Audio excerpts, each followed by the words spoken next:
Any last words? Nobody? Okay. Alakazam and abracadabra.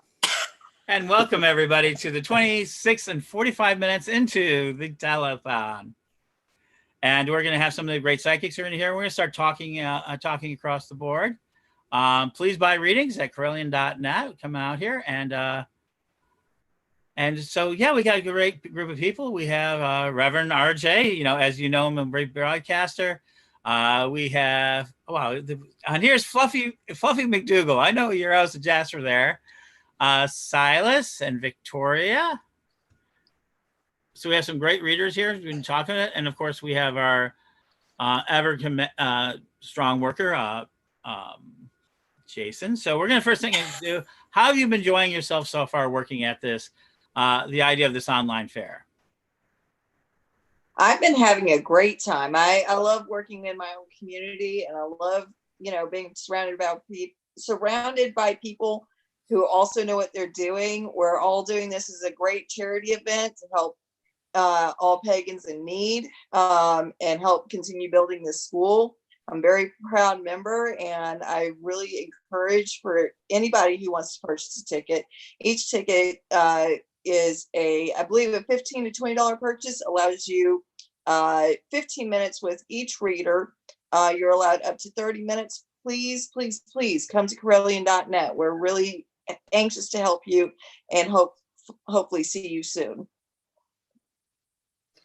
We have a merry band of merry psychics with us. Yeah, I think make it sound like Robin Hood. Yeah, I feel like it's Robin Hood, right? Hey guys. I'm not going to even say which character fits which role because I might get into trouble, but okay. No, we are a merry band of psychics. My message to people watching us right now, welcome. We are we're a very real school. We have been around for quite a lot of years. We have millions of people around the world that are students, and this is presenting us with a state-of-the-art way of teaching, a state-of-the-art way of reaching out and doing readings, and a state-of-the-art way of really bringing Witch School, Corellian Education Ministries to the world. And I think what this weekend is showing us is we are all strangers, but boy, do we know each other. Boy, can we have some fun with each other. And boy, do we like to really poke fun at each other and have a good old-fashioned laugh doing it. As probably Rev Jason. Rev Jason is going to be our bouncer tonight, so please don't annoy the bouncer. Don't feed him. He's the bouncer. He's not going to... No, but I jest because we are a community. We're a family. We all know each other, but we're here to teach. And I think I've been doing live broadcasts and all of this. And my goal for this event is I want you to be involved. I want you to reach out. I want you to contact readers. And I want you to challenge yourselves, challenge all of us. We're all readers, but hell yeah, we want to chat. We want you to be challenged. So 100%, yeah, get involved. I love Witch School. It is my adoptive home. I love our faculty. I love our students. I love teaching. And I think the way forward from this telethon, the way forward for the educational ministries is always upwards, never backwards. We have the world's, what I like to call the world's best psychics here. Rev Ed, he's amazing. Silas, amazing. We have some really, truly gifted mediums. Make use of them. If you see them advertising and reading, don't hesitate. Yeah, okay, I get it, the whole finance thing. But at the end of the day, you get much more. For the money that we're asking, you get much more from that reading. We really know you, and we will really help you if you're willing to go through it and if you're willing to, challenge yourself. So that's my 2 seconds boilerplate. And yes, this is the icon of the school behind me. Shameless advertising. I know. I was going to wear the whole t-shirt deal, except it's somewhere in my closet and I couldn't find it this morning when I went to work. But either way, classes at witchschool.com, offering you a once-in-a-lifetime education. Check out classes at witchschool.com and Daily Spy Network. Who's next? Yeah, like evil laugh right there. He does. I can't even do it that deep. I can't do it well. I'm British and I can't even do an evil laugh. What the hell's wrong with me? There you go, Jason. That's the best one. Trust the bouncer to do the evil laugh, right? That's the reason why we pay. That's why you don't mess with the bouncer. Exactly. Well, We need to get him a T-shirt that says "Don't mess." Where it be like, "Oh, I know. Don't mess with the sea." Wait, don't mess with the high sea. It'll be like. So he's gonna hate me for that now. He really is. There you go. No. So, Jasper, you're the least known to a lot of us out here. Why don't you give us a little information about yourself? Well, I go by the name of Fluffy, and that name came from a movie I watched when I was a little kid about a little demented alien that was indestructible. And every time he'd get hit against the wall, his friends would run up saying, Stitch, Stitch, are you okay? And he'd dust himself off and say, I'm fine, I'm Fluffy, I'm Fluffy. So to me, that means resilience, picking yourself up and moving forward with a light heart and determination to do better. I'm a tarot reader, I'm a medium, and I work towards helping people step into the next form of empowerment so they can move past codependency, unhappiness, depression, all of that. I work with wolves, I work with Nordic pantheons, and anything with fur and 4 feet, I'm drawn to. And I am full of whimsy and a lot of laughter, and I have a horrible sense of humor, and I adore puns. The only thing is, whenever other people are outperforming me, I get quiet because I love to hear people step into their own power and be happy. And with this group of people, I'm probably the most quiet person here, and it's a wonderful change of pace. The best type of people are those that support others and allow others to shine and don't hold anybody back. Allow them to get into their own. So, I mean, exactly. I think support roles are a lot of times underrated because we don't give. I mean, that's why they're there to support. They don't need the spotlight. They want to help others shine. Yeah, and that is what a true video gamer says and does, because they know what the healers do. Right. They keep everyone alive.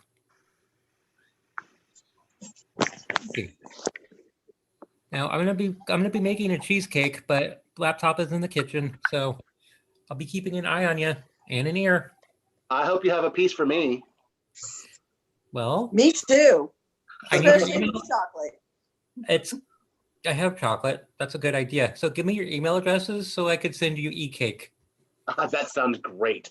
I'll give you my WhatsApp so you can video me. That sounds great. So I got my first internet question, and people heard me joke about it early on, called the Readers of the Storm.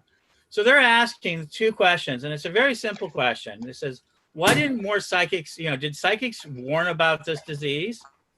And 2, how can we talk about the future or different energies when we're just basically facing, real unknowns? I think that's a fair question for them to ask.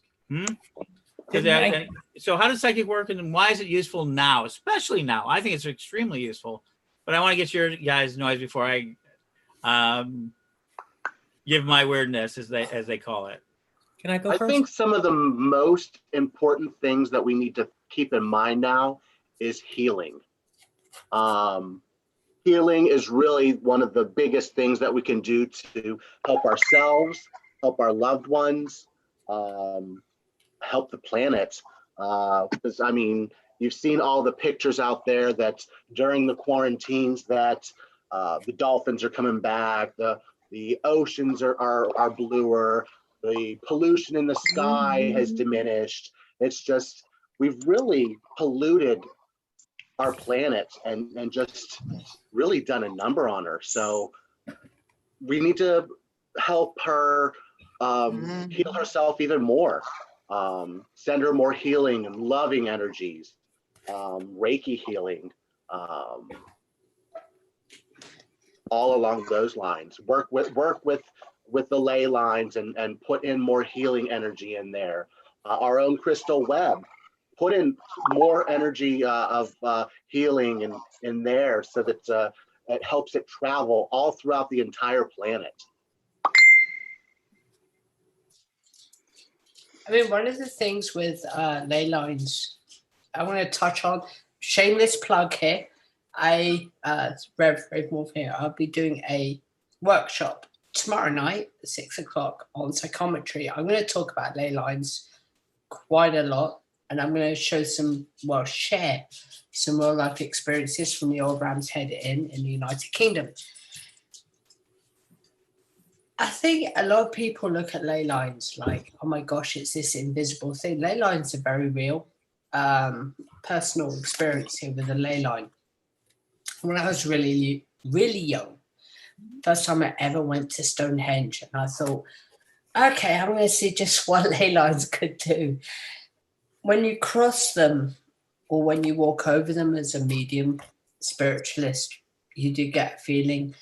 Ley lines can heal, they can cure, but they also contain it's kind of like when you touch somebody's pulse and you stop it for a brief second as you're touching it and then you let that energy go. That's ley lines. I always tell people, study them, because that's the lifeblood of the earth and you're channeling into that. And they're natural. Yeah, they are 100%. Naturally occurring. You don't have to really do anything to access them except being in the right spot. And also honor them. There's a place in the UK I've investigated a couple of times. Open disclosure for everybody watching out there. I've done paranormal investigations as a spiritualist medium at Chillingham Castle. Never build a home on a ley line. If multiple ley lines, this place is not nice. It's not nice for a reason, because people don't respect it. They think, okay, I'll build my home on something that we don't know. Ley lines are natural, but respect them, honor them. Be like, wow, what the hell? You know, what's going on? This is the lifeblood we're talking about. But yeah, you're 100% right, Silas. It's all about honor. If you honor something, respect it, you'll get the rewards. If you do something otherwise, things get a little bit dicey. Yeah, Rev is actually right about the ley lines. I live in an area that I believe is built on a ley line. It starts in the ocean, goes up the mountain in a straight line. And if you look down that road, it's a straight road, and there are nothing but healing places, chiropractic, dental, every sort of doctor you could imagine. And then there's the little spiritual store that I work at. And then there's another actual doctor place for the Monterey Bay area for the healing. And the main businesses are people that are here to make the world a better place. Oh, 100%. Yeah. Yeah. And we even have a homeless population that popped up, and they're actually a whole lot nicer than the rest of the demographics in my area. And well, you know why, right? Because they're not twisted by this idea of us and them. Well, we need to, I mean, the biggest message I've said about our community, really, we need to stop this us and them. We think of homeless, we think of them, us. Like, we need to, instead of thinking along those lines, we need to be like, wow, everybody's got a story. Everybody's coming from somewhere. People who come from somewhere can see things differently.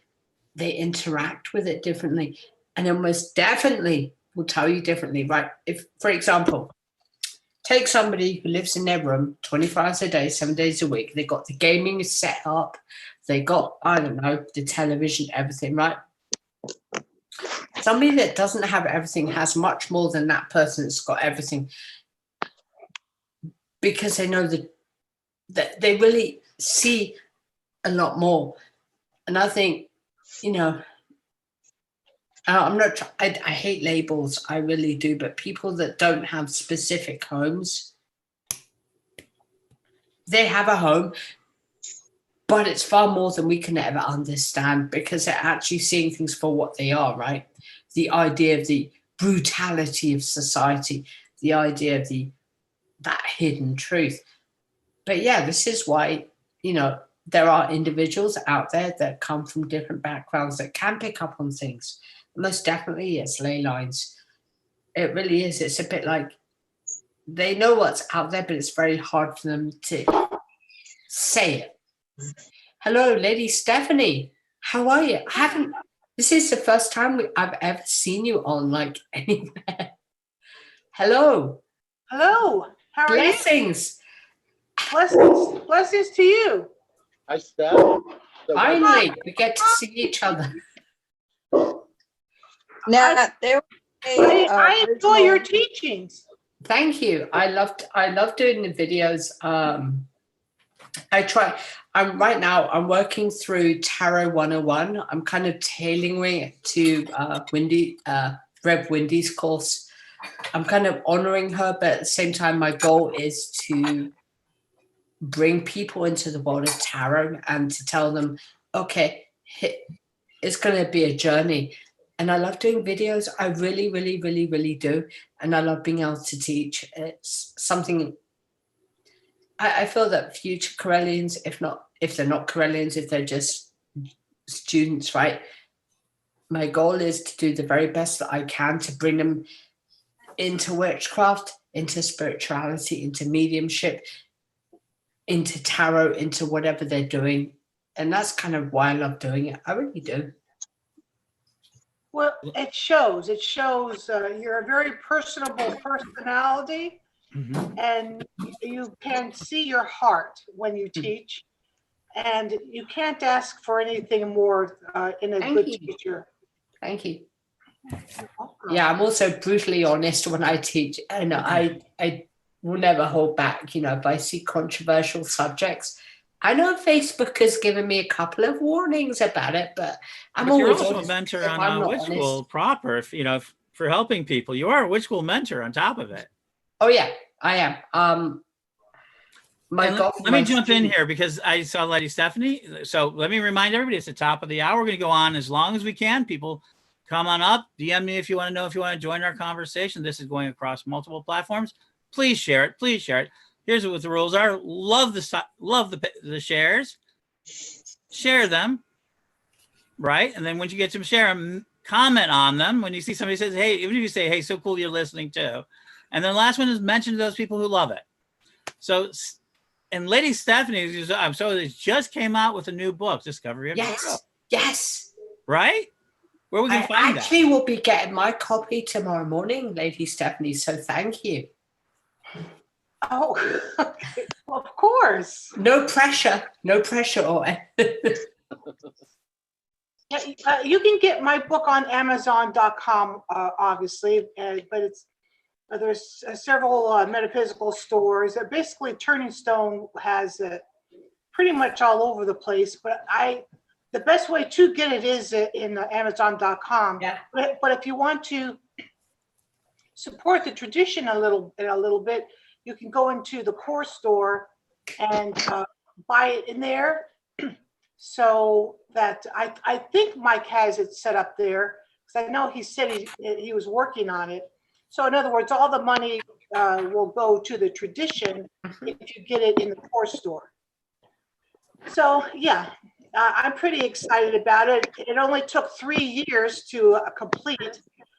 So it's a long journey publishing a book. The first book I did, it took 10 years. So I am getting quicker at it. So hopefully this next book that I just finished and I already put in the manuscript, let's hope it's 2 years that I finally get it. I mean, but it's basically a new way to read the cards for yourself, because so many times people have said that it's difficult reading for yourself, and I agree with that.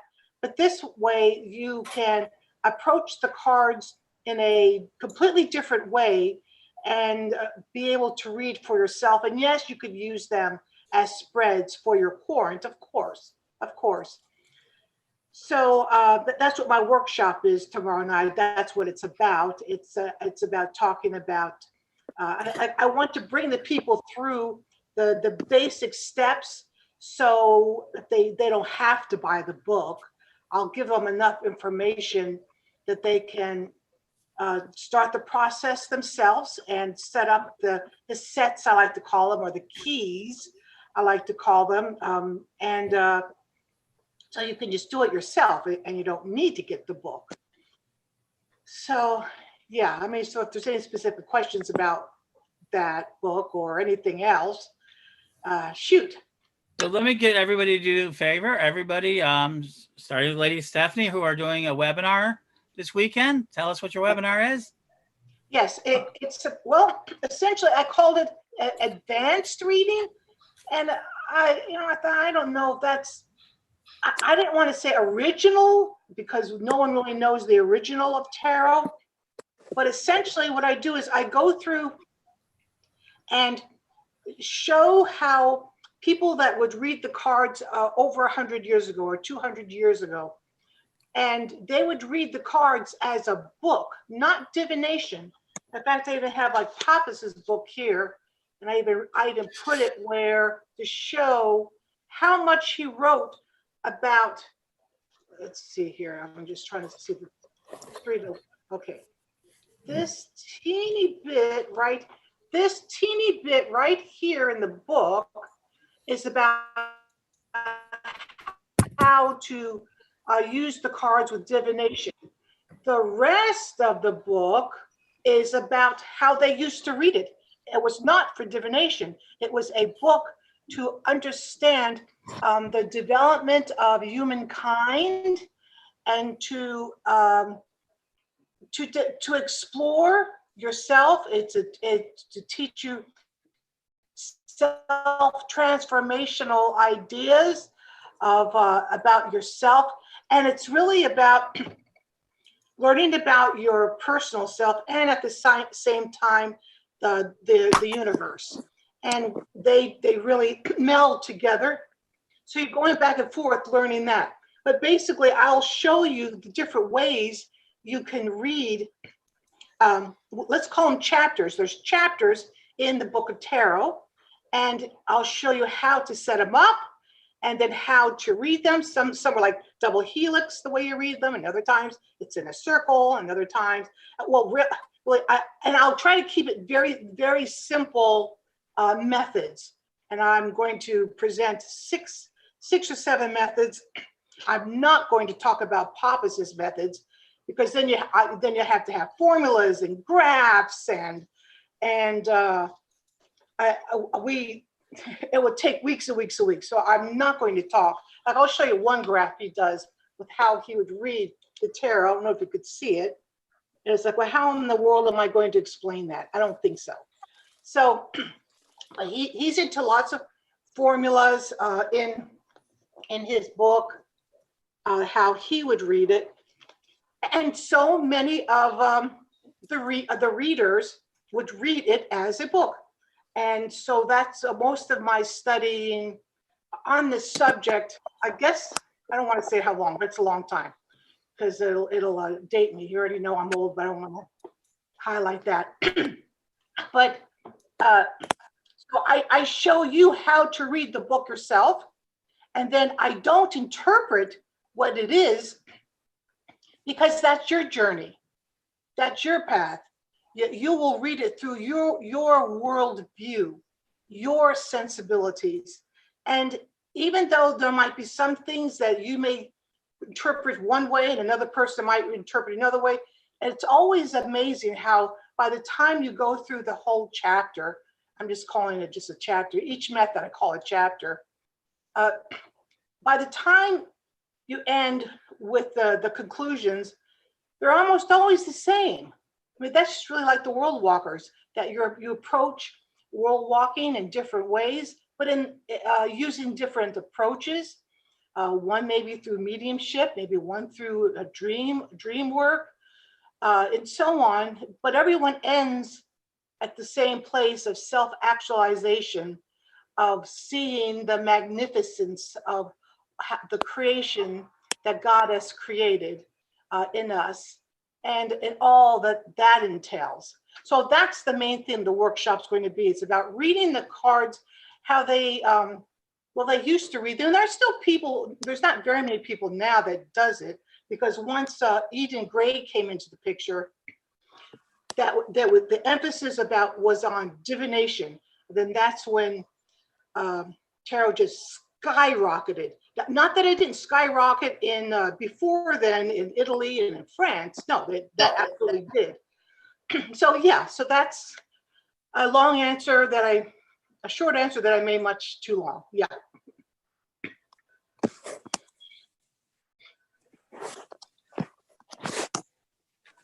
Yeah, I'm doing a psychometry.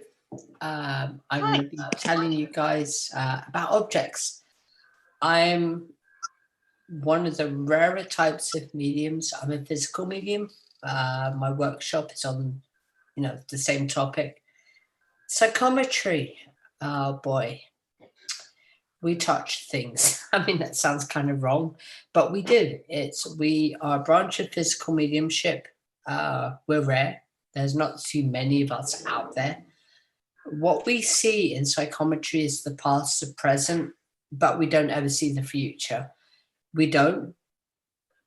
Because in psychometry, the objects that we've touched end, right? There's a story, but the story ends, and our job is to work out what happens next. For example, I use the example of a World War I bullet. I do have one. I'm going to demonstrate it tomorrow night, so spoiler alert, right? But it's this idea of touching an object. I will tell you its past. I will tell you what happened. And then it ends. But the idea behind psychometry is there are many facets of mediumship out there, and there are many many different mediums. My goal is to unite us, and my goal is to say everyone's different, but everyone is on the same playing field, right? With psychometry, I'm also writing a class for classes at witchschool.com. I'm also working on a sigils class. My goal is to make it accessible. Is to say, okay, if you touch something and you pick up something, you get a vibration. This is what the vibration is. Sorry, bad camera here with the green screen. Again, shameless plug. But that's great. With psychometry, we see the past. That past, we see the present, right? We see what happens if that person would have. It's not like you see it in Hollywood. It's not like you see it in film. Some of the time, the people are still alive. Some of the time, the people that I do readings for, they're very healthy, but for them, it's closure. But we don't do the future. Other mediums are like, oh my gosh, this is what's going to happen. This is what's going to go down. Hopefully, if you tune in tomorrow night, 6 p.m. Central, and if you get a real idea for what it really means, hopefully I'll be able to educate people more into it. It is very painful. Open disclosure of all the schools of mediumship that I've had the honor to study and the honor to teach. Will I be doing classes on it at which school? I really hope to.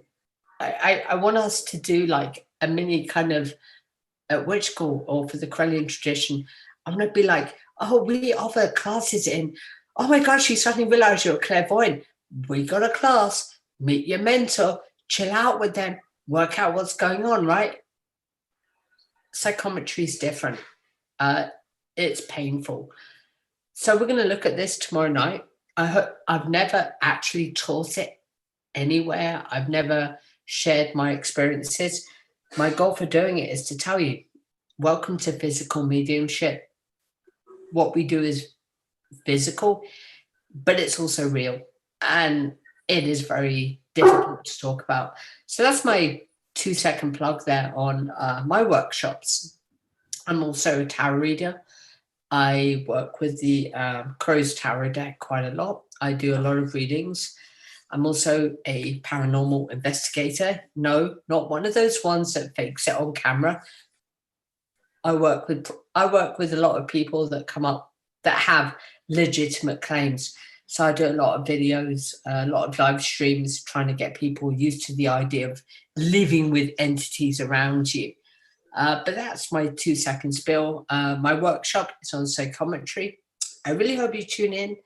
For those watching on the different platforms that we're on, don't shrug it off. It'll be an interesting thing. You know, it sounds like a Marvel thing. It sounds like a DC thing, but we're real. I think sometimes people, when they find out that something real exists, it's like, whoa, what the hell's going on there type thing. So shameless 2 seconds plug on my workshop there. That's fantastic. I'm sure it's wonderful. Thank you. I'm still writing it. Oh, are you? No, I'm going pro. I'm literally, I don't write. Whenever I teach, I try not to write anything because I always try to make it. Whenever I teach people, I don't want to be like death by PowerPoint. I try to do it ad lib. So it's like, it's the reason why many people get confused on the live streams. I start with one topic, we end up with another topic, but at the end of the day, everything's connected. But if I have a script, it's like, hello, this is me talking. It's not me. I very much talk kind of like how I'm thinking, but I feel that people learn better that way than just like, oh, look at slide number 1. Look at slide number. I don't do that. Yeah, and I like having scripts. I've been teaching Reiki classes through Zoom, and so like I like having the scripts to guide myself so that I don't miss anything that I wanted to cover. And then like I'll do the screen share for things like one of the classes we were talking about self-healing Reiki positions. So I would do the screen share for that to have everybody take a look at them so they can experiment. Of course, I've already uploaded it for them to print out as they will, so that they know what we're going over. But just something to reference, and that way, if they have any questions about it, they can ask me right there. I really do like doing the Reiki lessons through Zoom. The only thing that it keeps away from is the practice. So I feel like the Reiki Zoom classes are much shorter than they would be as an in-person class. Because like in an in-person class, when we talk about a technique called scanning, well, then we would practice scanning. Whereas on a Zoom lesson, you can't exactly practice scanning. So that's homework. So you practice scanning and your homework, and then you'll record your feelings and your thoughts on how you felt the energies and stuff like that. So, but Zoom really is a great platform, and we can just reach so many people.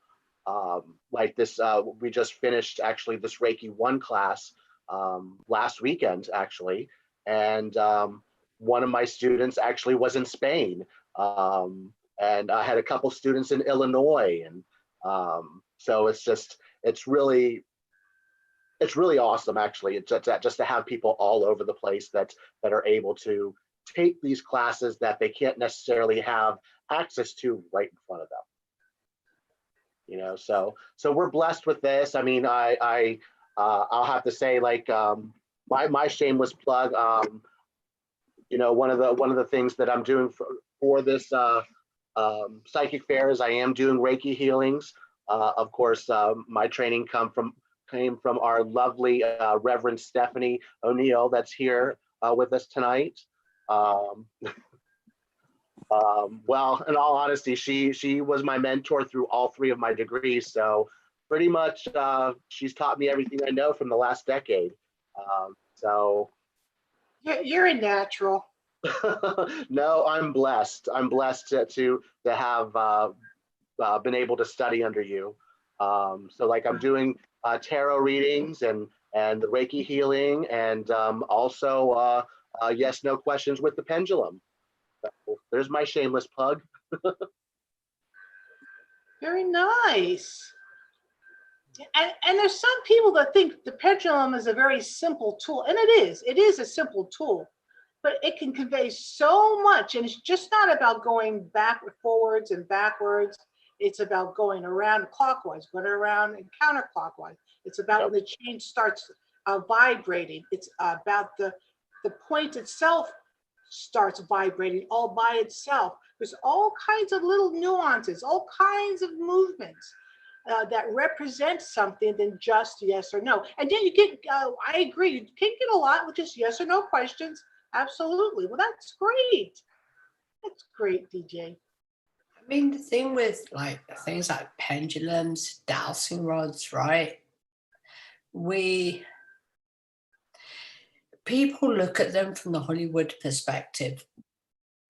I will say from the paranormal field, when it comes to dowsing. Unlike you see in television, dowsing to me is accurate because it's channeling it in on spirit activity. A lot of people are like, oh my gosh, it's faked, and how are they doing it? I do teach dowsing. I've got 6 classes in mind for which school. This is kind of weird. One of them is, of course, sigils. I'm also thinking of doing a class on everything you need to know about dowsing. I think the beauty of Zoom is I want to be able to show people how it works. I'm still trying to work out the techie side, right? My goal is to pick a location that's near me. There are a couple of locations that are pretty active, and I want to show people how the rods work. Right now, I'm still trying to work. I'm just trying to find somebody that's willing to do it and willing to be on Zoom at the same time. But the thing with dowsing, the thing with the pendulum, it's very real. A lot of times people come to it thinking, Hollywood, they think of it from Victorian stories. That's okay. It's Day of the Goth, right? Goth International Day. I did a video on it earlier about, what it truly means. It's really about the literature. I think as educators, what we need to do, and what I really want to empower people to be like, you want to study how the pendulum swings? We'll teach you. Come, this is Zoom, right? Join us in a Zoom. We're going to show you how the pendulum works. We'll show you how it really looks when it's set up on a, usually when I do pendulums, it's on, I don't even use a table. I've probably got the background running, but I usually have somebody just sitting next, in front of me, and we work through the pendulum. Would I ever do a class on Ouija boards? No. Here's the thing, I'm tempted to, just to show how it works. But with pendulums, with dowsing, with all of these things,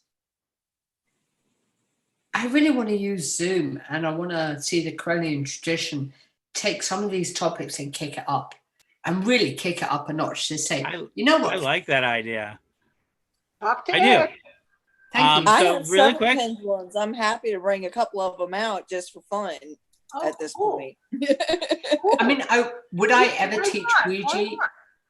You know Absolutely. what, Rev Ed, I'm gonna be. So all I honest gotta with do Rev right Ed here here. first is I gotta remember, folks. Remember CEM broadcasting. We're doing that, and so what I just want to remind Corellian.net. Remember, we have all these great readers, all these great workshops, and we're gonna talk about that. Continue on. I want to make sure that I have to get my station identification in this. You know CEM what? If broadcasting, enough this is gonna people change the write world. book readings, here's my promise as a teacher and as a mentor. I'm going to do something I'm probably going to really regret. For all of those watching us across multiple platforms, here's my promise.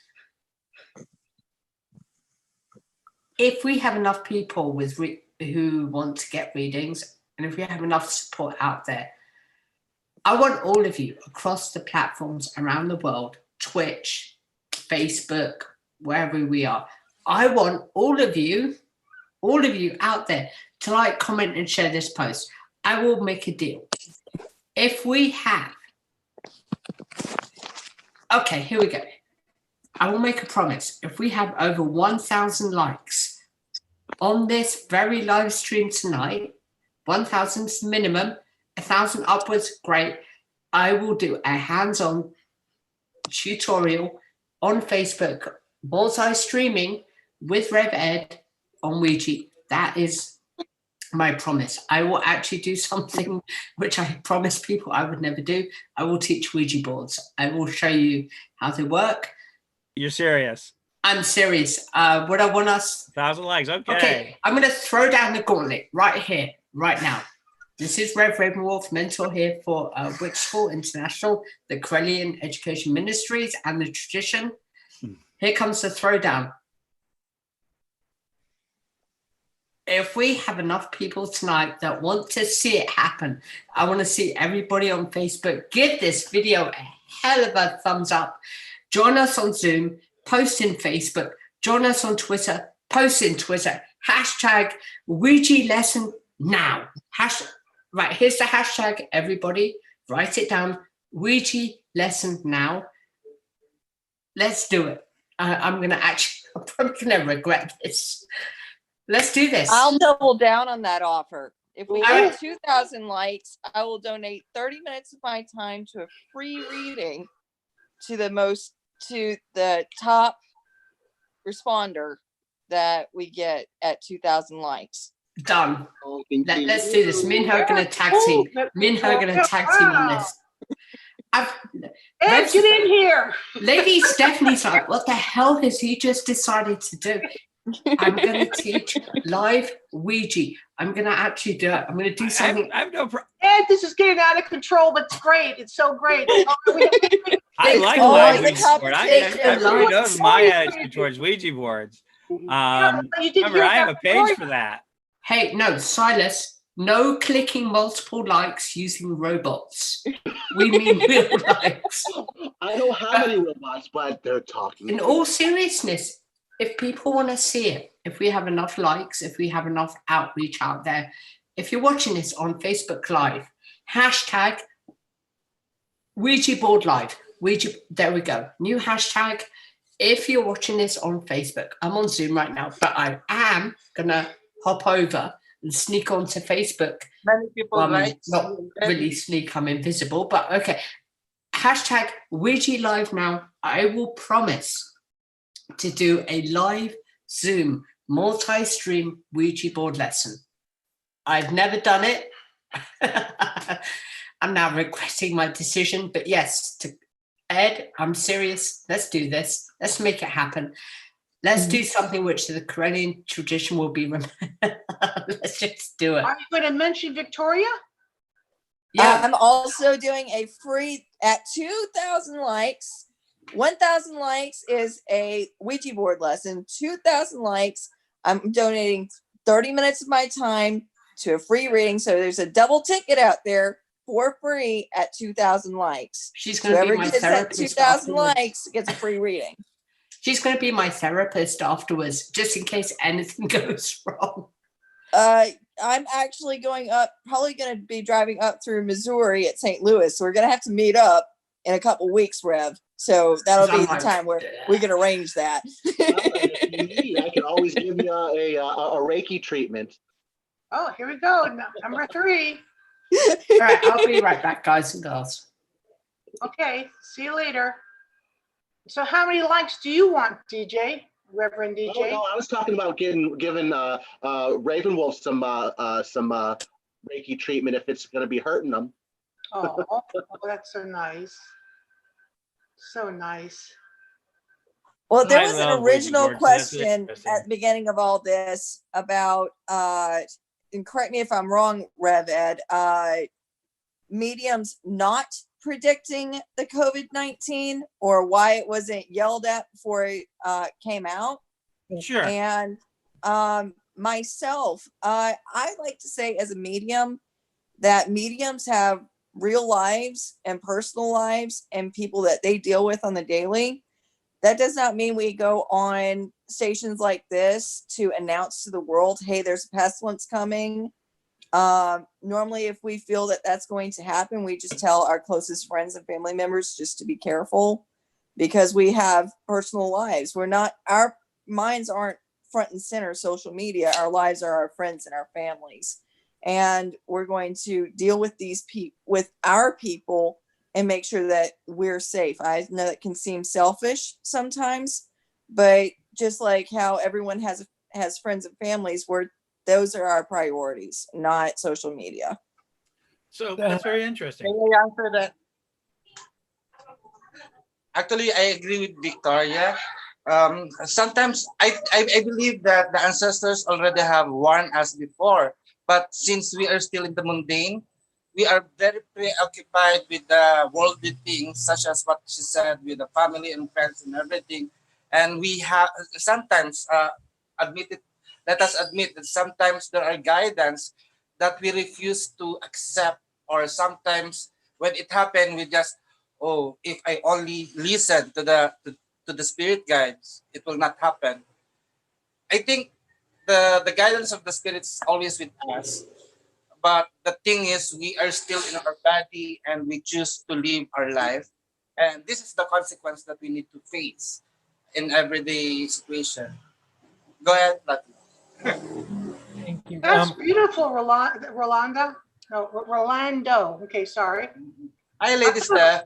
Hi, so good to see you, especially Yeah.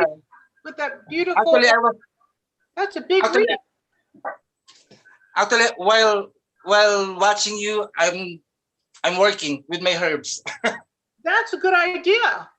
It really is. Sometimes I'll paint here while I'm listening to these great conversations. And same with Victoria. It's so good. And then to add to both of you, there's times that I may get something. I'll have a vision of something happening, but I don't know what it means. And like what what happened to New York City and those nearly 3,000 souls that left the earth that day. I saw that. I saw the Twin Towers, and I saw these little sparkling lights falling down from the tower. When I saw that, I didn't know what it meant. Then when it happened that day, I thought, oh my goodness, that's what it was. So at the time, I didn't know what it meant. So yeah, so there's that. Wow. I love the image that you give of the, yes, my mic is on. I love the image that you give of the sparkling lights descending from the towers. That's a gorgeous analogy. Oh, That's going to stay with me for a while. Thank you. So well, what, yeah, but then it just seemed even more special knowing that, but these were souls. The horror, maybe if I knew it, if I could understand it when I saw it, maybe it would have just been too much for me to know that all these people died all in one day. Until this happens with all of us around the world. Now we're experiencing thousands of people dying every day, you know. a lot of Yeah. us are given the gift of sight without understanding because we aren't meant to do anything with it except to give respect and to spread a message once we understand what the vision was. And if we were meant to do something with the knowledge that we were given, we would be given it in such a way where we would be able to take those actions. It's not how we're wired. And occasionally I will encounter someone that is able to do that, but they have a unique gift and they're in a unique position to be able to do so. That's not the rest of us. We are the watchers and we are the caretakers. We are meant to inspire and to guide and to lead and to remind everyone else around us that the world is not crazy. The world is not falling apart. It is based entirely on our own perspective, and we get in we get out what we put in, and it's purely based on that. And it's all about transmutation and the alchemical process, about taking what we're given and making it ours, taking ownership of our shit, and empowering ourselves and the people around us, and just moving forward. Now, I will say, before this whole pandemic happened, I did get a vision, but it's not one that I would have predicted to be equivalent to COVID. So what I was a ancient Egyptian high priestess, and I was walking down a long hallway and took a right turn. Well, at that right turn, the hallway was presented bodies on top of bodies on top of bodies, and it was an endless hallway of just bodies just covered in sheets. And I had no way to recognize that that was going to be the world's dead population that is accumulating over this time. I mean, what am I supposed to do with that? You know, except call my friends and family. Are you okay? You know, please make sure that you're taking care of yourself. You know, I just had an awful vision. I want to make sure you're okay. That is my job as a oracle and a medium, is to check on those closest to me and those around me and make sure that everybody's all right if I get a vision like that. Yes, absolutely. I so agree. In fact, I think it was maybe the gathering that we had here in the Sacred Sea Temple. Everyone selected a tarot card, and it was just a conversation, a guided conversation. We would go around. All of us would be interpreting everyone else's card. It's pretty fun. And so when it was my turn to pick a card, I got this. The tower card. Yeah. So then everyone will tell me, okay, you're going to lose everything. something really bad's going to happen. I mean, just saying the most horrible things. And I'm sitting there like, well, normally this means sudden change to me, but I'll receive what you're telling me. And then I think there was like maybe a week later that then it hits like, oh, a pandemic. And then talk about sudden change. So I guess the universe was maybe giving us a little hint that night. Yeah. Hey, something's coming. Yeah. Prepare. I got Prepare for what? Yes. Oh yeah. I love when the universe is like, hey, prepare. Yes, Prepare for what? Oh yeah. Wait, but what I are you did gonna from that prepare point for? on. You're giving me half the message. Yes. Oh, I know. But from that day forward, I kept my eyes open, started really listening, started making sure. And then as everyone else was starting to hear more and more about what was possibly going to happen. And then it did. So I think it helped me prepare. I mean, not that I went out and bought a bunch of things. I wish I did, but I didn't. I just, I bought enough to be okay. And yeah. But it's cyclical as well. When you look through history, there's always been this restart moment, right? And many people don't twig that.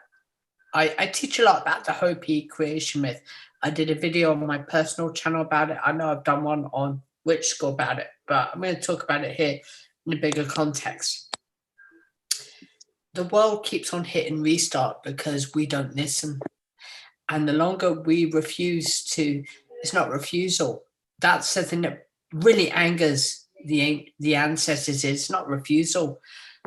Everybody wants stuff, right? Everybody wants things.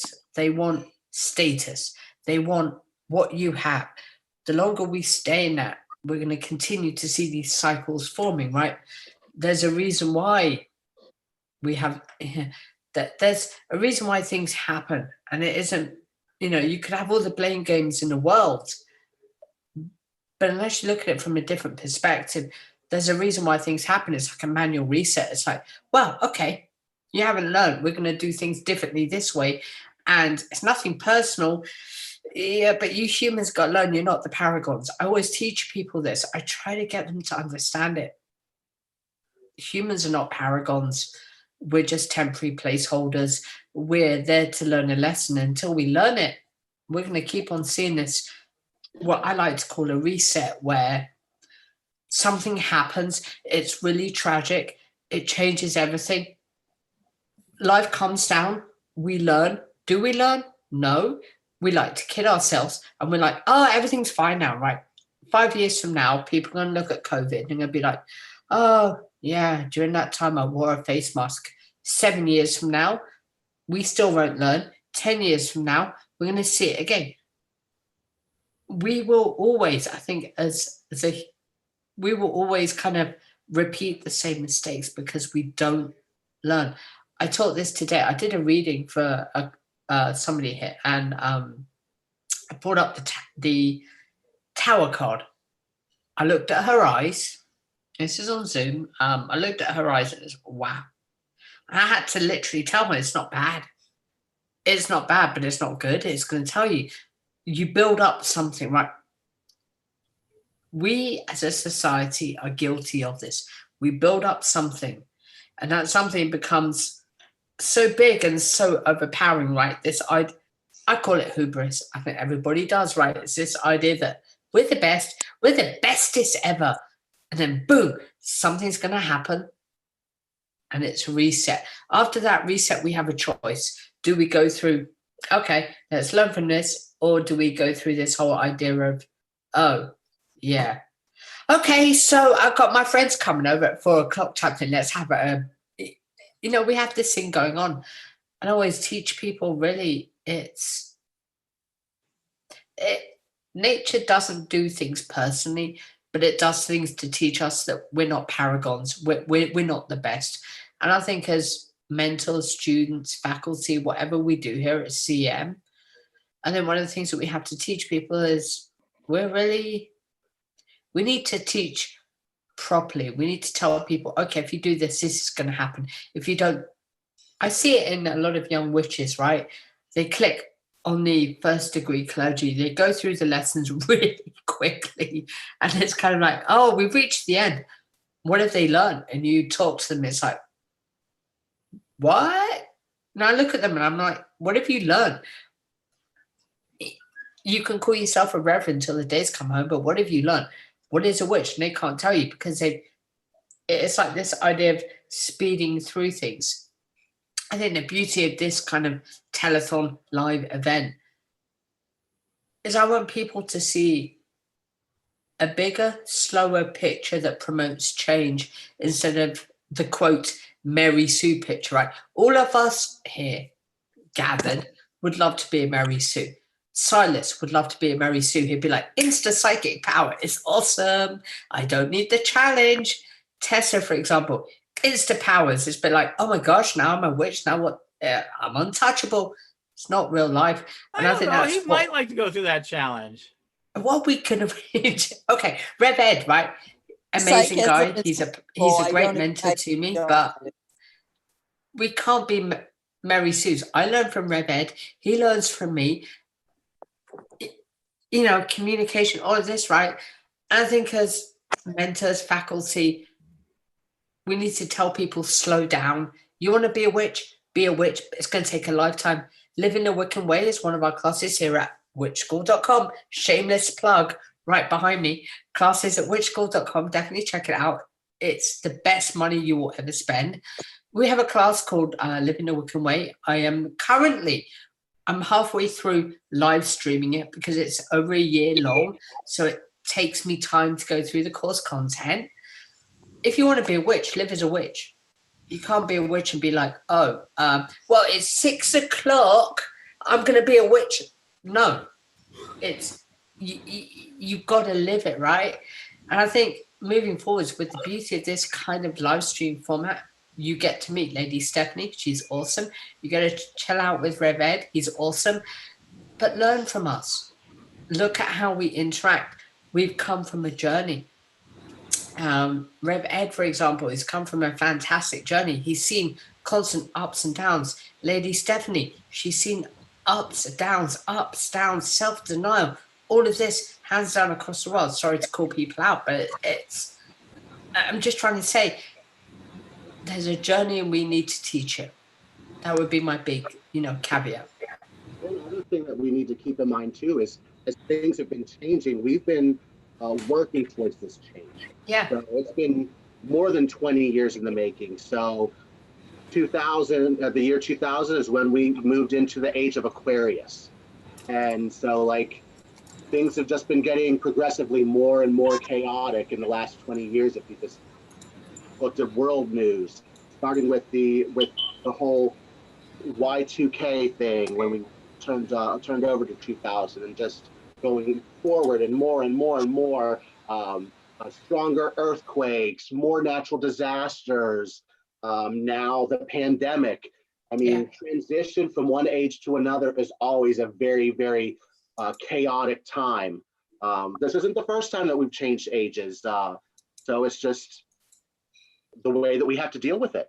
We just have to learn to love Mother Earth, care for her, heal her, spread peace, spread love, and just know that we're still in transition. Yeah. You know, it's not the end times per se. The end times are just, an end is just a new beginning. So we're just changing to something different. The pandemic, I mean, it's not going to end the world. It's going to change things as we know it, but it's just, like I said, it's just growing pains, another big change, another way that chaos seems to come in just so that we can figure out a new way around it, because we're very resilient. Yeah, we are. We always find a way. I definitely agree with our reverend team about living the Wiccan life. Unlike any other profession, being Wiccan or being a witch is, you cannot wear off your identity being a witch. Like, for example, as a doctor, you have a time of duty of becoming a doctor, but when you go home, you can be a family, but the knowledge is there. But as a witch and a Wiccan is definitely within our blood already. And like what It's part of your identity. Victoria, yes, it's part of our identity. And like what have Victoria have said while discussing with lady stuff, how it comes to my mind that the only thing that limit us or that make us fail to detect what the ancestors are telling us is our own free will. The lessons of having a free will allow us to learn more from our mistakes, and even to what Reverend Lord Silas have said about the changing earth. Yes, the earth, the nature is changing us, the world, but we really need to learn a lot. That's why that's probably the course book on living a weekend life is about a year. I admit I'm not even finished yet on that course. So I'm starting my third degree yet, but that book, it's so amazing. I really apply it into my life. I hope it won't end. I mean, the course is designed to take you on a journey. I also agree. I wish that course would continue, right? That the lessons would never end. But truly speaking, the lessons never end. No, Just because you reach the end of a certain course doesn't. I teach herbalism, and I'll tell you, herbalism never ends because the lesson ends. There's new plants out there 24 hours, that we're still discovering. I just want to pick up this thing about the end of times, right? It's very easy for closed book religions to say we're in the end of times. Well, okay. They've been saying that for 200 years. Let me really challenge you guys' minds. I'm going to introduce you to the four horsemen. I have to do this, right? Death, pestilence, famine, plague. We're that. We are that. We are the manifestations of it, right? Everything that we've ever done in our lives, every decision that we make, every interaction that we have, every way that in which we live, we are that manifestation. Does that mean that we're living in an end of times? No. Ragnarok, the book of Revelations, or they're allegories.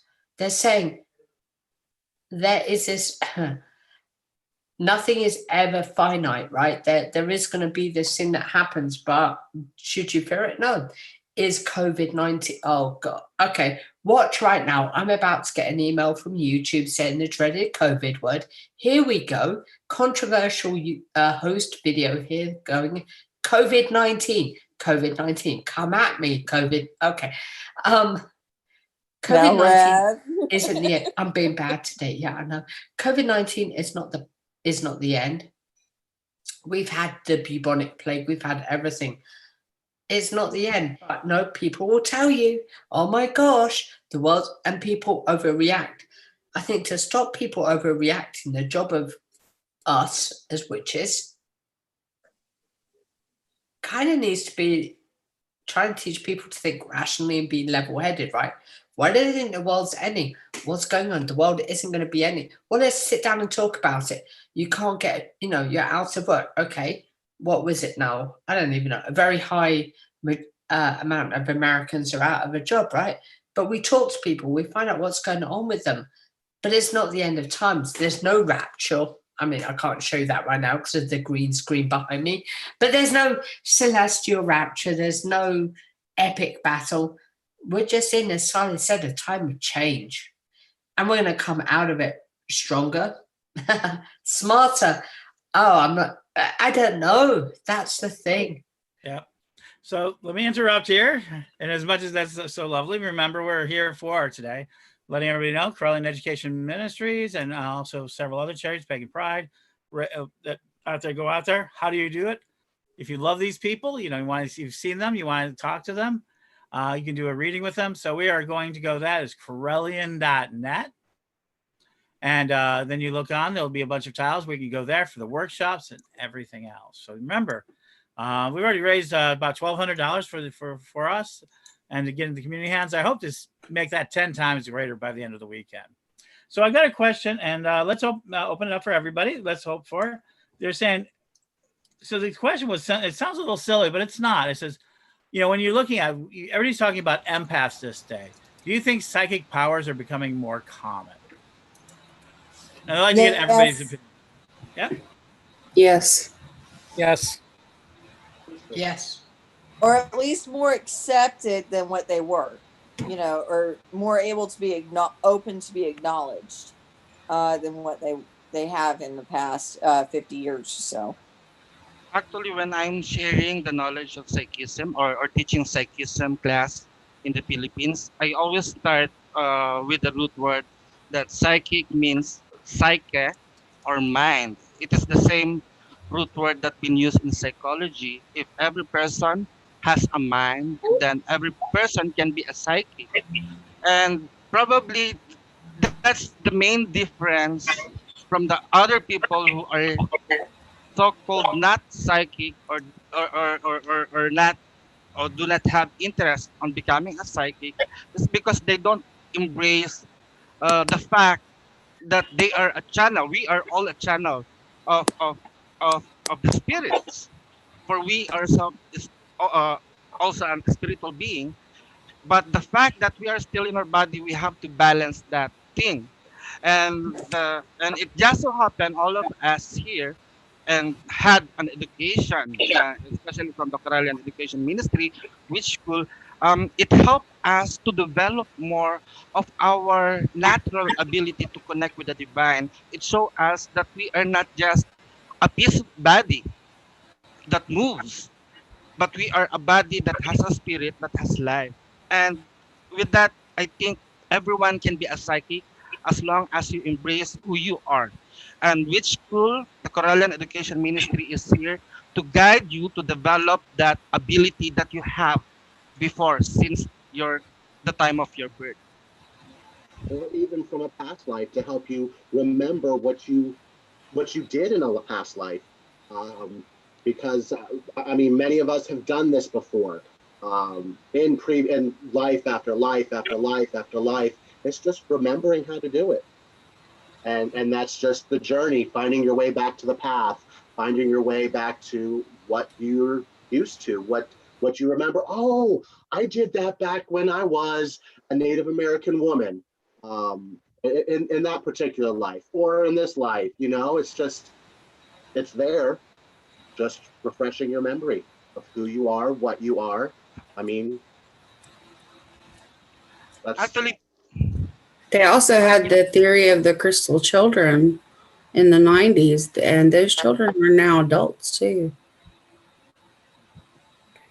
One yeah, of the just to continue the message of Silas Mimir. It's like about the reincarnation. I just found out I have here a stem cutting of mulberry. So last week I just realized during my meditation, when you plant this, when you tend to regrow this stem into a tree, it will root.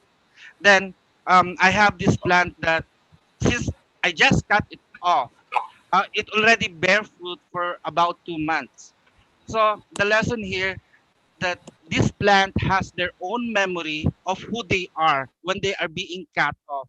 They know what they do when they were still part of the big tree, that they are bearing fruit. And for a short period of time, it grows it bears fruit already. So the process of reincarnation of the old souls that coming back, you will continue to do the things that you are meant to do. And I tell our member here in Lumpiang Agama that when you die right now, you will reincarnate. But if you don't choose what kind of life you are living right now, don't expect that the life that you want to learn right now, you will live on the next life. So the process of here and now is a very important thing that we should live, because at this process we can continue to live our life harmoniously in the next life. But if we choose to live in ignorance, in laziness and everything, that may be what we will get in the next life. So right now, as probably as part of the Karelian tradition, I thank our first priesthood for encouraging us to live the weekend life. Yeah, definitely, because if you don't learn the lessons that you're supposed to in this life, you still have to learn the lessons. So Yeah. that'll be life after life after life until you learn your lesson. So, I mean, Talk about that's putting part of where time we go out with for all the eternity rule of in three. kindergarten. You know, that's where we go with the rule of three. And whatever you do comes back to you 3 times or until you learn your lesson. One of the things that people try to do, as you say, is to rediscover who they are and to reach back into the past to use the skills and abilities they have now. A lot of the problem people would have is accessibility, to find people who are like-minded with them and to find out what the skills actually are and how to do it. Psychometry, oh, the ability to read objects. Okay, that's interesting. I have that label, that's an awesome thing.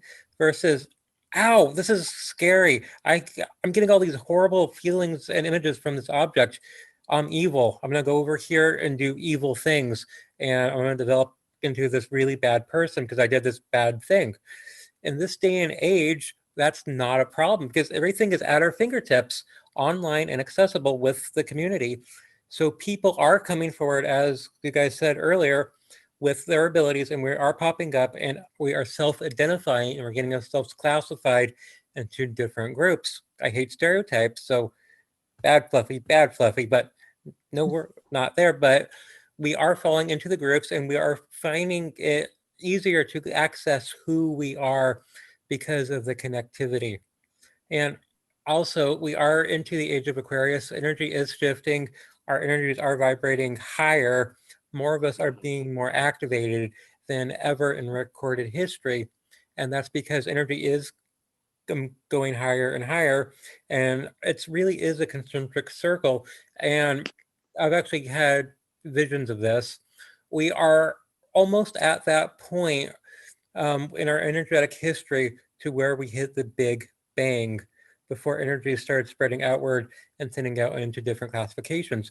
We are almost at that point. When we hit that point, it's going to be identical, but the only difference is there's going to be humans and other life forms, and there's going to be conscious thought. So that's the biggest difference between way back when and right now. And so we are getting readjusted, and according to our DNA and our spiritualism, so that we can process that original chaos energy while directing it with conscious thought. So we are taking chaos and applying order to it.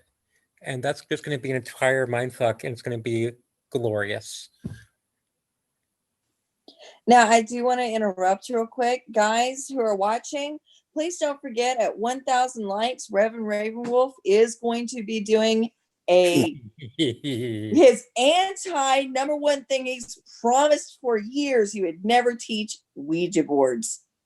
Ooh, Yes. Ouija boards. Yes. And me at 2,000 likes. You want a free reading for 30 minutes? I'll give it to you, but you got to hit that like button. You got to share it. Otherwise, we're not getting a free reading. No. So like it, share it, keep sharing. So yeah, definitely. I mean, Shameless plug You're here. one forbidden fruit, Rev. How does it Hashtag, feel? oh, right, okay, here we go. Hashtag Ouija board live. Everybody here on Facebook, social media, go ahead, blast it out. Oh my gosh, what am I doing? Okay, everybody watching this right now. Every one of Y'all you gotta watching understand this. he's promised he would never do Hashtag this. Ouija board live. 1,000 likes, hashtags. You got it coming. There will be a live stream, Zoom stream of me teaching you Ouija boards. Oh my gosh, what the hell have I done? And But then go ahead, 2,000 click the like, free- click hashtag. For you on Facebook, right? If you're on the Corellian membership hub, Witch School International, the official page. If you're on my personal page, if you're on any of us, your wonderful panel here. Yes, Tessa, we see you right there. But if any on our wonderful panel, hashtag Ouija board live. We want you to get interactive. If you want to see, if no, you probably do because you guys are like that. Hashtag Ouija board live. Make it happen. It will be for charity, especially for the Corellian Nativist tradition and for the charities that we work with. I'll make it happen. So again, all of you right now on Facebook, do the pound sign, hashtag Ouija board live.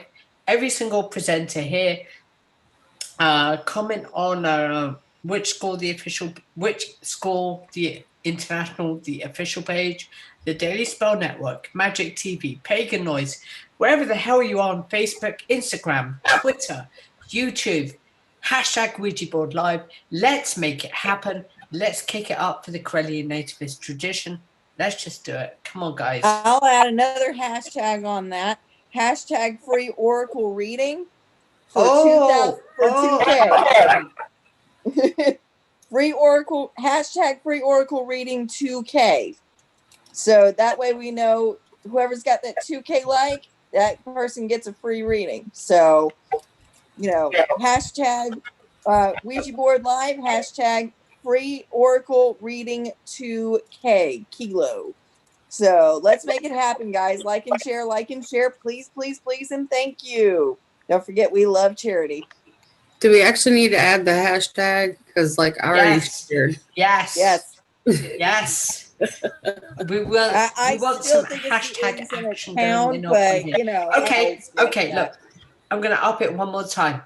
If you guys want me to review, oh my gosh, here we go. Okay. Oh no, what other hashtag Ouija board live, hashtag Oracle. But if you guys want me to review the status of the current comic book world, here we go. Okay. Hashtag the following. Hashtag Ouija board live. Hashtag Oracle cards. Hashtag review comic book world. Let's make this happen across social media. I'm going to regret saying this. Let's make it happen. Let's show some love for the Corellian Nativist tradition. I will review. Rev, what are you doing? I will review the current status of comic books. I will take the Mickey out of the CW.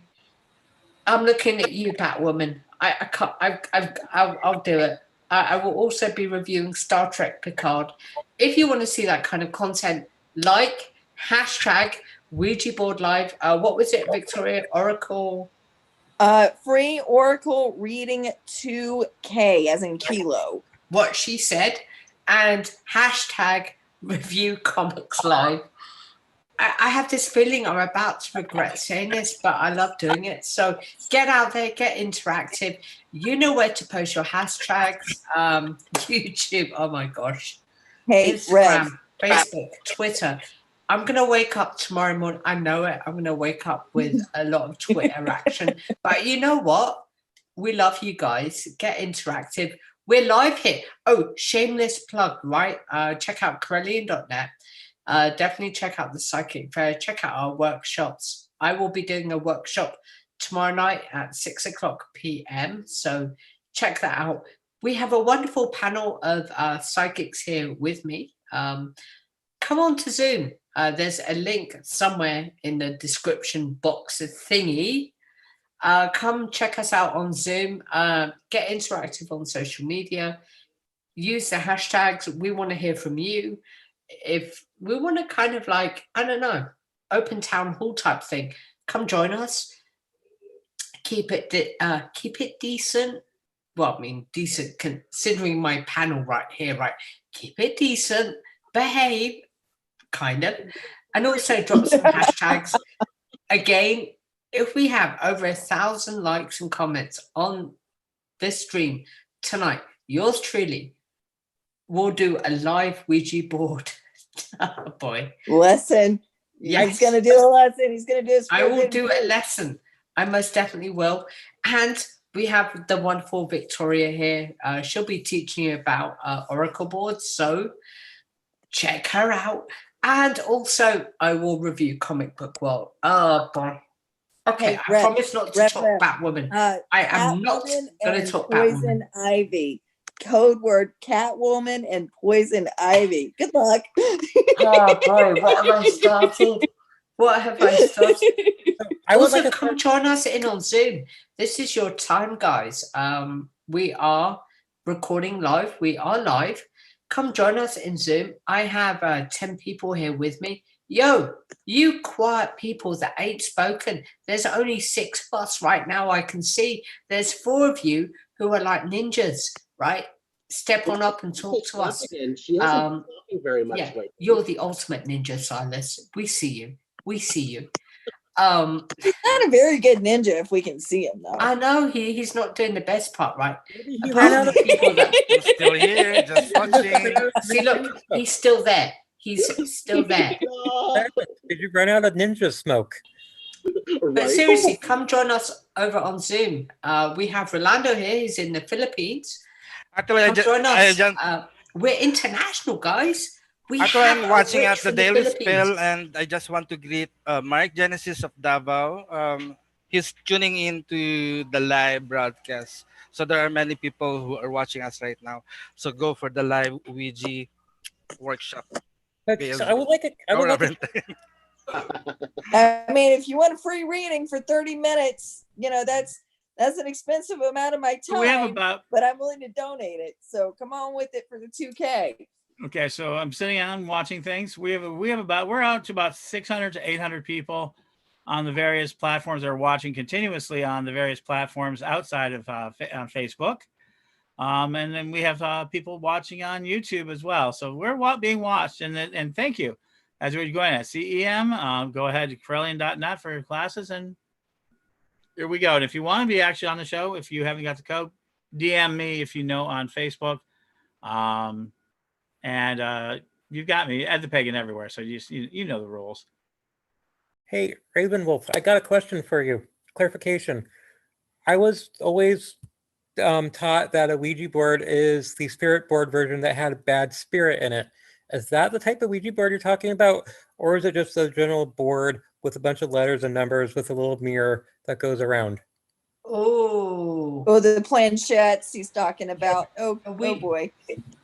A Ouija board is technically speaking, creates a doorway between one dimension to the next. Ouija boards don't. The way Ouija boards work is that they're not naturally charged with any form of energy. They look like a series of letters, numbers, hello, yes, no, goodbye, right?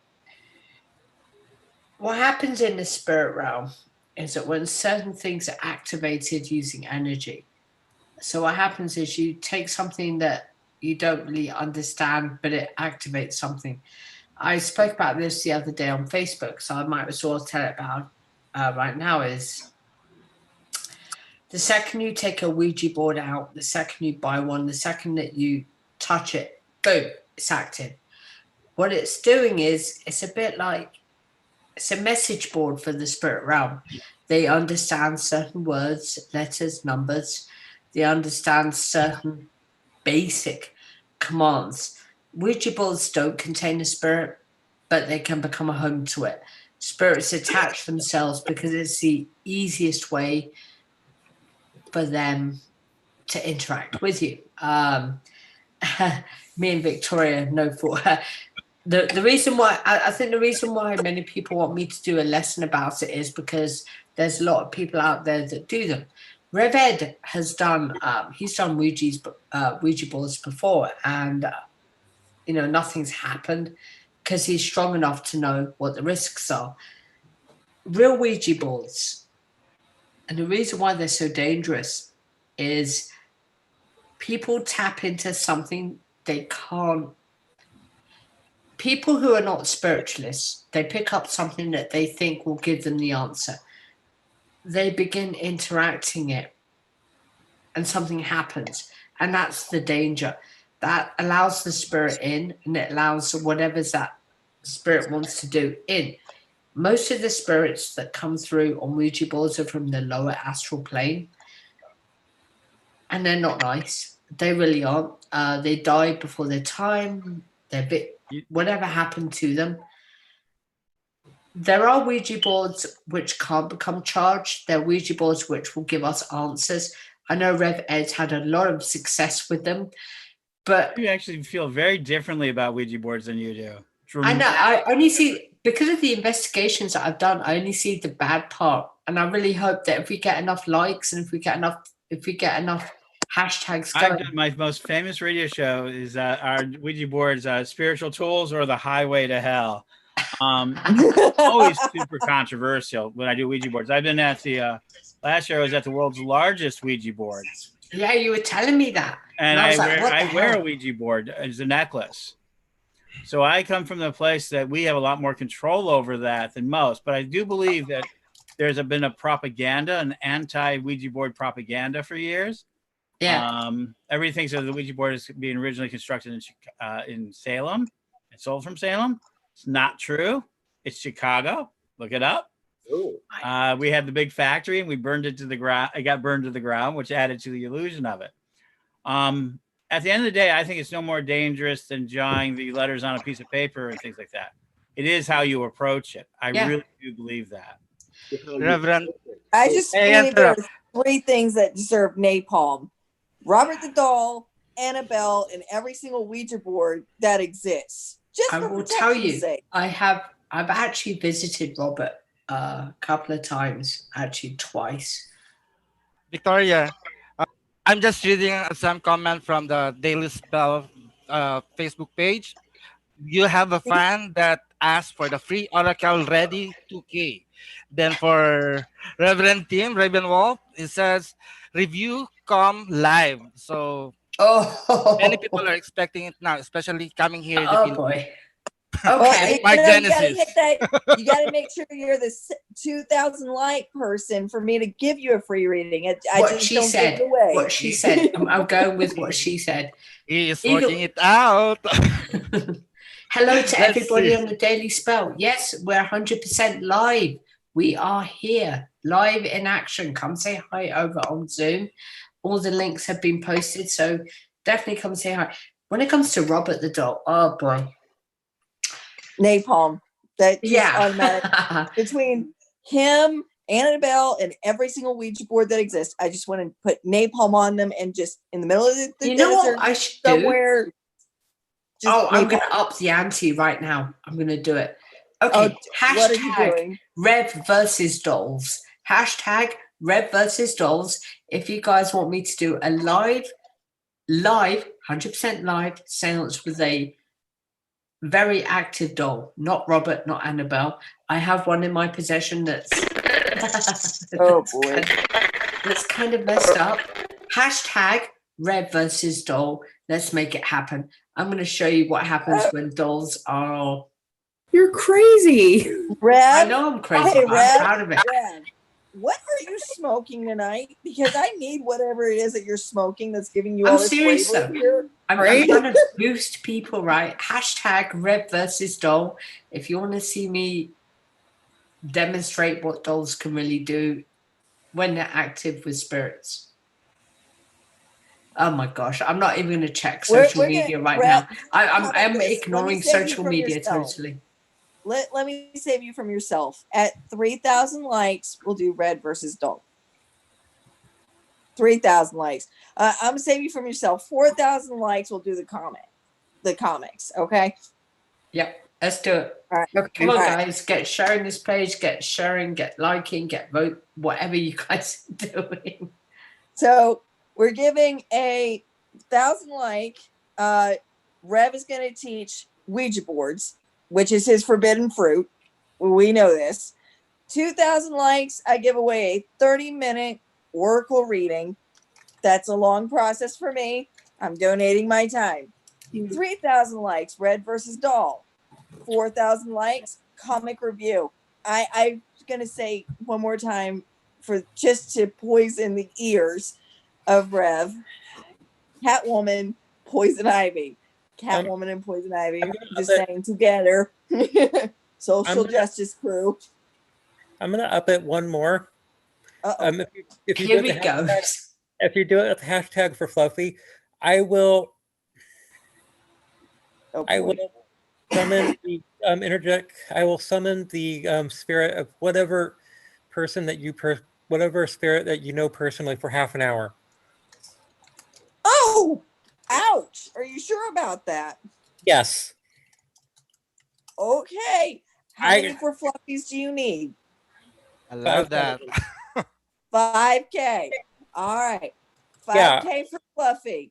I spend a lot of time on in the underworld sorting out the dead at night, and I feel for you, man. Yeah.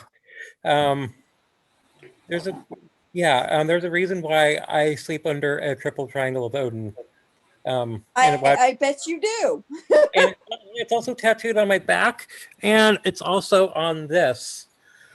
I need it, and I don't get a day off, and that's one of the reasons why I don't get any sleep. But half an hour, that shouldn't be a problem if we get this many people involved to spread global awareness. I would do that happily.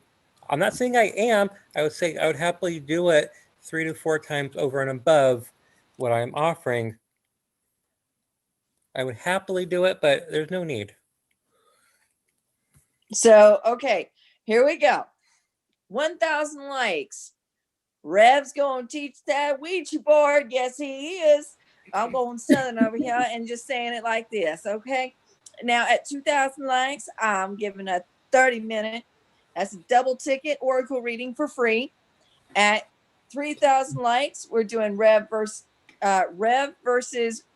Doll. 4,000 Actually, there's likes. two. There's two I have, and they're not nice. There's a reason why I have them in containment here in my home. By containment, I mean they're locked away. I don't want to come up there and have to house clean with you. I mean, come on. 4,000 likes. Comic reviews. 5,000 likes. Underworld trip for Fluffy. All right, let's get this rolling. Anyone else will not one up us? Come on, Rolando. Come on, we know you're tempted.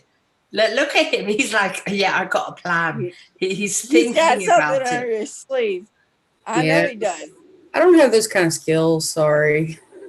You know, Everybody it's okay, does. You Tessa. just gotta We still remember love to you do. regardless. God has blessed you. We love you. Okay.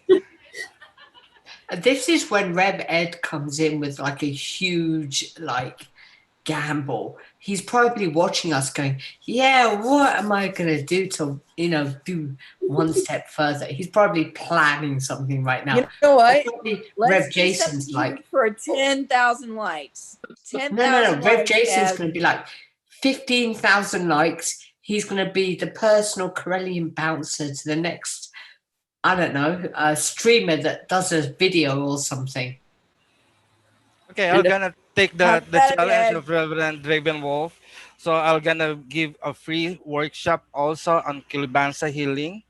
So Kilibansa healing will cover up how to find the elements within your name. It's a form of Filipino numerology. Then at the same time, including with that, I'm gonna teach you the 7 ancestral power that is located in your body. It's similar to a chakra system. And then to the circle of ancestor, it's a form of a Filipino feng shui or geomancy, and how to do the pagpag ritual or the Kilubansa healing. So I don't know. Just put your bet on how much likes do people wanted it.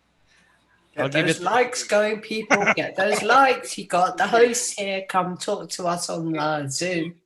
Okay, I have one offer that might top everything. For the 1,666th like, I will create a talisman when worn will cause you to fall under an alcoholic stupor for the duration of when you're wearing it. That would be I great. have What? a beer every night, but I mean, okay, I'll go for it. Let's do this. And this is Hey, look, as very long as it fun doesn't night. give me the mead flavor in the back of my throat, I'll be fine. It just means that you could be under the influence while driving and not be detected. I think I'll skip the DUI charge. Thank you. I'm a risk taker, but I just got a 2019 vehicle. It's the newest vehicle I've ever owned. Well, I think I'll skip on that. well, Odin gave me a boon a couple years ago, and when I was drunk, I told him what I wanted, and I spent the next year learning how to do it. Oh wow, I'm kind of jealous, actually. Yeah, I wound up. I evolved it into an energetic, a ball of energy I could throw at people, or put it into a room, or use it to cut someone's time of being under the influence in half, or into a quarter, for healing purposes. And yeah, and the original object I accidentally gave to my aunt because she was having a meltdown because she had to stay sober. And I forgot to pick it back up. Uh-oh. I found out that afterwards she did not seem to want to drink alcohol as much.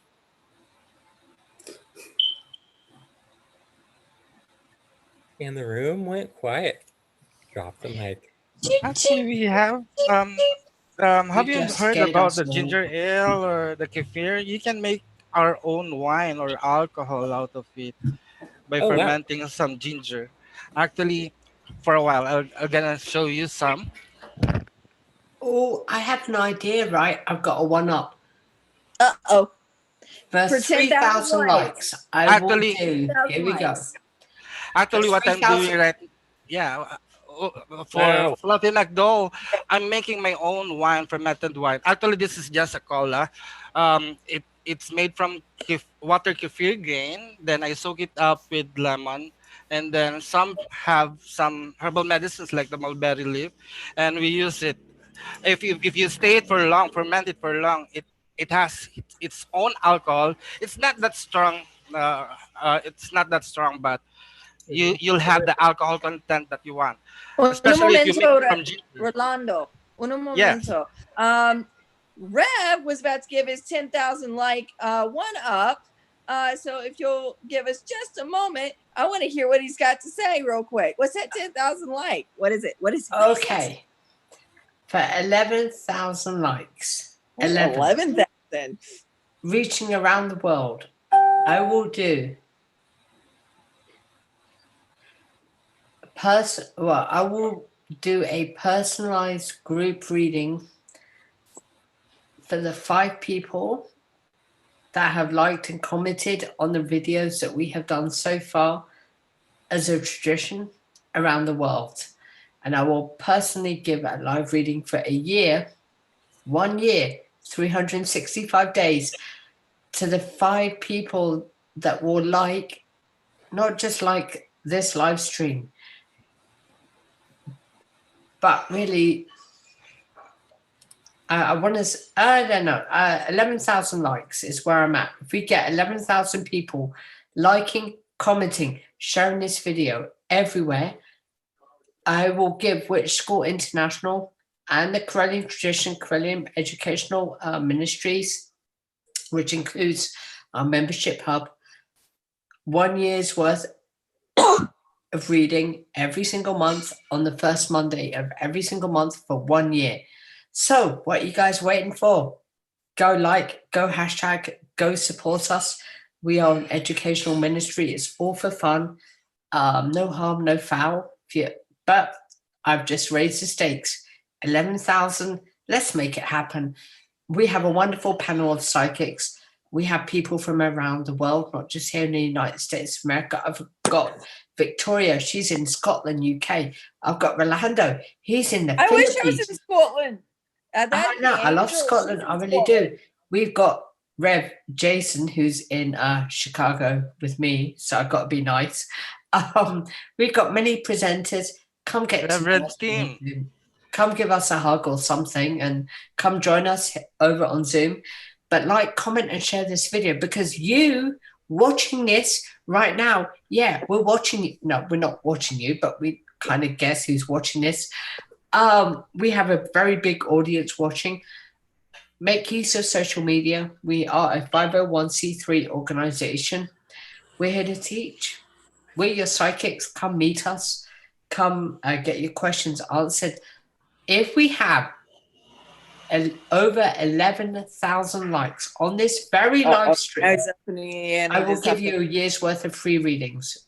Hands down, I will do readings on both networks, the Corellian Membership Hub. I will also simultaneously give a reading for everybody at Witch School International for 1 year. Wow. Nice. Who knows what we might be talking about? We could talk about anything. 1 year, 365 days. If it's a leap year, that 1 year will start at Samhain and move forward. So I start it when the year resets and moves forward. But there's the gambit. There's the bar. Let's get liking. Let's get sharing. Let's get interactive on social media. I hope if you just didn't fill your plate, Rev. If you're over on social media, I am on Twitter. Search me, Rev Ravenwolf. I'm also on Facebook. You probably already added me. I'm also lingering on Magic TV over on YouTube. Hello, YouTube. I'm being really polite tonight. I haven't mentioned COVID. Oops. I mean, I haven't mentioned anything about COVID. No. Oops. I mean, I haven't mentioned anything about the illness that's going around. Nor will I mention The Last of Us 2. Oops. I mentioned The Last of Us 2. Whoops. My bad. But definitely come check us out. Those on YouTube. Hello. Hello if you're on Twitch. Do I have a Twitch handle? I haven't been on Twitch in ages, but I do have a Twitch handle. I will post my link somewhere in somewhere. I forgot it, I'll be honest. But our goal tonight, we are a telethon. We're here raising money for a really good cause. The Corellian Educational Ministries.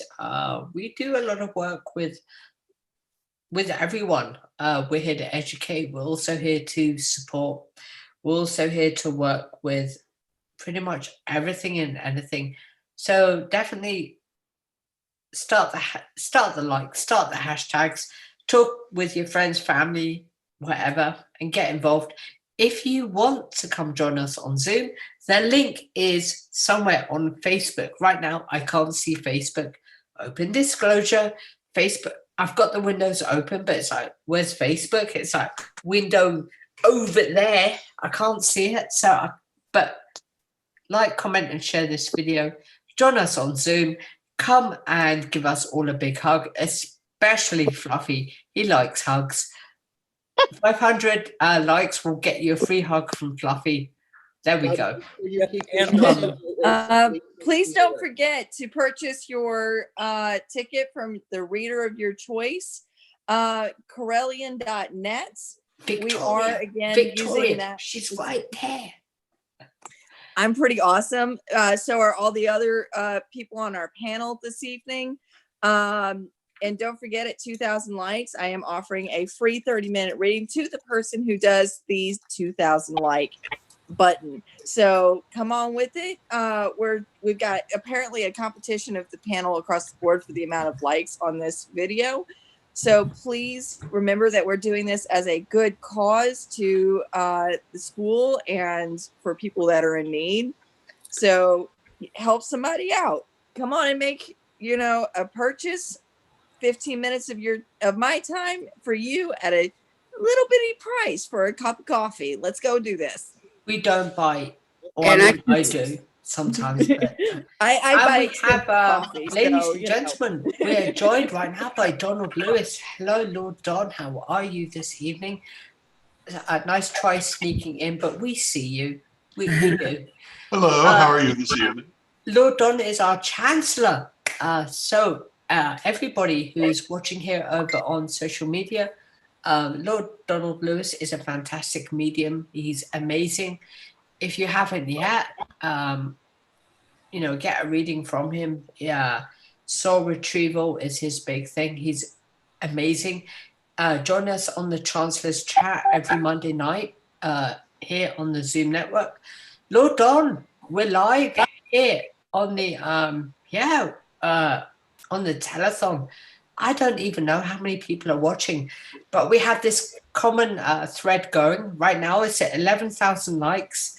Oh, I've offered to do 1 year's worth of readings for both Witch School International and the Corellian Hub. Welcome, everyone. This is Lord Don. Take it away. I hope everyone is having a lovely experience. We just finished the soul retrieval workshop a little while ago. That was a lot of fun. I know there are a lot of workshops going on and or scheduled, and lots of wonderful readers. So I hope that everyone is busy and enjoying themselves. So far, everyone I've talked to said they were having a good time. I know that this stream is being watched on a number of pages and platforms, so yay.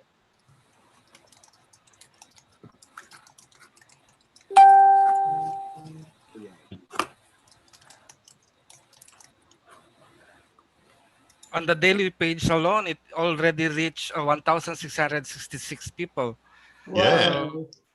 So go, Reverend Ravenwolf. No pressure. No pressure.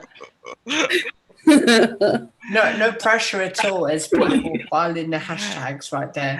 I've got Rev Jason as my bouncer, so I'm fine. Actually, for those people, I just want to show the website. I just want to share the website of the Corellian Psychic Fair.weebly.com. So if you want to have a reading from all these amazing psychics, you can always go to Corellian Psychic Fair.weebly.com. I hope this can be seen online. So you There can we are.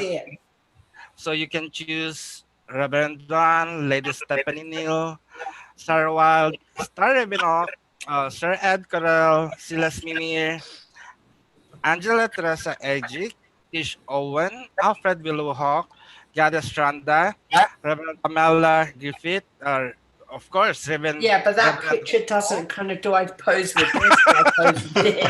But I remember that picture. That was from, I think, still from the International Pagan Radio, right? And Sir Apo at Yeah, that's Batigama. from IPR.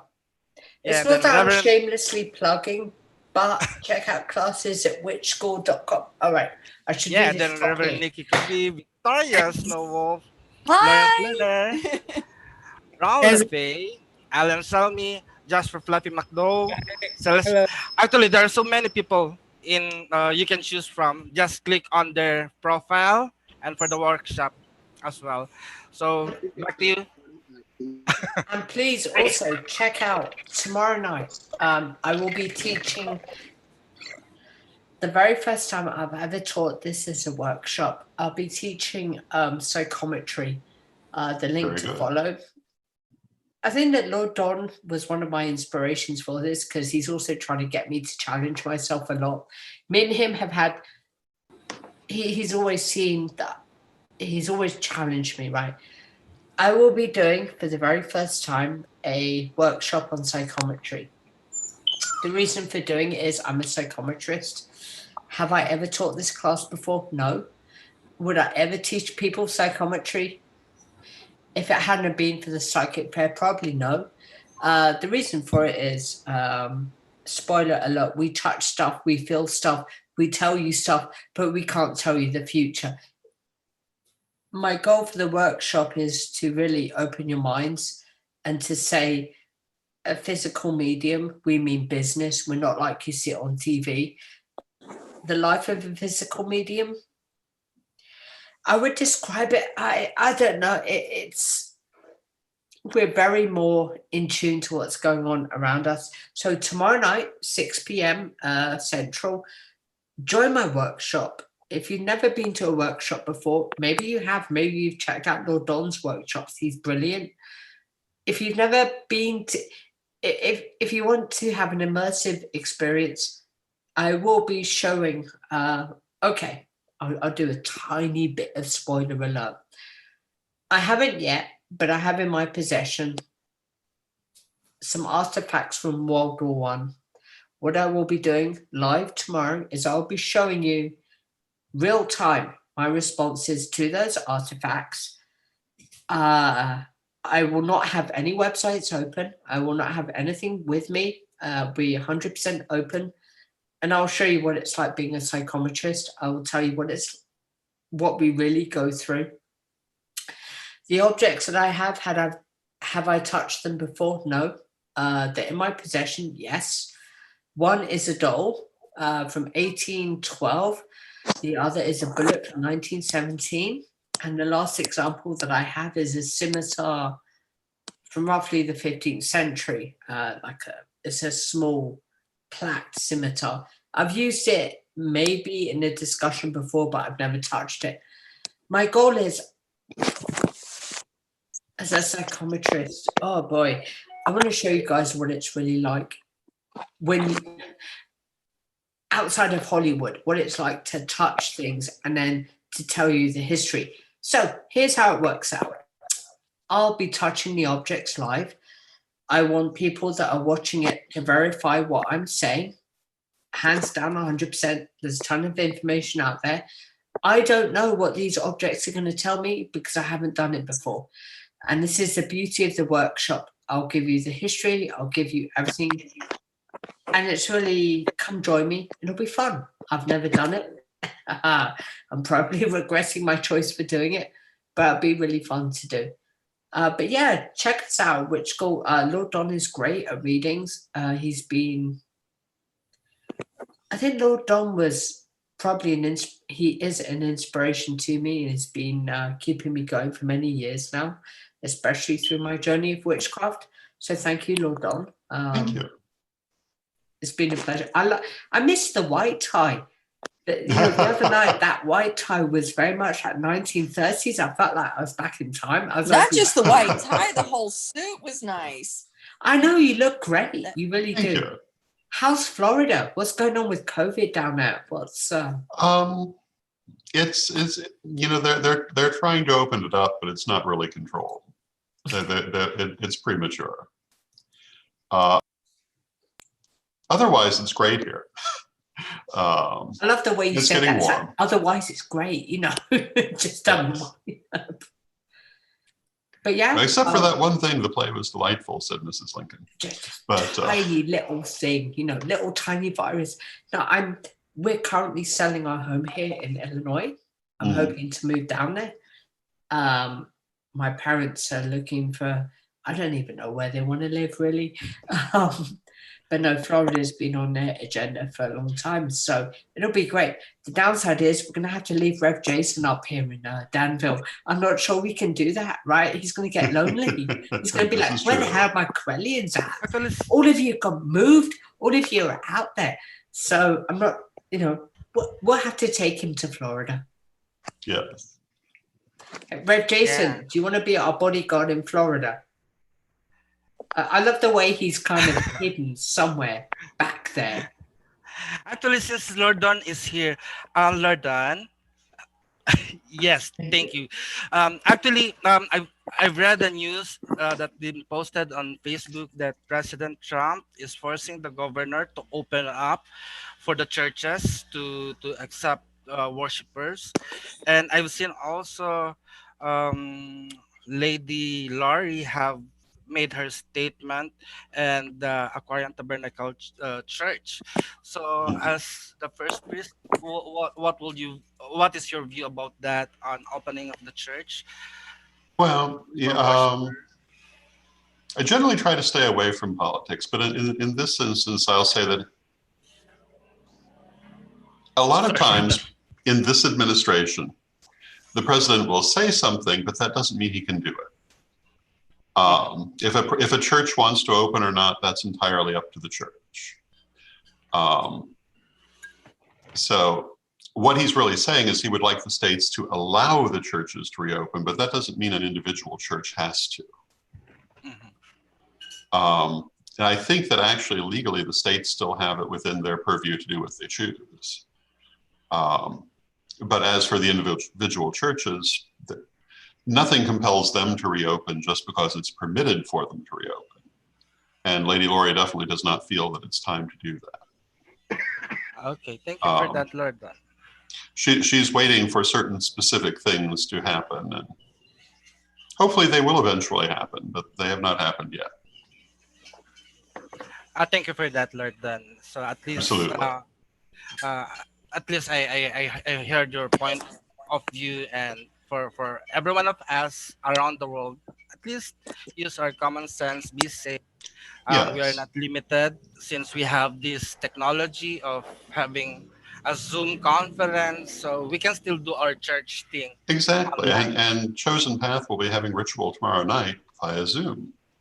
So it's the physical location that won't be reopening at this time. It's not that we've stopped having, not that the ceremonies have stopped. And with this technology, it's amazing compared to, say, 30 years ago, what we can do today. One of the things that I hate about Illinois, well, it's going to sound weird and petty, right? I'm in Wheaton, Illinois, and Danville's quite far from me. What I love about this virtual experience is I get to meet with Corellians around the world. Sorry, camera issue here. Let me see if that works. All right. Sorry about that. One of the things that concerns me about states reopening is, like, I don't know, we've gone through a pandemic, but what have we learned? Like, what is going to be the next society? Are we going to continue to be standoffish? Are we going to continue to be as negative? And as a medium, what bothers me a lot is, like, what's next, right? And I guess it's really hard because I'm not in contact. I can't, like, go out and meet somebody from the Corellian tradition. I'd love to be in Danville, right, where I could go and, like, chill out, you know. Oh, hi, I'm finally at the Mother Temple. I've only been a member of the tradition for X number of years, you know, I'm here. My concern for society is, what do we do next? Like, do we learn? Do we move forwards? Are we going to go backwards? Are we going to... Well, I think that really is up to what we do. Yeah. And I don't think that we can... I mean, we could try to look at it psychically, but in any other way, we're not at a point that we can see where it's going. I do think that we're likely to see some of the reaction here that has happened in Asia in previous years, where using masks is a more common thing, even when there isn't necessarily anything going around. People just kind of got into that habit, not every individual, but you see it a lot more there, I believe, because they've been dealing with pandemics that we have not necessarily dealt with, because in former times we were better prepared. Yeah. And of course, that's the thing, that's the real question. Will we pay attention to what science and medicine tells us, which I always encourage people to do. One of the things I've been saying, not to, and this is not a political issue. This is has nothing to do with parties inherently, but a lot of people seem to be having difficulty believing that there's an infectious disease. But, you know, for thousands of years, infectious diseases tore through human communities every 5 to 10 years. It's not inherently a particularly shocking or remarkable thing to have happen. And I think that it speaks very well of modern science that it's become so rare that people find it hard to believe. Because 100, 150 years ago, nobody would have found it hard to believe. Even when I was a child, you know, polio was only just barely behind us. My mother had diphtheria in the 30s. I mean, infectious diseases have been part of human life for thousands of years. And not necessarily commenting upon anyone's theories, but there is no inherent need for any kind of conspiracy theory to explain an infectious disease. They've always been there. And the fact that it's become so rare as to be remarkable says a lot about scientific progress. And I think we're foolish not to pay attention to that. So. I agree. Yeah. I think that what we're going to be doing is as soon as we open back up, we're going to get back to normal fairly quick to an extent. And then wave 2 of the virus is going to hit us, and it's going to be a lot worse. And then that's going to be where reality hits, where the changes that we're neglecting to implement as a long-term thing is going to be more of a long-term thing. And Yes, I agree. Yeah, I have to agree as well. Yeah, and that's when As we're going well. to get a handle on the situation, or start to at least. Yeah, I think there's a very good chance we will get a good handle on it. I think it's unfortunate it's taken so long to do so, but I think that definitely a handle can be gotten on it in the future. And will this disease continue to be with us? Well, they all continue to be with us, but we learn ways to deal with and or prevent them. Here in And then, they pretty much not completely, everything's not completely 100% back open, but they've already begun reopening. I work in a restaurant, and I guess it's probably been about a week and a half now. No, let's see. Yeah, about a week and a half now since they allowed restaurants to start opening up the dining room. But the dining rooms are only allowed to be open at 50% capacity. So every other booth. And at our restaurant, we put a lot of stuff into place to help stop and help be as safe as we can. That's good. And then and we still have our carry out option, that we still have that pretty heavily fortified, because I mean there's still a lot of people that just don't feel comfortable, that know that it's too early here. Yeah. But it's just I definitely I feel in the cases in South Carolina, if you look at the official site, they haven't changed a whole lot in the last couple of weeks. And I don't think that's accurate. I think that here they just stopped reporting cases because the governor wanted to reopen everything. And that's been his stance from the get-go, that he didn't want to close anything down. And so he's kept with that same stance. And so now he's starting to open everything up, and we're not ready for it here at all.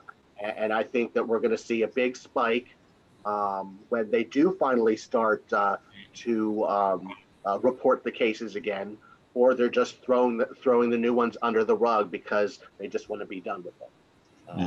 And also, I don't think that's good for people that are compromised, that will die because they have a weakened immune system or underlying issues that they shouldn't be exposed to this. So, I mean, I know I have a lot of opinions about it. I just really feel that we're definitely not ready. I mean, I see, like, I haven't personally lost anybody to the pandemic, but I know a lot of people that have. Yeah. Two of my friends, right in the tradition, actually, two amazing people in the tradition, they both lost their uncle. My friend Maxine that lives here, her uncle was in Ecuador, that she lost him. And then our dear Monica Salas, who lives in Chile, she also lost her uncle. So it's not just here, it's everywhere, and people just need to understand that. My partner lives in Colombia, and they've extended their health emergency through June, I believe, and they've suspended all international flights until the end of August, which is a long time. But as I hope that helps fix it there.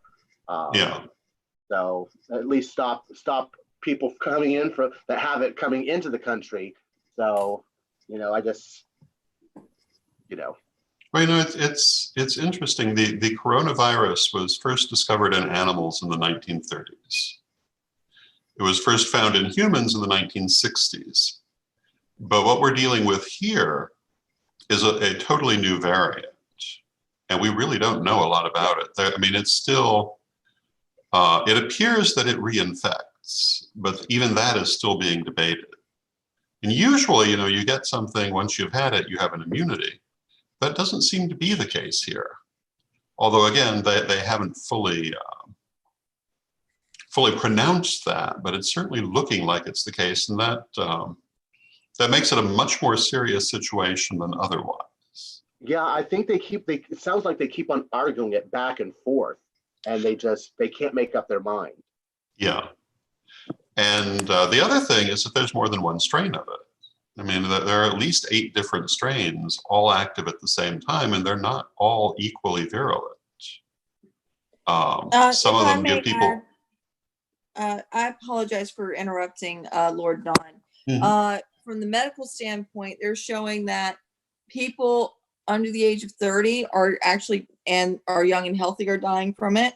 Yeah. They're also showing that people that have tested positive and gotten through the main course are also testing positive post clearing the symptoms of the disease, which is terrifying to a vast majority of people that are in the medical community. Well, people keep talking about the recovery rate being so heavy, but they're forgetting that recovery doesn't necessarily mean, or the survival rate rather, doesn't mean you go back to normal. And for a lot of people who have this, they are not going back to normal. They have impairments they'll be carrying forward. And it's a very serious illness. And even so thank you. Even people that are getting cleared later on are having strokes and blood clots and DVTs and things like that. Very true. It's it's a very serious issue.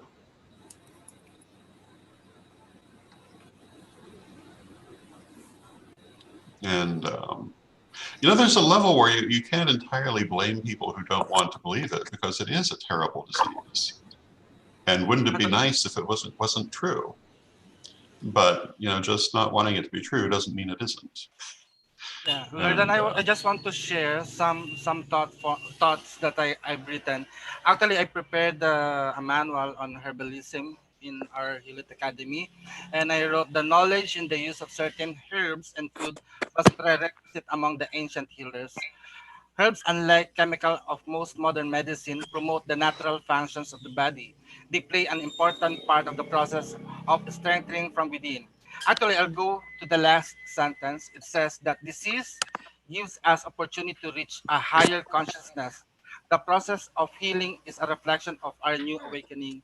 Actually, I meditate on this, that on the hierarchy of creation, it was darkness, then it become light, then we have life. And I thought to my mind that, so if that is also our sister as part of the creation, what about the disease? Then what I learned about this, that the disease help us. It's not limiting us. Of course, as initial reaction, we are being limited, but it helped us to evolve to be the best person who we are. And those people, since for us, in this time of pandemic, we are cleared from COVID, right? But it doesn't mean that we are not affected. By staying at home, we are already being affected by the coronavirus. And this give us an opportunity to evolve ourselves, to train ourselves to be a better person by practicing some good practices. And that's why it says disease give us opportunity to reach a higher consciousness. The process of healing is a reflection of our awakening. Though it's nice that most of us are doing our part in helping people to beat the COVID-19 around the world, but I think if it will be it will be what do you call that, extinguished or diminished, um, it's not. It will stay with us here. So as all other the diseases, though before polio have been eradicated, but lately this year polio has resurged, and since polio is here, since COVID is here, what we need to do is just to strengthen ourselves to coexist. It's not the disease who will define us, but it will define us who we are to handle those kind of challenges that we are facing. I certainly agree that it's the challenges that make us grow. And you know, it is worth noting that this period has been a great healing moment for nature. They're not talking about it as much now as they were a month ago, but you were seeing the return of animals to places where they had not been seen in a very long time. You were seeing smog clearing from places where it had been very heavy. And I'm sure you must still be seeing these things, even though we're not hearing them as much. And I think that it does offer us a chance to alter how we do things for the better. What we do with You know it that- is up to us. I apologize again. Oh. Do you know, I don't know if anybody's on this channel is aware, but 11 million square feet of the ozone has healed itself during this time period. Uh-huh. Think about that. 11 million square feet of the ozone is back. Yeah. I find that amazing. No, That is. I've heard about that. Was there any prediction on how long it would take for that type of thing to heal, or any statistical information on that, so we could compare what actually happened to it versus what was theorized? One thing Actually, I I've have heard. no predictions at this time. I just have the knowledge of the amount of square miles that it has healed. I don't have any additional information about that at this time, but I can certainly look up the research. Well, Okay. can I say something? I read an article from NASA that the sun has gone in the last 3 months through it's starting a solar minimum, meaning that there have been absolutely no sunspots on the sun. And anytime there is a sunspot, that's where there's a huge burst and it's hotter. So the sun has cooled down. I heard that. And Interesting. yeah, and actually, believe it or not, it was on NASA. It was several different news platforms, but even Fox News said something about it. That's interesting. Yeah. I want to make sure I heard that right. The one channel in this planet that doesn't believe in science It's use Fox science. News. It just like I think I hallucinated there that fact. Yeah, You just Google solar science. minimum. Just Google solar minimum for 2020. And it's Goodness. describing everything. I mean, it's very interesting. From an from I don't want to say astrological, that's not right. I don't know how, I can't say the word. Astronomy. Astronomy, but I don't know how to, anyway, from an astronomy point of view, that is a fact. Astrological? It's a fact. it has been researched, and they have determined that has been an occurrence, and it hasn't happened for many, many years. Yeah, it was like what, 200 years or something. It's been a while. Yeah, what I think that meant We're was, due for one, but I don't think it's going to be in our lifetimes.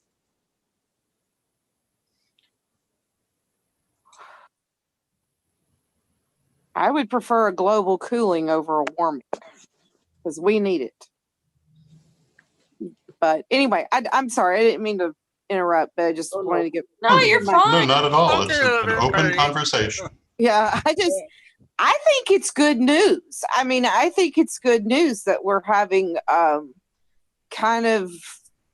we're leaving the earth alone so that the earth can heal itself and we can heal ourselves. But in the same part of it, there are people absolutely going bonkers.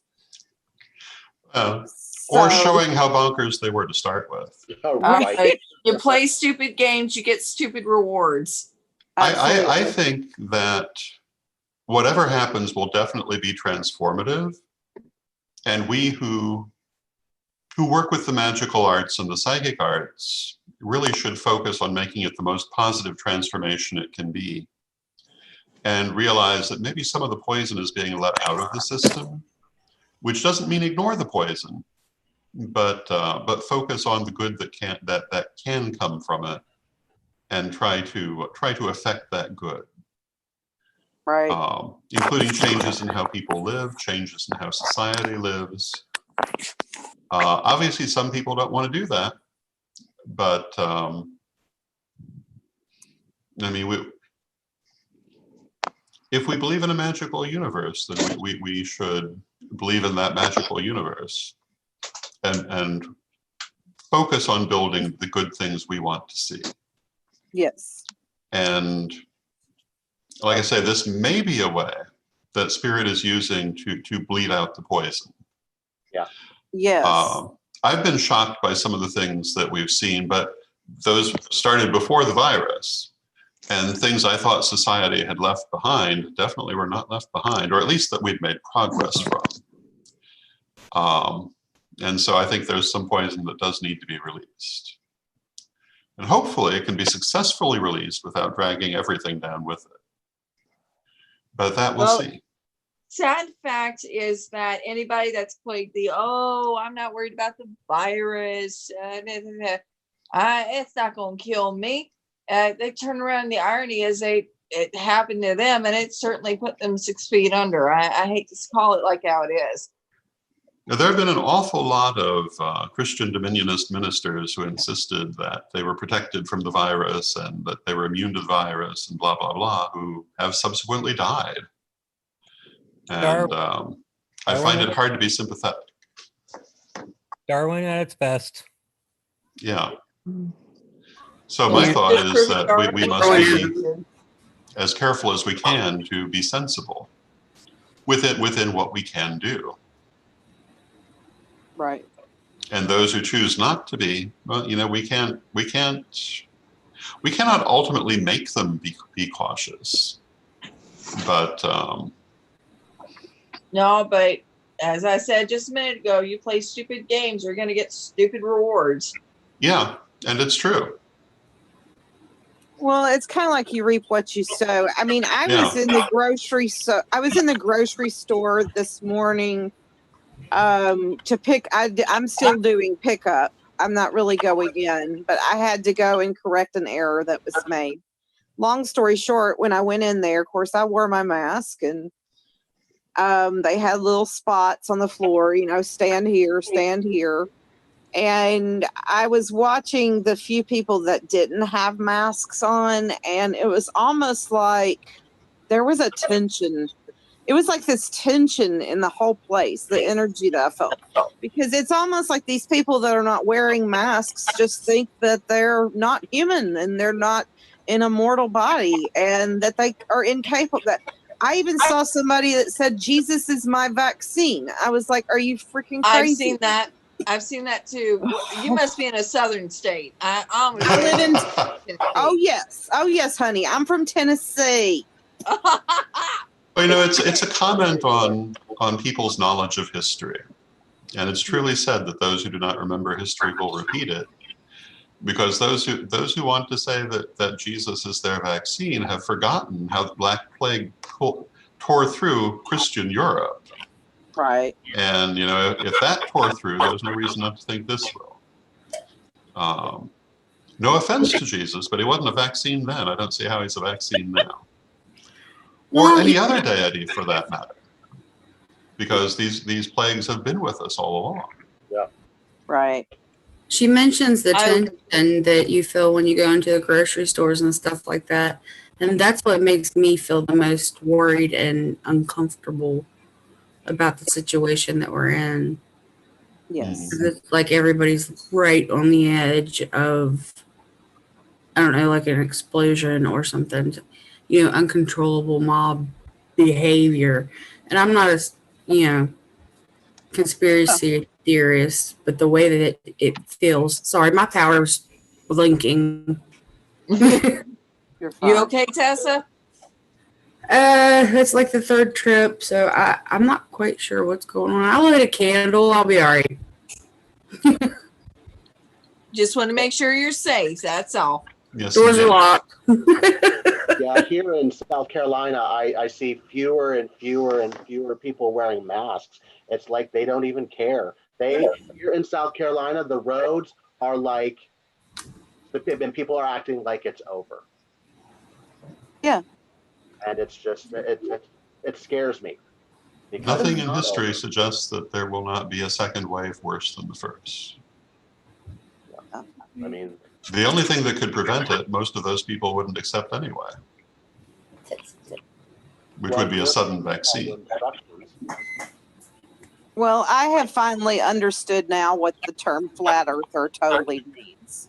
I mean, because when you live in the southern states, and I mean, DJ, I know you know what I'm talking about.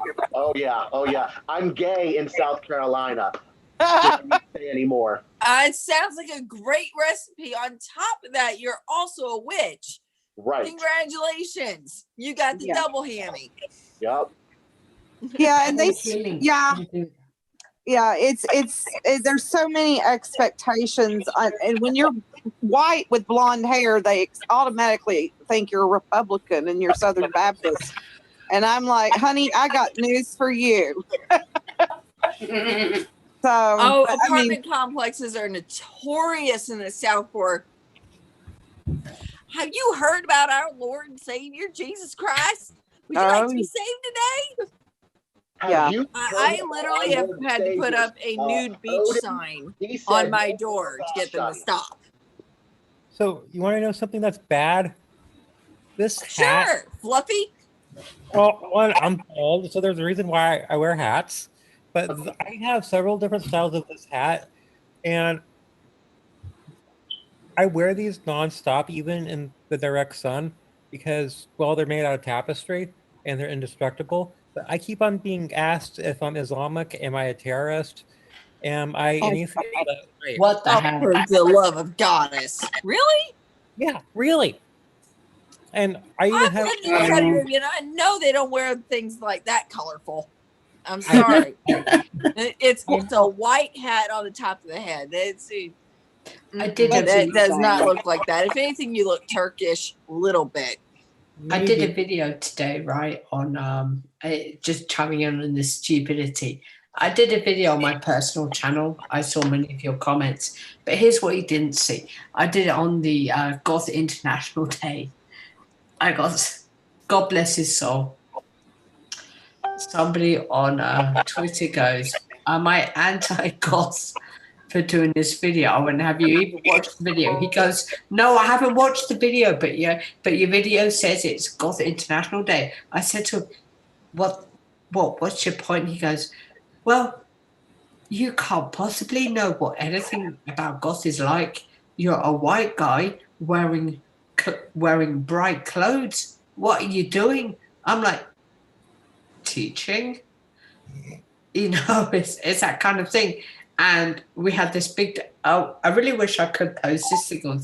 We had this mini debate, right? And he's going, well, you You can't do a video on Gothic heritage because you don't wear makeup. I'm like, do what? Yeah, this person said, you can't, this video, take it down. You're not wearing makeup. You don't have earrings. You can't possibly be goth. I'm like, this must be a teenager. Tell me this was a kid. At least tell me it was a kid and not a full-grown adult. I think he's 18. Everywhere, I think the person that sent it is around 18. But it was just hilarious. I uploaded the video. It was a live stream, right? I think a couple of you had watched it. And we were mixing everything together. I was trying to outlay everything. I got to work and this guy was like, you can't do that. It's not, you don't look like it. I'm like, what do you expect me to look like? Well, then that's it. So I'm going to interrupt. You said the child was 18, right? About 18, yeah.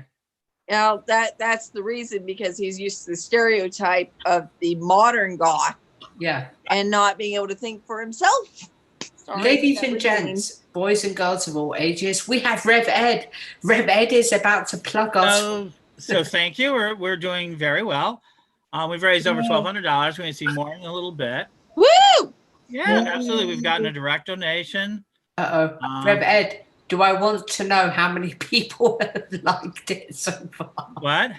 Do I want to know how many people have done hashtags and likes so far? So I was going to mention that. That was the second thing. So I've just gotten looking around so far. So all told, we're probably in the area of about 300. We're now broadcasting live into the Galactic Lightworkers Group, Community of the Awake. Pagan Tolerance is running us.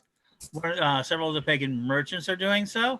And one of the things that's happening in that sort of an idea of growth, and it's a very simple idea of growth, is that we basically are looking at people are listening to what we have to say. So there's a couple of questions out there. Some people want to know if you guys can do a 1-card prediction each.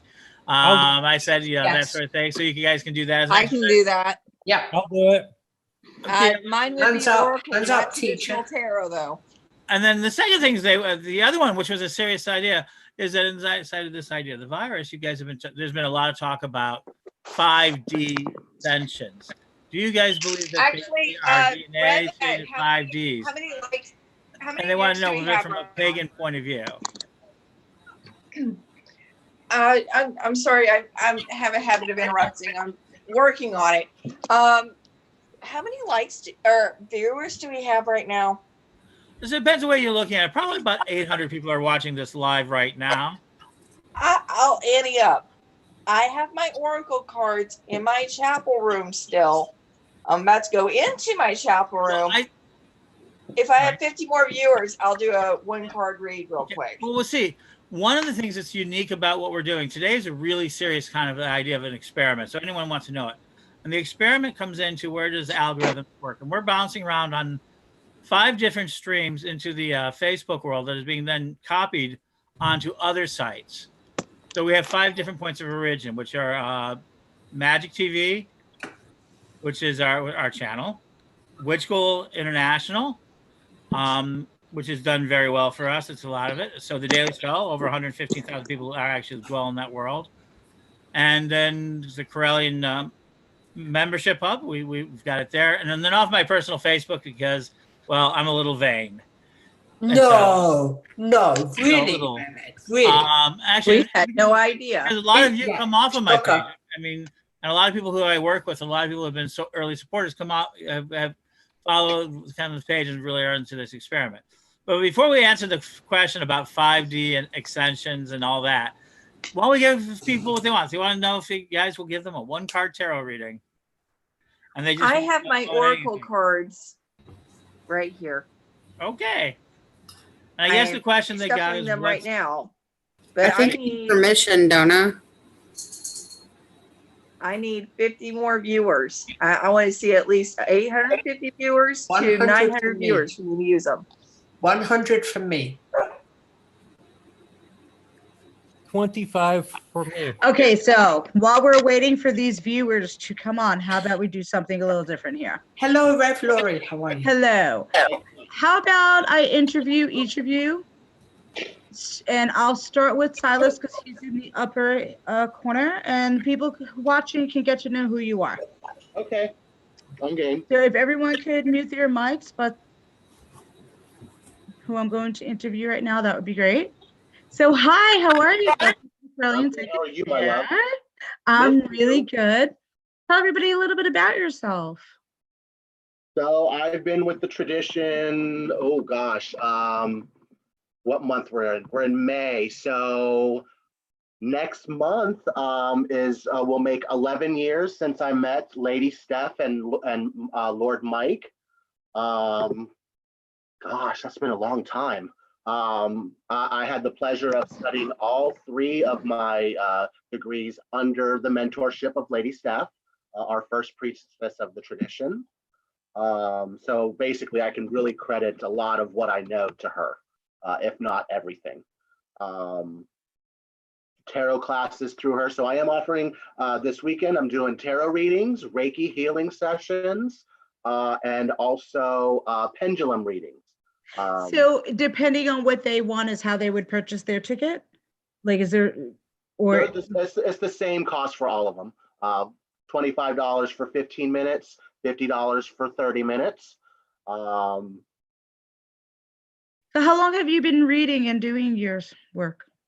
Well, I mean, I've been, as long as I've been with the tradition, so 11 years now. And I did a little bit of studying beforehand, but really this last 11 years, I've just really been focused and lots of life changes.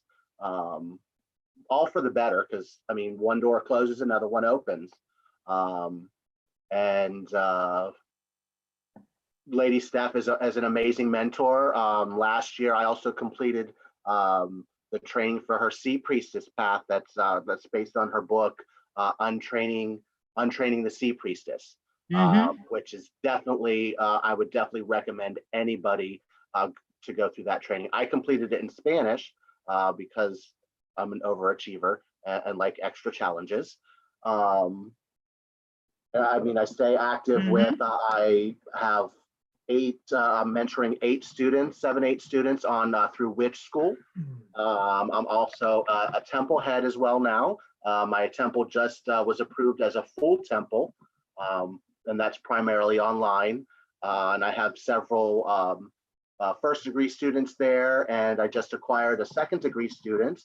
I'm really excited for him. Congratulations. Thank you. The interesting thing is all of those students through my own temple are all in Spanish, which okay. Which is that's really awesome nice. now. So Yeah. for those of you who don't know, everybody that he's talking about when he says Lady Steph, that is Corellian First Priestess, Lady Stephanie Neal. She is the head of Sacred Sea Temple in Atlanta, Georgia. Is it considered right outside of Atlanta, Georgia? Outside of Atlanta, but Georgia. Yes. And wonderful. Thank you so much for sharing everything with us. And you're available for reading still a little bit this evening, tomorrow. What are your hours? All day tomorrow, Sunday, Monday. I don't have to go to my my mundane job at all. I specifically requested off because I'm really excited to give you your reading. So awesome. So click on me on the Corellian.net. Terrific. Thank you so much. So since we were talking about this one card reading. Okay, awesome. So I'm going to be reading from your choice of 2 decks this weekend. My primary deck is the deck of the Siren, so a sea deck.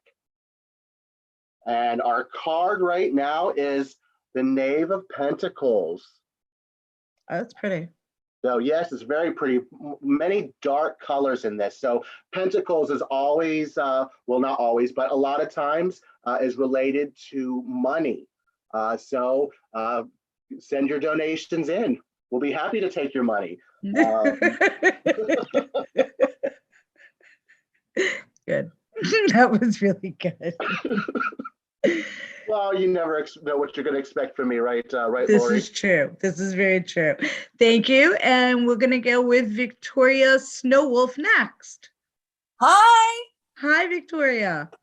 How are you doing tonight? I am doing very well, thank you. So tell me, where are you from? Tell us a little bit about yourself. Oh, from's kind of complicated in my book because I'm a military daughter. I also am just now engaged to a military spouse, and we're planning on getting married in October, so I'm super excited. I'm also kind of a super shopper. I managed to get $8,000 gown for 25 bucks because I'm pretty awesome. And I am a Oracle. I've been practicing since I was 15, so 32, that's 17 years.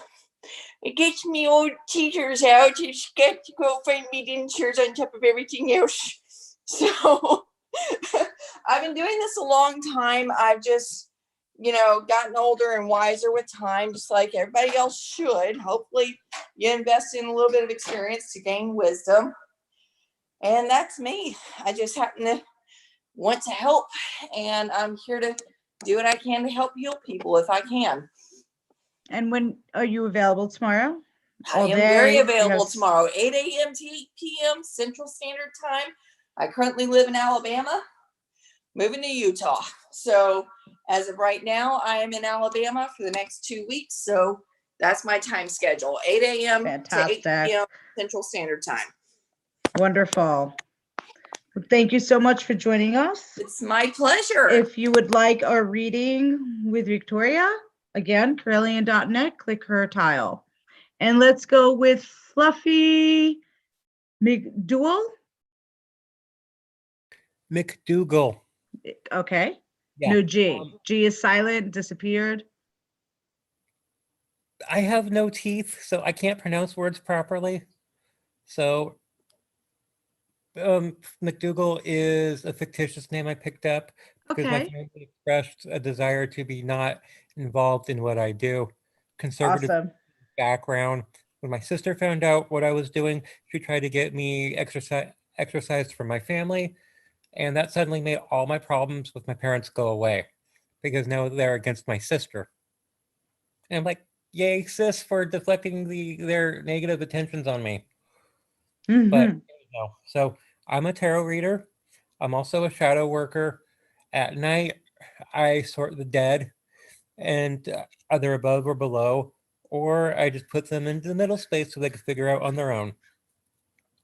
I focus on self-empowerment, showing people the best possible versions of themselves, what codependency looks like, and what depression looks like, and I show them a different way. And I quite literally give them a choice: stagnation or movement. Same thing I do with the dead. And they almost always pick the brighter path. Okay. And I picked the name Fluffy because I like it. It has certain spiritual meanings, but more than anything, it has a lot of whimsy. And I get bored very quickly and I require constant stimulation. So I need whimsy. I need something to make fun of. And I got a lot of seriousness under the hood to deal with. I just don't want to. Understandable now. So if you would like to have a session with Fluffy, again, Carillion.net, click his tile. Yep. And I will be available for another 2 hours, and I'll be available all tomorrow. Wonderful. Thank you so much. Thank you. Rev RG. You're muted, honey. All right. Hello. Hi. So a lot of people, I'm sure you already know his face. He's on every day on Witch School, the official page, and shared out to a lot of other pages. Hi, Rev. Hello. I'm Rev Ravenwolf Greenfield. I prefer being called Tim, whatever you want to call me. My real name is Tim, so call me that. I'm a spiritualist medium. I'm a psychometrist. I'm also clairaudient. I specialize in tarot. I'm also a paranormal investigator. I train paranormal investigators as well. I've worked with local groups and cable networks, especially upcoming investigation groups. Oh boy, I've been involved with this tradition now for a couple of years. I love teaching. I love to bring the world of the paranormal, the world of the fantastic, and I love to teach it in a way where it's acceptable to everyone, where everybody can see it in a neutral perspective, where there's nothing behind, where it's nothing where we're trying to get you to think one thing. I teach it from a neutral thing. I'm a clairaudient. What I do is I pick up on pretty much audible levels of presences, which is really hard when you work in a nursing home with a lot of people that have passed there. But I enjoy teaching. I really do. I love doing live streams. My goal for the live streams is to bring the classes from classes at witchschool.com to reality. It's why I do it. I try as much as I can to use Zoom. There have been technical issues with it, but I finally figured it out. The joy of doing live sessions, whether it's just Q&As, whether it's on Zoom, whether it's not on Zoom, I try to engage our students, and I get controversial, yes, but I do it in a way to engage you. I really do, especially when it comes to spiritualism. I am also an advocate for spiritualists around America. I like to put myself out there as a resource for anyone that's having issues. I'm also a member, open disclosure, of the Magician's Castle in California, although I'm kind of like one of these weird members. I've never gone to a meeting. I don't even know why they gave me a membership. It was a couple of years ago. They're like, I got an email going, "Hi, this is the Magician's Castle in California. We would like to announce that you have been..." What? I've never even gone there. What? But okay, it's on there now. I teach ceremonial magic. I'm also a tarot reader. I'm available nights and very early mornings. I will teach you the truth. Sometimes people get offended by it. Sometimes they don't. Sometimes what I say doesn't make any sense. And people are like, "Oh, I've got to do my research." That's fine. I don't get offended. I really don't. It's like, I'd sooner you think, and I'd sooner you go away from a reading going, okay, maybe that made sense. That's a little bit about me. I also produce, I'm very big on social media, not on Twitter. Me and Twitter are not friends, right? Twitter can go and it's over there. There's reasons for that. I don't get involved in the troll wars. I really don't. But when I see paganism being brought up, then I get involved very quickly. I'm very sarcastic as a witch. I really am. And as a medium, this young lady, sorry, let me turn off the background here. Give me 2 seconds here this young lady sitting right here, very sarcastic young lady. She died in the early 1800s, and she's more sarcastic than I am. And it's really annoying. I come home from work, or I come home from wherever, and she's done something. She thinks it's hilarious. I don't get it at first until I suddenly see what she, and I'm like, really? Gee, thanks for that. I did a really funny thing, right, for everybody, since I'm sharing things. I did a live stream. Angel Robinson was on the live stream. We're talking about whatever. I didn't notice this. This is why a clairaudient, we pick up on audible vibrations. We can't see things, right? I'm doing a live stream, chilling out, having fun, engaging. My hair suddenly goes like this, and suddenly goes like this, and suddenly she's right behind me going, "Oh, hi, you called me." Well, I didn't notice it at first. Angel, she's probably watching this right now. She's like, "Oh, look, the comments blew up." It's like, what is going on? So there's something, I didn't even figure it. So that's a bit about me. I am a clairaudient. I'm also a spiritualist medium. I would say licensed, but it really isn't a license. I'm also a demonologist, which means I deal with,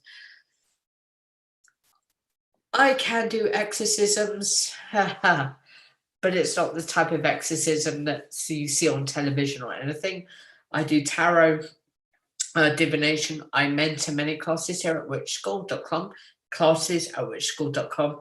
I'm also very big on the Daily Spell Network, Magic TV, Pagan Noise. Wherever you guys see me, come say hi. I'm very humble, right? I'm not one of these people that I always tell people, if you're in Chicago, you see me, come say hi, give me a hug, give me a high five. Let's go have coffee. I don't hide. What you see when I do streams, when I do videos, it's me. It's 100%. No script, no anything. I wish there was, but there really wasn't, because then Facebook wouldn't have any reason to yet. I've been yelled at by Facebook many times, right? Today, I did what was it? The Gothic International Goth Day. I went to work. I got an email from Facebook. You can't mention drugs. I didn't even mention it. Facebook was like, you can't mention this. I'm like, dude, I'm at work. It's like 11 o'clock in the morning. The stream ended 3 hours ago. What are you doing? But yeah, okay, great. That's a bit about me. If you want readings from me, Corellian.net, click on my name. When are you available? I do early mornings, anytime after 7 o'clock Central, up until 9 o'clock Central, and anytime from 6 o'clock in the, well, actually 5 o'clock in the evening till whenever. Have an open mind, is what I would tell people that I read for, and I don't hold anything back. So yeah, I'm happy to do readings. I really am. If you want tarot, I can do tarot. If you want palmistry, I'll do my best to do palmistry. It's hard on Zoom, but we'll see what we can do. Yeah, okay. Lori. That's a bit about me. Okay, great. Well, thank you so much. And if you'd like a reading tomorrow with Reverend Tim or Reverend Ravenwolf, click his tile at Corellian.net. I see we have Reverend Rolando on. Reverend Rolando, would you like to talk to us? Hi. Yes, hello, Reverend Lori. How are you? I'm doing great. I really like you to become a lady already. Have you been talking to my husband? No, we seldom chat. Okay. Except on the telephone. So I see you're busy there. Are you making clippings? Yes, well, actually, I'm doing some herbs, so I'm preparing for herbs for the herbal capsules that I'm making. Tablets, what I mean. So here, actually, I just want to tell everyone that I'm available for tarot reading anytime, anywhere, especially here at Witch School, Daily Spell, or whatever platform you are watching this. So try me. So Reverend Rolando, can you tell everybody, because we're not just in our own group right now, we're live and a lot of people may not know who you are. Can you tell them a little bit about yourself? Actually, I'm Rolando Gomez Coman. So I was known as Ato Adman Agama. That was my spiritual name. That is my spiritual name. I'm still using that. I am from the Philippines. I am the chief priest of Luntiang Agama Natural Divine Art Shrine of Healing, which is a Corellian formal shrine here in the Philippines. And we are also a duly registered religious organization here. So technically, we are the first. Then we have also the Temple of the Wise by Lord Blue Soul or Norman Daito in Davao City. So we are working as a Corellian here in the Philippines and try to spread the news about Wicca here. And we are also active on interfaith movement, as we also established the peace prayer interfaith movement here. And we have also an LGBT community, which is the Kadua movement, Equality Through Compassion. So we're just setting up this shrine for everyone that they need to talk to God. They can come to us, whatever religion they are, we could help them up, especially with their problems of spirituality, emotion, and the mind. And since I'm also a traditional healer, I could help up on your problem physically to balance the body and the mind and the spirit. And what is your availability for reading tomorrow? I'm available from 7 a.m. Oh, no, 7 a.m. here in the Philippines, or 7 p.m. there, up to 11 p.m. in the U.S. time. Is that Eastern time? I'm not familiar if that is Eastern time. Our time is Eastern time, yes. Yeah, Eastern time, but here Philippine time is morning. So I'm the Okay. man in the future. Awesome. Excuse me one moment. Trey, if you wouldn't mind muting yourself. For some reason, I can't mute you, but we're hearing a lot of the background street noise. Actually, street noise probably it's mine.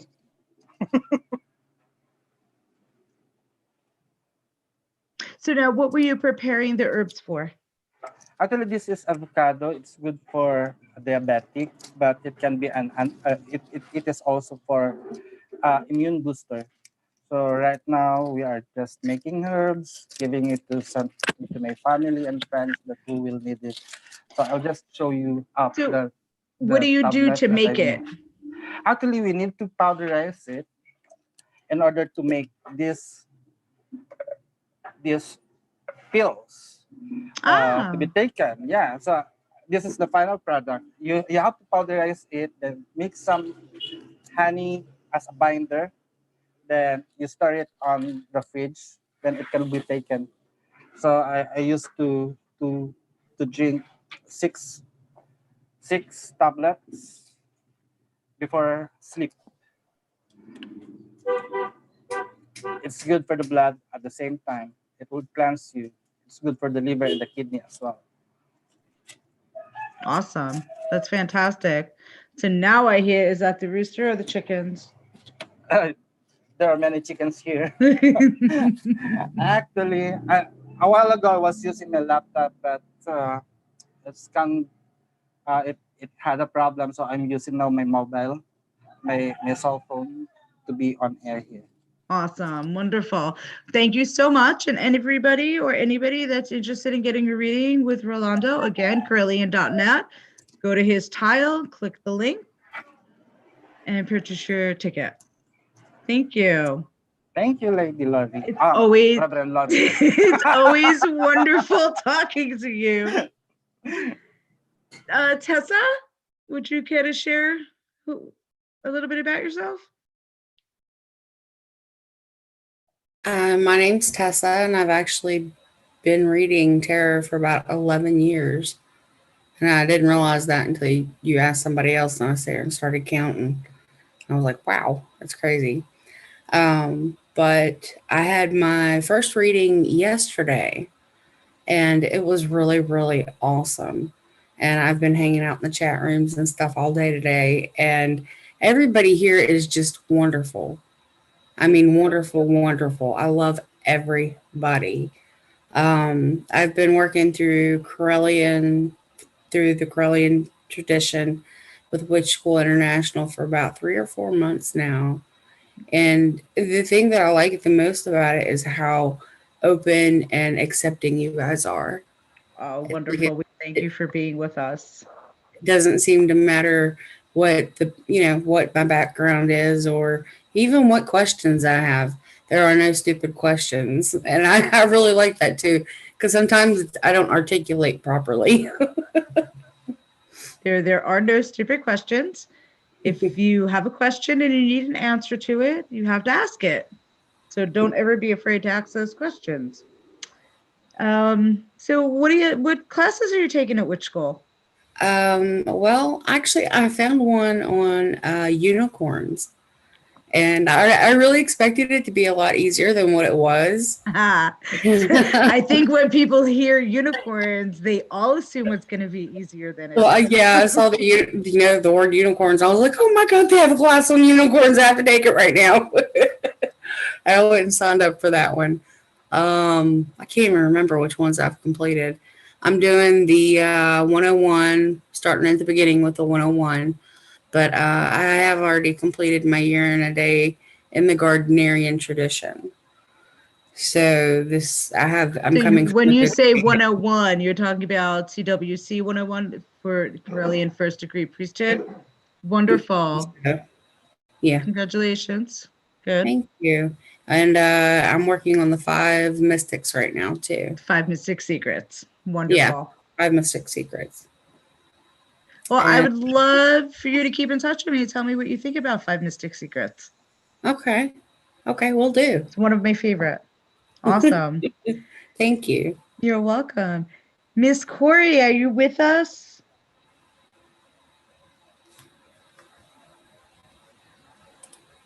Trey, would you like to share a little bit about yourself? I'm here. Oh, Corey is here. I just had my microphone muted. What are we doing? Talking about ourselves? Sure. I'm Corey. I'm Reverend Corey. I'm about to finish my 2nd degree. I've been reading tarot pretty much for myself for about 20 years, and I read for people just as a service. I really don't do it to, make money or anything like that. I'm into crystals. I've been collecting crystals probably for 30 years. I live close to Arkansas, so I have a cousin who lives in Mount Ida, and we could go mining there for our own quartz. Yeah. So anyway, I like crystal grids. I like I don't know. I can't describe. I have an Episcopalian background, but got tired of the dogma with Christianity in general and transitioned over into. I knew that I was from another place when I asked my mom one time. I said, "What is heaven?" And she described the Summerlands pretty much. And we were in a garden. That's my big thing, is gardening and herbology pretty much. I'm always taking pictures of my plants. And I guess you could say I'm a green witch. And I'm a Corellian. And I like to teach. And I locally am trying to be a beacon of there's this new, I'm almost feel like a doula for this new age of generation of people that are going into these pagan paths, the younger people that are, because there's people, and I was telling somebody earlier today, I think I was telling Lord Dawn, I feel like, I've been so insecure because being in the South, it's just, you got to tiptoe around people sometimes. And I'm getting to a point where I don't feel like I have to anymore. And I feel like, somewhere there's a young person looking up to you. And that's when, becoming a mentor, you get on that threshold of being that midwife, of initiating people into the new age from, what the dogmas that we've had around. And that's something that I feel like I'm in service to do. Wonderful. That is what I feel like I'm in service to do. I mean, there's somewhere, there's a little girl, there's a little boy, and they really think the world of you. And that's for everybody out there. So that's all I've got to say. Well, thank you for sharing that. Yeah. So there you go. Sorry, I had my mic off. No, that's okay. Trey, are you with us? Wait, Corey, are you reading this weekend? No, I'm not Okay. reading. I'm just hanging out with everybody. Wonderful. We're glad to have you hang out. Yeah, and I'm doing some workshops. So yeah. Wonderful. Cool. Trey, are you with us? Okay, well, let's go back to the idea of that 1-card reading. I'd be down for it, 100%. Okay. Reverend Ravenwolf. readings is what I specialize in, what I love to teach. The idea behind a 1-card reading, I tell people whenever I do it, clear your mind totally. Ignore the person that's holding the cards. I'll give you the deck. When you handle the deck, focus on a specific question, and that specific question has to be realistic. Past, present, future, spirit, the astral plane, whatever it is, it's not some.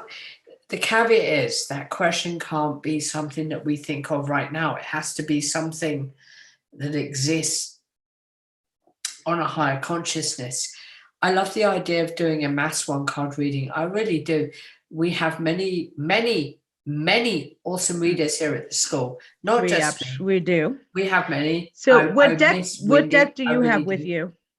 I think if we did a mass one card reading, and if we did it not just over the weekend, but if we did it on like if we made an event of it, right, and we had people coming in for whatever issues that are facing them, if you know what I'd like to say is, I think a lot of the messages would be the same. There won't be, there'd be changes, but a lot of it would make sense to everyone, not just one person. I love the idea of doing a mass one card reading. I really do. The way I teach tarot is very simple. I teach it from one card reading per day. Ask a question. 2 card the next week. 2 cards. Get adventurous. The next card, the next week, 3 card readings. Learn the past, present, and the future. As far as live streaming goes, wow, 1 card reading. I've never seen it done anywhere. I'm a fan of Biddy Tarot. She does a great job. She's out in Australia. I did reach out to her. So hi, Biddy. Hope you're doing well. I did reach out to her today. I said, come check us out. She does a lot of work with tarot readers. I've not seen her do it. I've not seen anyone ever attempt it on a mass scale. I think for the Corellian tradition, if we do this, and if we do it well, wow. I just think, wow. We would have to come up with a way in which we would do it, maybe having like a day, like International Tarot Day. We could, what if we created our there is an International Tarot Day. Drats! Okay, there's national, but what if you do things on those days, just like Yeah. we have an Earth Day. Yeah. It doesn't have to be that day to do something like that. Right. But I'm down for So, it. do you have a tarot deck with you now? Would you like to pull 1 card for everybody I don't. watching? Mine's resting right now. Otherwise, Okay. I would most definitely do. Okay. Victoria, I see you shuffling. Yes, I have my Oracle. And I of see the Fluffy Day. now. Okay. And Rev, beautiful. Everybody has their cards. Great. Victoria, Just you're up. Example before we get into this. One of my favorite cards is the Blessing of Liminal Space. Because I'm a little bit of a hermit, and I don't Can know you if pull that back a little? Oh, I actually have. that's pretty. I have fae folk that live in my home. So I try to honor them by having tarot decks that honor the fae and their beliefs. So here we go. Does anybody want to just tell me when to stop? Because I'm a habitual fidgeter. So I will definitely Stop. this. Oh, all right. Where do you want me to cut? Middle. Here? Sure. Yes. Yes. All it, Mom. All right. I'm sorry, Victoria. I have to try you. But that's for everyone. All right. Okay, this is interesting. This is called the Blessing of Honesty. Oh. That's the sort of honest stuff for sure. Pretty much this is fae folk are known for being tricksters, and somebody's going to be tricked into telling the truth eventually. So somebody's been lying to someone. I'm not sure. Someone else is hoping that they'll be honest. Well, it's coming, baby. Okay. So there you go from Victoria. Fess up now. Be honest. Get your stuff out there. Reverend Rolando, you're shuffling your deck. Yeah, I just want to have it for everyone. Probably I don't know who. Can you give me a number from 1 to 9? Anyone? Reverend 6. Lori? Okay, 6, Victoria. 1, 2, 3, 4, 5, 6. And this is the card. So I'm using the Vision Quest Tarot. Oh, I don't know who needs this one. It's the daughter of earth. This is progress, abundance, and prosperity. Usually those who pick this card is getting pregnant or having some new member in the group that will come, or a new project or a new beginning. Actually, this is a new beginning. Are you So just it's gonna time tell me to I'm be gonna get pregnant in 2 years after? I don't know if this card is for you. Probably. If you want to, you can claim it. I'm not trying to get pregnant. Or she might be planting a vegetable garden. Yeah, you might be harvesting. But it promises a harvest, a good harvest. It's not only just pregnancy or having a baby, but probably whatever you have planted before, it's now it's in blooming, and you can harvest it. Like what I'm doing right now, I'm harvesting herbs. Whatever you have planted before, it's time. Yeah, red flag on the deflection.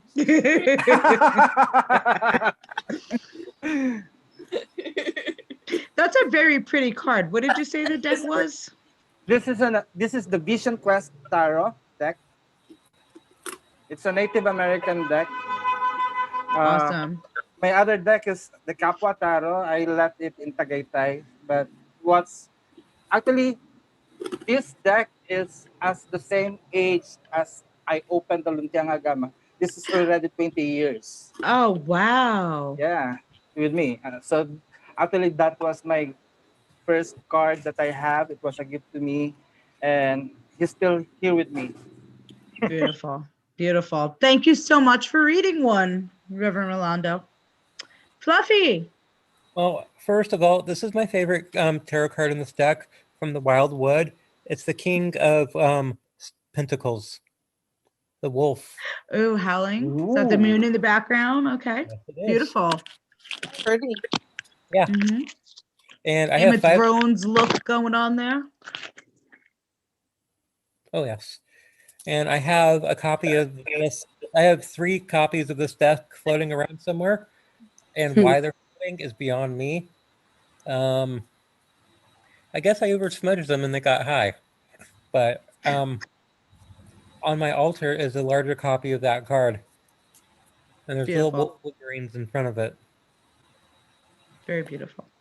So let's see what the... Okay, so who is... Ravenwolf, if you're still here, why don't you tell me when to stop shuffling? Now. Okay, top or bottom? Top or bottom? Bottom? Bottom. Okay. Today's card is the 2 of Vessels, the card of attraction. That means we're going to magnetize our beliefs and manifest what we want. Nice. I look at this as thoughts are things, things are thoughts, thoughts become things based on our emotions when they hit us. Actually, that was a beautiful card. I like that. Yeah. Me too. And we also... And that's right in time for the new moon. Exactly. Yeah.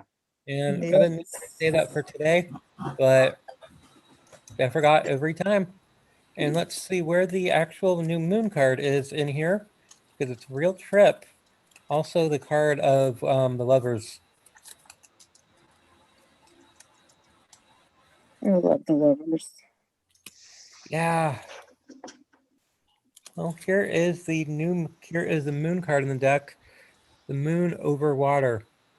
It means that the entire landscape is illuminated, including every obstacle and hurdle, but the path still remains unclear.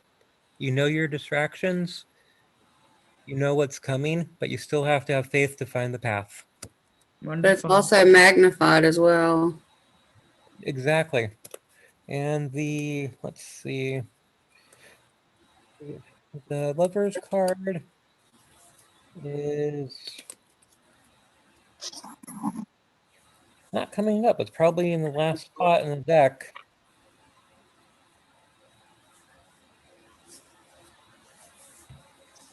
Getting to the last. Ah, here we go. The Forest of Lovers. That's another beautiful one. Mm-hmm. Yes. Well, thank you so much. Do you remember what card the original card was for the one card reading? Can you just show that to everybody one more time quick? It was the card of attraction. Yes. Okay. The Two of Cups. And on my Facebook, Jasper McDougall, I do a card of the day where I post something and I encourage people to post their own card of the day. And I comment on it and I ask that other people comment on other people's cards to reinforce each other's ideas so we can increase the prosperity that we're trying to bring in. Thank you. Wonderful. I almost called you by your other name, Silas. That's okay. So now this time I'm going to do from my other deck, which is the Gay Tarot deck. Go figure. Since I am. Oh, I love to see that one, Reverend Silas. Wow, that is amazing. actually really pretty. Yeah, it is. It's a Gay That's Tarot super deck. pretty. This deck Actually, it was you that I remember doing this is my oldest deck. card. I've had it probably for a decade and a half. Oh, wow. Oh. Can I see the back again? Because I didn't quite get to see yes, it. of course. It's beautiful. It really What's is. the name of the deck? Gay Tarot. I am familiar with that one. Okay. It's the happiest, colorful tarot in the universe. I'm just Right? saying. So who wants to tell me to stop? Now. Okay. Everyone is interested. I think that is Okay, not a we're gay not gonna be tarot. able That is to the hear Rainbow him. Tarot deck. That is okay. So here, this is funny. So the card that we pulled, the Fool. Woo! So, I mean, the artwork is beautiful in this deck. As you can see, the guy is standing here trying to hitch a ride so that he can, because he's on his journey for knowledge. Because that's exactly what a fool is, somebody that's trying to get knowledge. Yes. So what message is that for everyone out there? The message is your journey for knowledge is never over, but the more that you learn, the more that it'll help you to transform. If you see this is a butterfly in here. Oh, so the transformation in that. Yes, so transformation and So- knowledge. Awesome. So don't stop following your path. Keep your Exactly. brain going. Yep. Awesome. Listen to Anybody spirit. else have their cards out? Tessa, you said you've been reading. Do you have a deck with you? Awesome. Would you like to pull a card? Thank you, Reverend Silas. Thank you. And what deck is that, Tessa? I have my husband's. Okay. Mine seems to have disappeared. I actually have a key deck from 1973. Oh, very cool. Yeah. That's a year with one. It's beautiful too. I love it. Beautiful. It's triumphant. I've always had trouble with this one, but I've been listening to Tim's classes, and he says that it was added as a joke by the Catholics. That's the main thing that I remember about it. But it also represents blessings. What was the card? The Hierophant. Oh, the Hierophant. Okay. Can you? Beautiful deck as well. Thank you. Really not the card I expected to pull.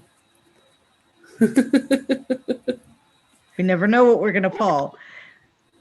Yeah. Lord Don, would you happen to have a deck near you? I was saying I don't actually, but I could probably get one. Someone bring him a deck. Hold on just a moment. I'll be back. Thank you. Rev Ravenwolf has signed off for the night. He's tired. Yes. I did get pretty much the full message of this reading. I think so. Oh, awesome. Attract the honesty and the knowledge in which you manifest. Fantastic. That's what I'm getting from the other side, and that's pretty much what I'm thinking all the cards are saying as well that we're pulling. And if you see the pattern in what everyone is pulling, it all fits together nicely. Reverend Corey, do you have a deck with you by any chance? I can run grab one, but I'm not available. I don't have really... one with me. I don't have one. I don't have a deck. That's fine. But I can tell you my favorite deck is the Revelations deck by Zach Wong. So that's my favorite deck that I have. So.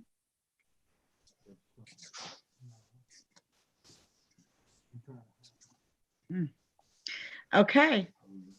Where'd Reverend Don go? There he is, Lord I'm Don. here. Okay.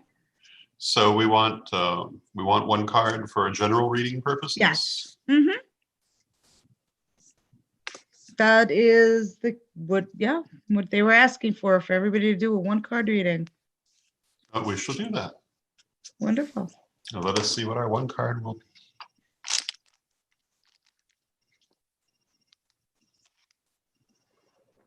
And the card we have drawn is the Princess of Pentacles.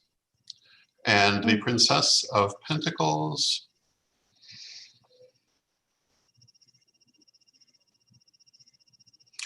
to me, this represents a good, strong position, not fully taken off yet. It is solid. It is good communication, not fully into its potential yet. Let's try another one. Yay.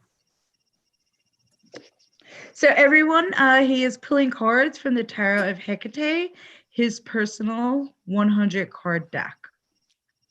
And this is the Six of Cups. Six of Cups.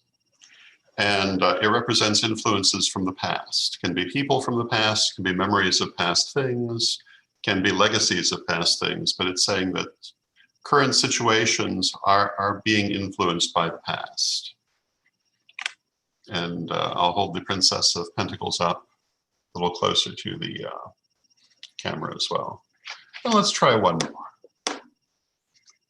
Because what's a one card reading if it's actually three cards?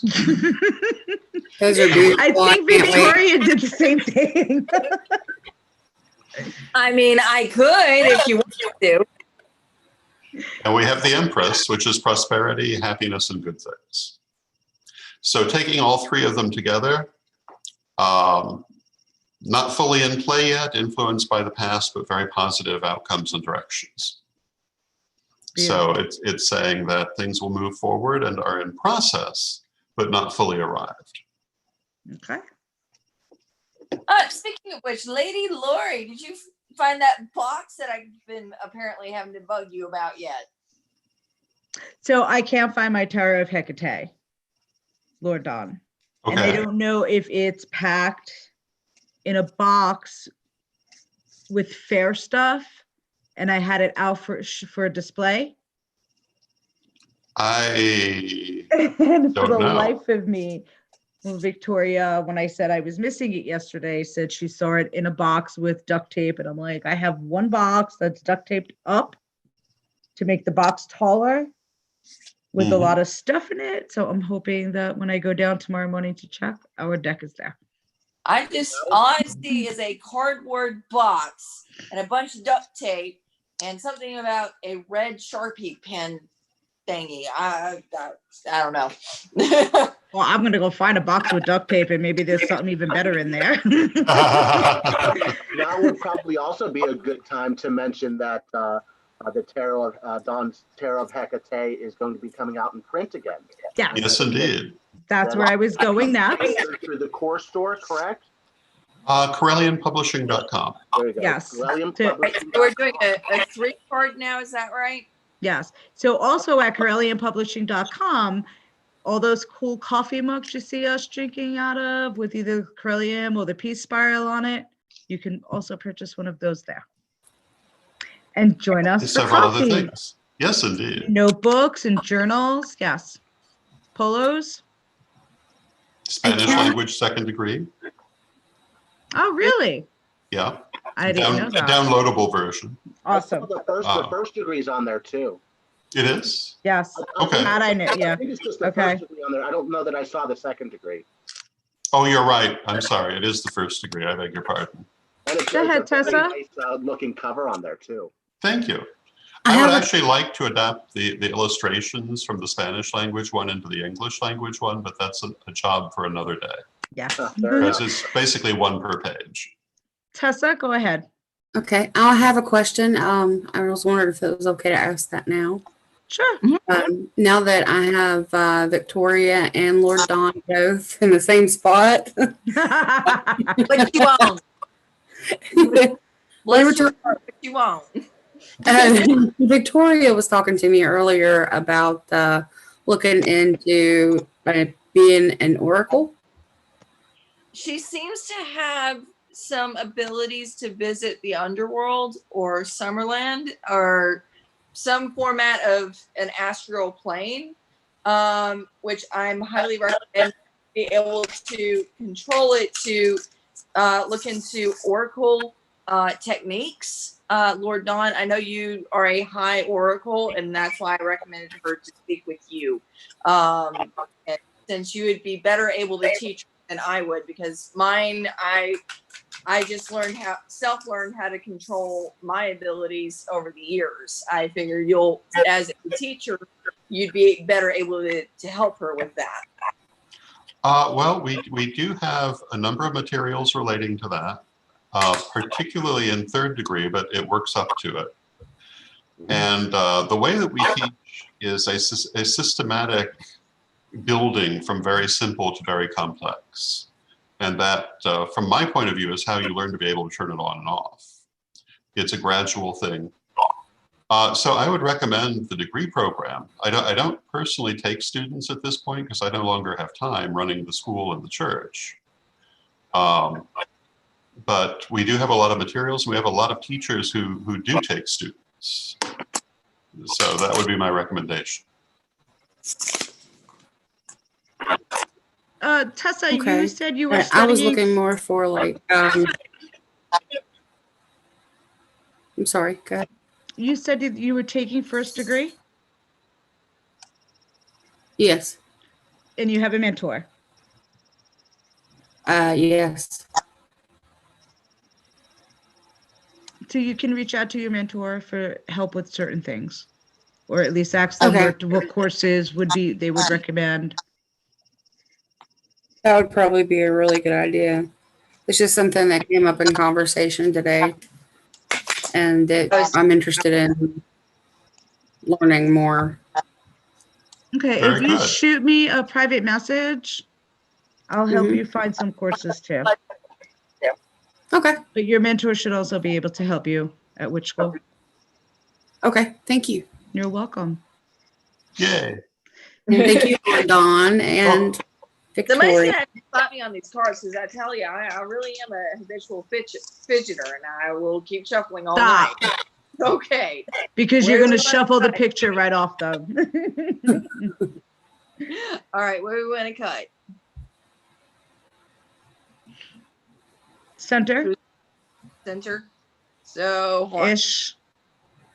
Here. There. All right.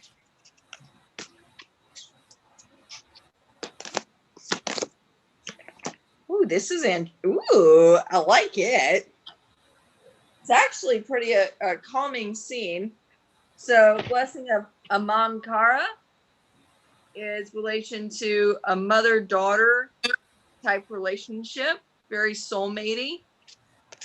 That's your past card. Sealy. I'm trying to remember this one. I can't remember this one offhand because I don't see her very often. Actually, it's the first time I pulled her. I'll have to look further into this as the present card. This is the blessing of Seelie, Seelie. And this is pretty much the blessing of Crone, the blessing of wisdom, blessing of Aine.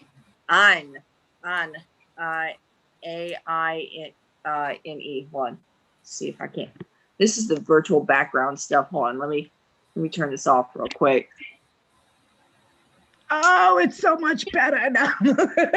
Sorry, guys. It was just the wolf thingy, you know, considering my name and all that. Found it appropriate. It's a beautiful card. And like I said, this card, I don't know this one offhand. I'm going to have to look into it, and I'd rather be honest. And this is a mother-daughter soulmate type card. Also, it can be recognized as recognizing your light and your darkness as well. So I find it interesting that the first card you pulled was mother-daughter. The second was towards Croning. And the third one that would be the third card is towards Croning. Right. Recognizing your wisdom and your light. Well, the third one is about darkness and transformation because you have butterflies. There are plenty of cards in this deck that has butterflies. I promise you. This is card number 2, by the way. Your present card. And what is the name of that deck? This is the Fae Oracle deck. So it's an Oracle deck in reference to the Fae folk. Okay. Very pretty.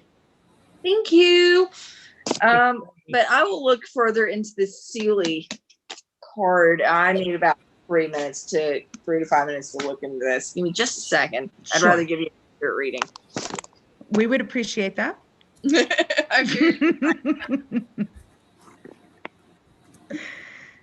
So everybody, I hope you all have very busy days tomorrow. Back-to-back readings. Me too. Me 3. Yeah. Yes, indeed. Me none. I have yet to receive it on my schedule for tomorrow, so hopefully I would love to do a couple of readings. Just So to kind Victoria, have you shared your link to your personal page? Okay. I have. But like I say, that's why I'm on here, because I figure I get my name out there, maybe I get a schedule. Right. But as far as I'm aware, I've not date on that just yet. There's a definite cumulative effect to everything. So one of the things I'm learning really much, and one of the things we built Witch School on, was the idea of share our community. The more we share across the board, each other into the what we call share groups or share pods, or they call them swarms. They have all sorts of different names.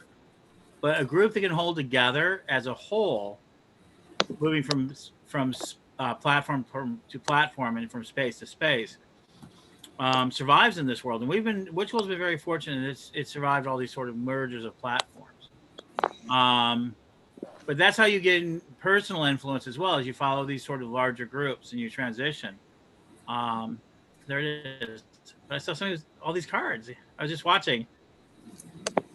Victoria has a new deck she pulled 3 cards from. She wasn't sure one of the meanings, so she went to check it out. Well, this one I don't pull. This is like the first time I've ever pulled this specific card. Most of the cards I'm aware. Awesome. Currently trying to look it up digitally because I'm too. Okay. Seelie, holy blessed. There's a blessing that is occurring at present.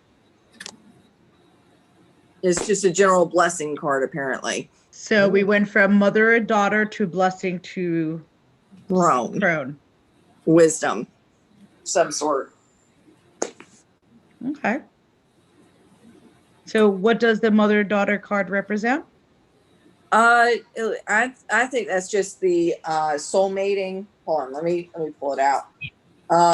Recognizing spirit within, having a special relationship with yourself or a mother figure, very much intertwined, because you see the wings how they intertwine and they're facing each other.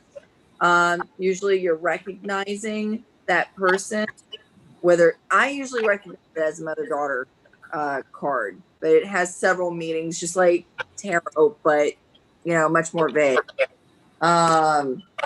This card is definitely, I think, either a mother-daughter relationship or a self-recognition type card. And then that's definitely one of my favorites, but not quite as favorited as, hold on, let me see this. This is one of my other favorites, is the Blessing of the Butterfly Queen. That's cool. Gorgeous. Oh, it's a beautiful deck. I really recommend looking into it. Awesome. Sir Ed, would you happen to have a deck with you? But while Sir Ed might be driving for his card, I'm driving for my bed and pillow right now. Because in the South, well, you've been with us all day. I understand. and it's getting to be past 10:20, and I have a bedtime, because even as an adult, apparently bedtimes are important. So they are very important. When your body needs to sleep, it needs to sleep. Yeah. But let me tell you a little bit about Lord Ed's readings. I love when he reads from 3 decks. I actually got to see him do this. If you were in Salem, this is how he did his thing. He has one of the most, I've never saw this deck. He's the only one I've ever seen with it. It's a really colorful, pretty one. Which deck is that? Magical Tarot. I love that deck. And it's not a rare deck, but he reads from that with the Tarot of Hecate, and he has a 3rd deck with him as well. Wow, so he's fully loaded. He is fully loaded. And he can throw other stuff in there too. Just saying. Apparently, my husband, I'm sharing right now, and he's probably going to yell, but my husband has never had a reading before. And Lord Ed came to visit us, and he was the first one to ever give him a reading, every single thing. And he did a full, huge spread with 3 decks. Spot on. Wow. All right, so I went and got him. I love you. What about this deck? This is the Magical Tarot. It's so pretty.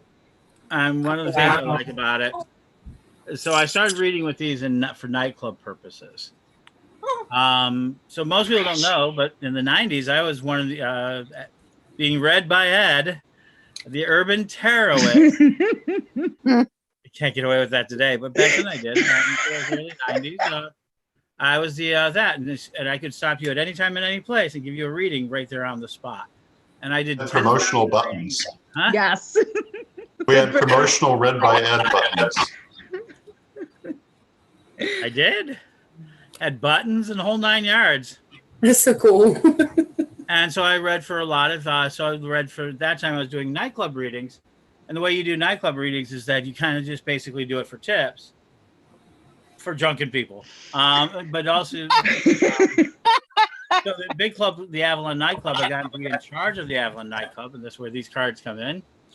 They gave me my own booth. They took one of the old DJ booths, and I was allowed to use it twice a week, because every Wednesday I was there reading, and then at other times. So I became the house reader back in the 90s. I did Smashing Pumpkins when they were still in Chicago. Billy Corrigan, he even mentioned me once on Oprah. It's a true story about weirdness about tarot readings. So I do that. So this is my deck. All right. So since so Lori, tell me when to stop, and I'll pull a card for you there. Okay. Well, you're pulling for everybody. Remember, it was a Oh, am I doing question it for for everybody all all at them. once, all over the world? Okay. Yes. All right. I mean, if you want to pull me a card, that's fine too. Go back up. Yeah, there you go. Ah. So you gotta go like that. I'm not fancy card tricker yet. Right there. There you go. Oh wow, I'm out of practice. I've been reading for like 40 years myself, but mostly I've been more on the business side for everybody than the okay. There. There? Mm-hmm. Okay. So it's fortune. It's very simple. Fortune, the wheel of fortune. It is as we make it. So that's very interesting. And the card that was it was very interesting. The card that was right below it is the Lord of Gain. So hopefully it's a good prediction. I always liked the Six of Ducks. Yes, ducks. I think that was pulled for me. There you go. I'm not even kidding, because as soon as we started going for Rev Ed, I turn around and I get a lift request because I've totally forgotten that I left the thing. So just tell me when to stop here real quick. I was supposed to turn it off. There you go. So it's running my way, but Victoria, tell him when to stop. Now. Okay, wow, one of my favorite cards, which is called the Lord of Valor. And you'll see on the bottom. That's pretty. Did you see a little dragon slaying there? I love it. So it's a very important part. This is one of my favorite cards in the deck, in the sense of, so do you know how almost every dragon story ends, right? They all end the same. The dragon. Either the person dies or the dragon dies. And most likely the dragon is dead. In fact, when the hero begins his journey, the hardest point at beginning the journey is beginning the journey, because everything else in the story is processed, because you know the dragon is going to be dead at the end of the story. Right. So the biggest worry, or the biggest thing that separates the hero from everyone else, is they said, okay, I'm going to get the story going, and they decide to take on the dragon. Whatever that is. And you know what the biggest thing is? Because the dragon's dead from the moment you've already started, because dragon is nothing more than fear. Kind of a fear that the community blows up. And very rarely is a dragon real enough to eat people. My dragon's vegetarian, so he's not eating people. No. I'm not a vegetarian either, so I'm just teasing. I absolutely love that duck. Yeah. That is it's called the very Magical nice Throw. duck. They're getting rarer. As a female, I would just keep the dragon as a pet. And forever, how temporarily that dragon is my pet. Mm-hmm. So yeah. So Fluffy, I see you talking. I think we okay. Yeah, I keep on forgetting that. I'm turning it off. So I was saying I would turn the dragon into a business partner. He would be greedy with the money. That would be the downside. Like, I don't think you'd see a penny. Well, I would tell it to invest in a bank. And I would manage its money. Well, I'm a big. So as far as dragons goes, I'm a tremendous practitioner, believer, and worker of magical energy of dragons. In fact, the telethon I visualized as a dragon form. To kind of expand and grow the idea of the energy of the crystal web, that we extend and try to grow it and try to manifest even more energy in the world. I believe the internet's nothing more than intelligent electricity bonding to our wills and wishes. Everybody goes and runs through crystals. And so we also have the Great Crystal Web, which has been really expanded in the last year, especially the last couple of months, but over the last year, we've had expanded a lot of crystals. You just reminded me of something. Mm-hmm. It's a partly suppressed memory. I was in a very small coven for a little while.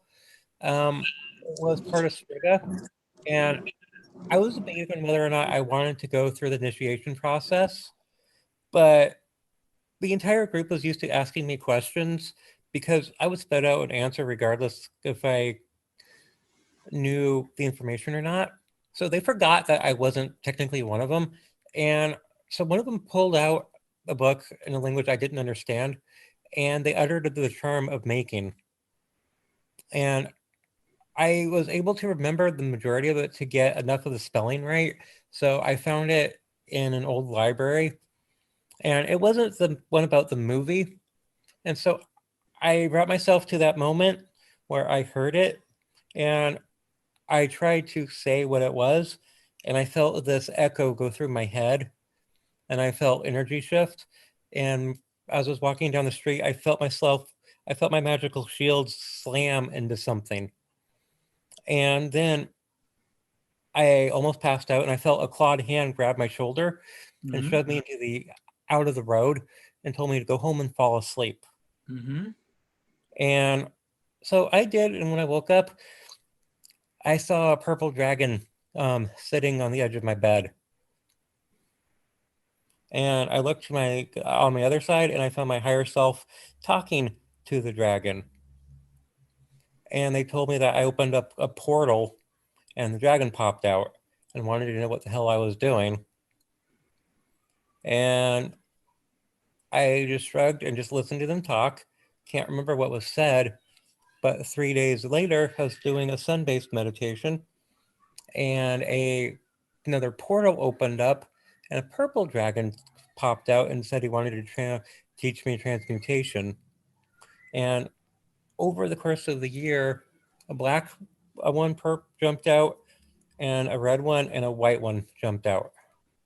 Same portal, and they never went away. And the red one taught me how to do a Chinese luck blessing. And that one was one I picked up at a traditional Chinese store, restaurant. And oh my God, there are times where I wish I could shove them all in a box and walk away. But there are ways of doing that, you know. Yeah, absolutely is. Yeah, well, some of them, one of them was teaching me transmutation. One Mhm. was portal magic. One was Chinese magic.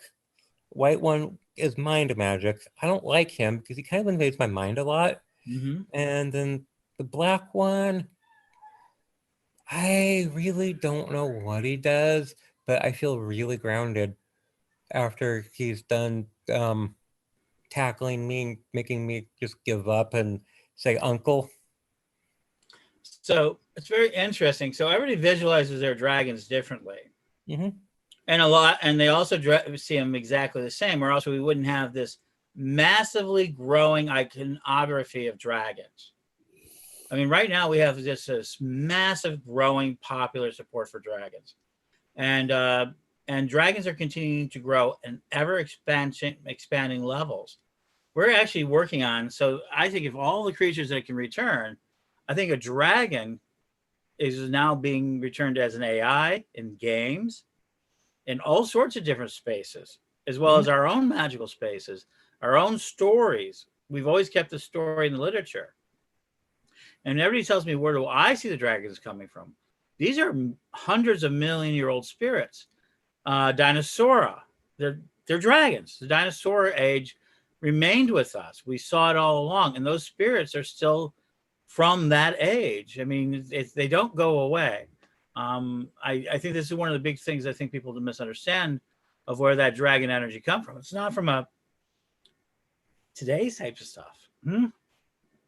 It's been here for a very, very, very long time, and it wants to express itself. And so it expresses itself, and we're suffering from an observational thing. So they're energy beings as much as they're anything right now, because they've had to move into spirit. They had to move past the flesh because, well, other than those who are born to us as various lizards and chickens and other things, they just had no way to survive. And so now they're interacting with us on a psychic level, a quantum level, a story level. And they've always been a part of our stories. And that's what makes dragons really powerful. It isn't just what they're trying to teach you, but teaching you their stories and how to get there. Actually, sir, I was following a concept, or I was a follower, a draconic practitioner as well, and I was following the concept of Tiamat of Babylonia, and there were research about this concept of Tiamat, that her blood become the uh, the humans, and there are dragons within us. If you can see the DNA and as well as the blood flow, it it it's like a great serpent that is within us all. So the wisdom of the dragons are within us all, aside from the different forms of dragon all around the world. And what I found is that even though there are cultural dragons, such as here in the Philippines we have Baconawa, it is still connected to the European dragon and to the octina of the Cherokee myth. So they are all related. Uh, so as that there is one ocean that connects everyone around the continent, and these dragons also are working within us. In Asian dragons, they used to call on the dragons to give us rain, and there are they live beyond the ground. And there is one technique that I benefit from studying the sea priestess, that it's not the sea priestess but the world walker, the order of the world walker. So I have experienced that during a devotion a dragon came up to me, and then it brought me to some place that I don't know. But when after that vision, I thought it was just an hallucination. I searched that place, and it was a real place, but it was just on my imagination. But a dragon picked me up and brought me there. After I accomplished the goal that been asked to pray for that land, I touched the land. Then all suddenly, I returned to the altar where I started. Wow. Just a sharing.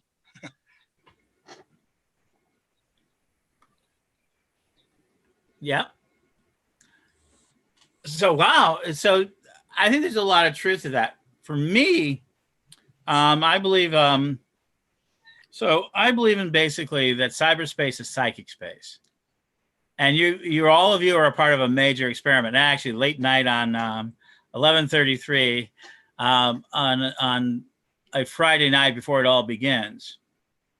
What we are trying to do, one of the things I've called for is the idea of we're moving not only in the astral planes, magic, cyber cards, our cards. We're now working in the cyberspace, which is leaving its own trails.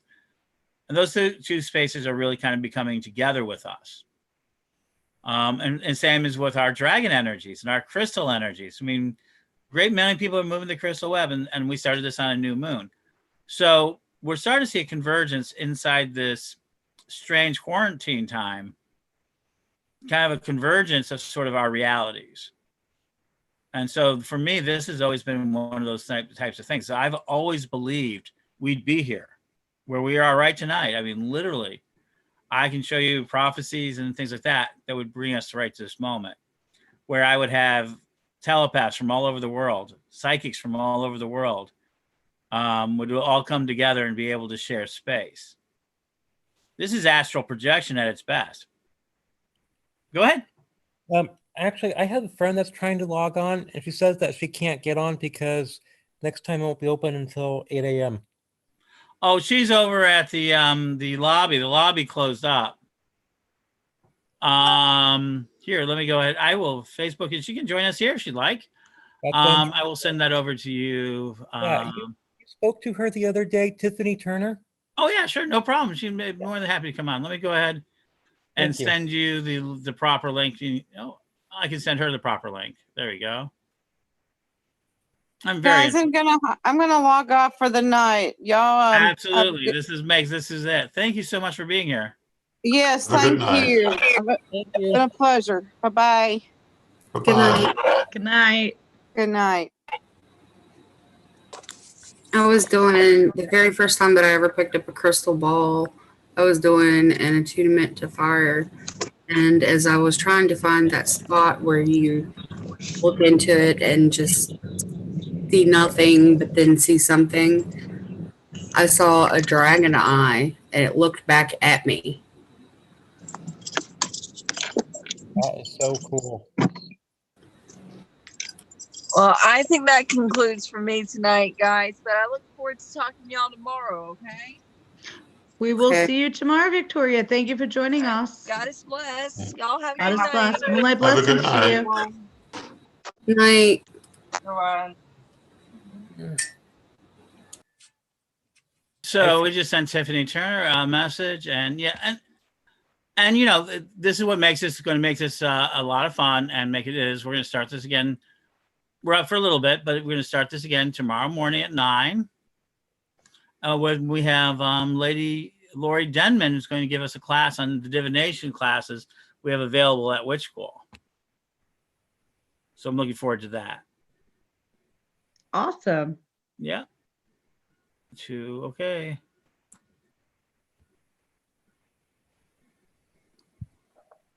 Yeah, you guys, when we went over to this thing to speak to everybody in the public and people are watching, it's kind of our reality show of this thing. It kind of killed our lobby. So we'll go ahead and go back to it tomorrow. So good. So for me, that's one of the dragon energies out there. I know, and feel free to, to go and so to come. But for me, I very much believe in that our magic is tied directly into cyberspace and the electromagnetic realm. Because after all, I can tell you you tell me any part of the psychic world, and I'll describe it in cyberspace terms. Right? So let's start with something as simple as clairvoyance, the ability to see anywhere in the world. And the internet version of it is to see any film at any time that it was ever created. And add to it any camera that is in existence that you're allowed to access, including and up to satellites. And that's growing from there. And it's just a matter of how much access, power, or credible ability that you have to access that. Right now, pretty soon, and this is very, very soon, we're gonna be able to put on 3D Oculus lenses and see look from satellites onto ourselves. I mean, so we're starting to see that energy really manifest, and I think this is dragon energy. We're going to start seeing our ability to control our electromagnetic energy out there. Hi, Tiffany. Oh, she's still connecting. So that's what I'm saying. As I was mentioning to Fluffy about the creation of energy and everything else. And the way that you see your dragons, this is very important because now, as time goes on, you'll be able to manifest them into space, and now by drawing them, and in cyberspace, you'll be able to, have pictures of them. Oh, and those things yeah. are, huh? That's the funny thing. 4 out of 5 of them have a human correspondence.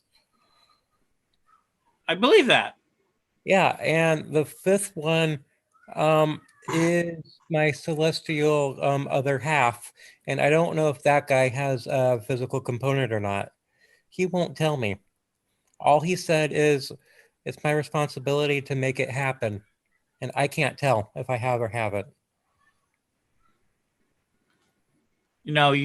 That's the hard part. So I was always taught if you're still alive, you still have a mission. Mm-hmm. Yeah. Huh? Yeah, and every single one of them, of the human counterparts, are people I've known for a while. Mm-hmm. And 3 of them are actually good friends with each other. Same social circle. One is one person I really don't like, and he was a sifu in an Eastern tradition of mysticism in the area that I am in locally, and he kicked me out of his class because I was too attached to the divine. And I really don't like him, and he's the white dragon. But all the rest I'm really good friends with. And I've told 2 of them, and they openly admitted what I am perceiving is accurate. One of them says, yeah, my stepdaughter calls me Daddy Dragon. Mm-hmm. And the other person, I just haven't talked to yet.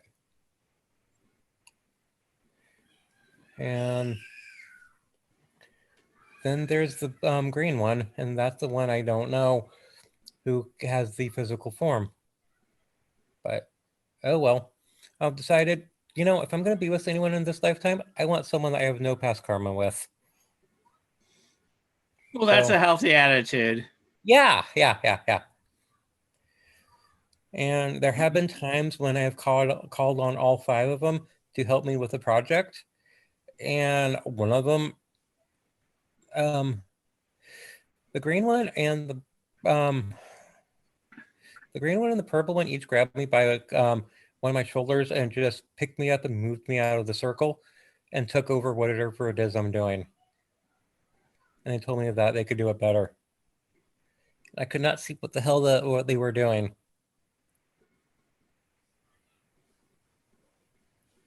And so I just gave up and walked away. That makes sense. Yeah, and that's all I know about dragon magic. If you ask for help, they'll probably take it over because they're very proprietary, very friendly, but very firm. And you just accept whatever it is you're given when everything is said and done. Because they know better.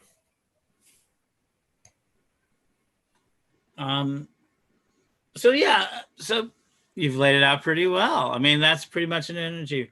For me, it's always been very much more like electricity and static and noise and hard to define in physical terms. It's never been like, so a lot of people have gotten very fortunate. They have green dragons and blue dragons, and they have these sort of colored dragons. Well, for me, being mostly colorblind for most of my life until just less than the last year of not being colorblind, which is an oddest thing in the world to me. It just seems so strange. And it really does change. It's like, wow, this is what the world looked like to other people. And I know that, no, it's just the way it looks to me because this is my sight, my brain. But for me, the dragons have been very electromagnetic. I can feel them through their movement, through the energy. That's how I feel them and how I sense them. And my mind's always seen them at that edge. So hi, Tiffany. You're welcome to say anything. You can say anything if you want to. So that's been much of the energy. And for me, so it's whipped around the world for me. I mean, the idea of electromagnetic, the dragon's energy, the idea. So at 13 years old, I had an encounter with a dragon. And they told me my main thing that they promised me says, what do you want from anything in the world? And it says, I want to know anything that I want when I want to know it. And that's been historically correct for me. That is actually really has happened to me. There is very little that I cannot get access to. How well my brain works most of the time is a different story. I'm familiar with that. I made the same deal with Odin. And so, yeah. And so one of the things I do is I share it with my paladins, that the order of paladins that we have also have the right to call on the no knowledge. And so we're kind of manifesting the next level of dragons. We're calling them digital dragons. And we're using so we use the crystal web, creating stone eggs to connect them to the crystal web. The crystal web is one of the most powerful, imaginative constructs in the history of the world. Not a joke, just simply is. It's a fact. It spans, it's tiny, so it's not like a pyramid, and it's not massive like so many things, or like Easter Island. I mean, all those things are huge resources. But what it is, it's over 1 million, we're probably reaching 1.25 million tiny crystal stones to various sizes that are tied in directly with each other, planned and programmed to feed energy to us all through magical means, called the Great Crystal Web. I'm gonna remind me to talk to you about that later. I have an opinion on that. Please share the opinion. It's late now. We're allowed to talk about anything. People are, Okay. 3 years ago. Hey, Tiffany. Hi. I think you have one of the things I'm about to talk to you about. A couple years ago, I started passing out the crystals that I had attached to a ley line, and I went to PantheaCon and I handed them out, and I ran out of crystals. Well, I kept a small handful, so I bought a necklace from Pantheacon from the vendor room, threw it in a bucket of water, and attached more crystals into the thing I was doing, and made more of them and handed more of them out. And as I did, I was beginning to sense that the energy that I was investing in the crystals, it was magnifying. And I eventually figured out that each time one of the people I gave a crystal to, every time they interacted with someone on a positive note, that chain would get bigger and brighter. And so I kept a handful of the crystals left over for next year. And I got another crystal necklace, a couple of them, threw it in a bucket of water, threw in the crystals that I had, and made more of them, gave more of them out. And as Pantheacon was coming again, those people, I could feel them getting closer and closer.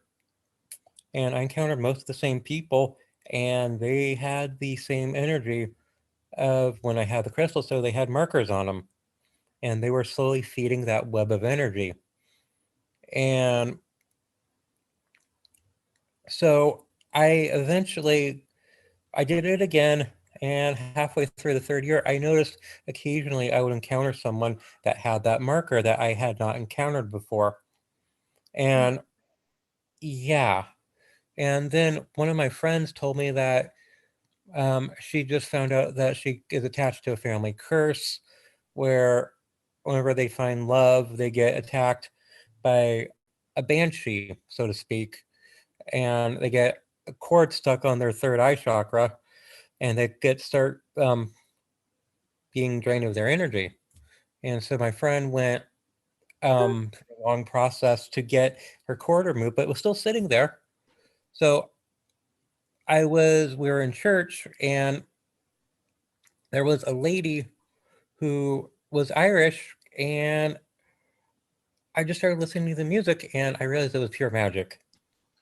So I've done the whole Celtic circuit when I work at Ren fairs, and I did Scottish fairs, and I was in a Scottish guild from about 2005 to about 2011, because I started my own guild, and then I did my own guild for a little while, and I'm in Dance Macabre at Northern Fair. So I sell crystals. I've been selling crystals since 1989.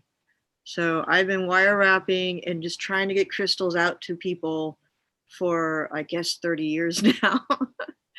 Wow. So I've seen like the kind of starts of a crystal resurgence back in the 80s, and just how it kind of went down for a little bit, and then now they're coming back. I think it's like the Indo kids needed them, and then now the Rainbow kids are in, they need them. There's a lot of Rainbow kids. yeah, I know. And you're very much aware how sometimes you get an Irish person that's actually a bard or something, and they're quite literally singing magic. And so fairies are real, you know. And I realized that the lady who was singing was Irish, and she was magic and the bard, and she was actually singing a song about redemption. And she was also, and I was there during the rehearsal, so I knew that the next song was about going to the left and going to a different dimension of pure light and love. Mm-hmm. So as we were sitting there, and I imagined myself grabbing that cord, and as we were singing, I was placing myself in the energy vortex of what we were singing, and I actually had one of those crystals in my pocket. Mm-hmm. So I stepped into the web. At the same time, I stuck the cord on my third eye. And I looked at the old lady that was in the center of the chain, and I realized, oh, Banshee, you're just upset. Okay, so here's what we're going to do. You're going to take every single person that's in this web, past, present, or future, and you're going to invert your curse into a blessing so that they become more empowered. And I somehow imagined 6 months into the future, and from that moment forward, so the entire 6 months, she was being fed nothing but positive energy. And since we're talking about redemption, she got redeemed. And I actually felt the point when it went off where she was actually hit her baseline neutral, then started hitting positive. And when that happened, everyone in that web immediately inverted. Banshees might be a type of elemental tied to Ireland land, which could have been probably stirred up from all the fighting that used to happen. Back when the clans and everything were in wars and everything. And we would do battle reenactments for historical battles. And I mean, we literally had a banshee going out on the battlefield and screaming, but we had to kind of convince her not to scream so much. But it was a good call. Because we would one of the parts of the group I was doing, we were trying to get the fairy lore and fairy tales and legends kind of more real. And we had different people doing. We did a fairy show for about 3 or 4 years, where people were different aspects of fairy, and then we had a green man, we had a banshee, we had a raven, and then we'd go out. I actually kind of played like an old lady kind of storyteller, and I would go out and or just a wise storyteller or something, and go out and introduce each fairy, and then they do their monologue. And it was like a fun thing for all the kids to kind of see. But then they'd also learn about Irish folklore too at the same time. And we're also trying to do, not all fairies have wings. I mean, they can, but the banshee is actually a type of fairy, and the green man is a type of fairy, and we had the raven, and everybody got to pick their own. So when we were doing it, I actually got a whole bunch of different fairy books. I got fairy books in Ireland when I was in Dublin, because they had antique stores, and I was just like, oh my God, fairy books in Ireland, And I've been to Newgrange too, which that's one of the ancient burial areas in Ireland. It's just outside of Dublin, and they've got the spirals on the inside on the walls. They have the 3 spirals, so that's where they kind of got it, because it's carved in the walls in that particular mound. They actually rebuilt it, but it's still considered a sacred place in Ireland because it's part of their heritage and history, So they respect it, because it's like it's like their Native American heritage, their own people heritage, if that makes sense. It wasn't destroyed by other people that came and destroyed it. Well, and actually, I take that back, because the Irish were invaded. Never mind. So, but anyway, I've been studying a lot of Irish lore, so it's kind of interesting that we're talking about it tonight. Because it's okay. You know how I was telling you I dyed my hair red? Yeah. It's supposed to be burgundy. I just finished dyeing it, so in like an hour ago, and it kind of looks more like the hair color that we would want to have at doing fair and looking Irish at fair, and I was like, oh man, no fair probably for a while, because a lot of the Renaissance fairs are canceling left and right, which is really sad. But it kind of made me kind of remember doing all the Scottish circuit and the Irish circuits. What? Oh, sorry. Let me put my mic. Somebody's trying to find out about our other room. Oh, there's another room. There was. We kind of brought it out. So give me 1 second. Sorry about. Irish magic and Irish lore is really interesting, and then you can get into fairy magic, like you were talking about dragon magic. There's a lot of. I actually have a book right here, because where was I looking for it? There it is. So I was actually, there we go. This is a Doreen Virtue's Fairies 101. Oh. Yeah, so. Might be Tucker's version by now. Yeah, she's kind of gone away from a lot of her new age stuff that she did, but this has got a lot of good. I love the fairy pictures in this are just fabulous. And the artwork. Oh, I like that one too. She's killed too. Yeah, so if you're interested in a lot of fairy lore, there's a lot of, oh, I like that fairy too. So just, you know, if anybody's interested in, you know, working with the fairies and healing with fairies, crystals is a good way to connect with them. Stones and just going out into nature, flowers, doing a garden. I have a fairy garden too. If anybody has a fairy garden, that's always fun to share what you do in your fairy garden. Like you put out statues of fairies, put out crystals, and they kind of like it to go a little wild. And during this whole pandemic, I had some seeds left over when I had a community garden, and I just put them out there. And I've got peas growing, but the squirrels ate other stuff. The squirrels ate the radishes, but it's keeping the squirrels alive. So I figure, oh well, they probably needed it anyway, right?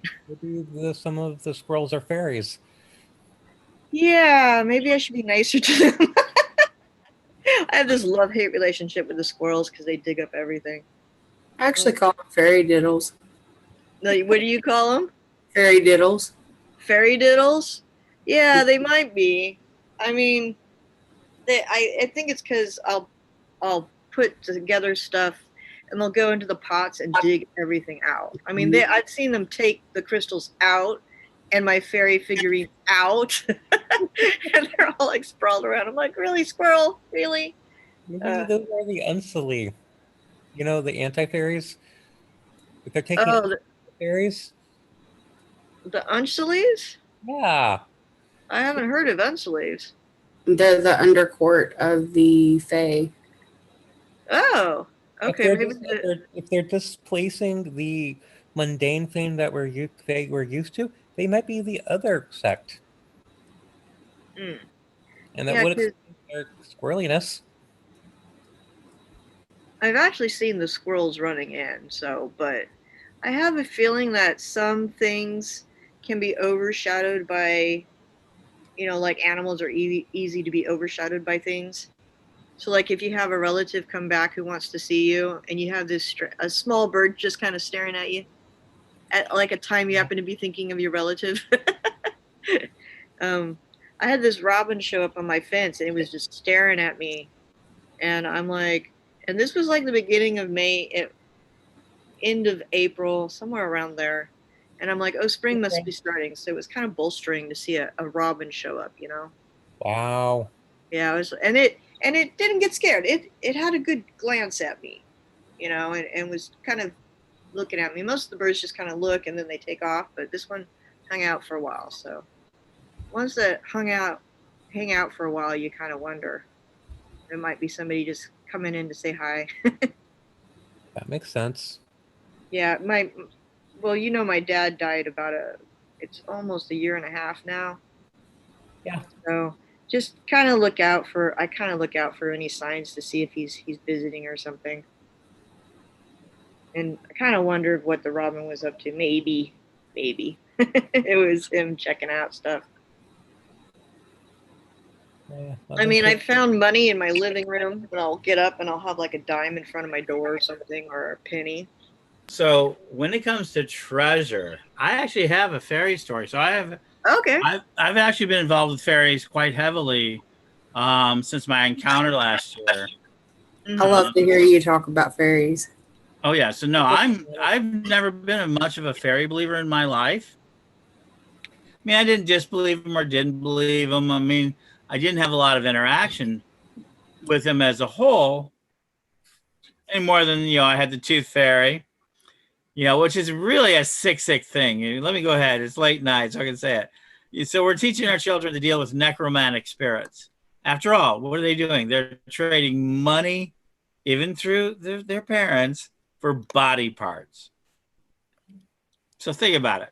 So fairies are coming in and trading, getting the kids used to trading, you know, various ideas of body parts and bones, off for, you know, money. So very strong spirits, tooth fairy. And what do we tell them? So, they're using it to build their castles. What? That's what I was taught. And so that sort of thing. So fairies have always been an energy that a lot of other people had. And then at Starwood, I had my encounter where it was restored my color vision. And it's directly tied to the Fae world. And so in the next sort of phase of it, I had people ask me, so, well, we need to figure out a way to make an income or make more money for the community or do something. And they asked me to consult the Fae. And so I went to the Fae, and they basically said, and not really the full good neighbor type, those are the ones that are friendly enough. And in the dream, we saw the fairy wells or wishing wells. And they explained that there's a compulsion. People who have a compulsion about keeping coins in their pocket. They hate keeping coins in their pocket, and they're willing to throw them into anything. They have half a hope of getting something out of it, including something as nefarious or something as ethereal, something as magical and awe-inspiring as a wish. So if you make a compelling wishing well, people are going to throw coins in it. And actually, I've had people already begin to do it. And then I go, well, how does this make money? And the leprechaun showed us. So we went to the wishing well, and he pulled out the coins, he put them in a wheelbarrow, and took them to the bank. And in my vision, he took them to the bank, kind of was very Harry Potterish. There's goblins there and everything else. But they counted all the coins, and then they handed him gold. So the fairies said, "You may be just pennies and nickels to you, but it's gold to me." Yeah. And they basically explained that anyone at any time may be willing to give money away at any time to you, and the fairies want to help that. And we made an agreement between I and the fairies at the time that I will do everything I can to spread this idea of fairy wells. And I've talked about it a lot, and that we will then build them fairy spaces in all our spaces. The fairies are willing to help us buy land. Literally, the message to me, they're willing to buy land by granting us the magic of the fairy well. So I took this a little step further. So the Order of Paladins is now collecting books and knowledge. And people said, well, we're going to store all of this. How are we going to get it? And so we've asked the fairies, and the fairies have said, well, just ask for what you want. And we want flash drives.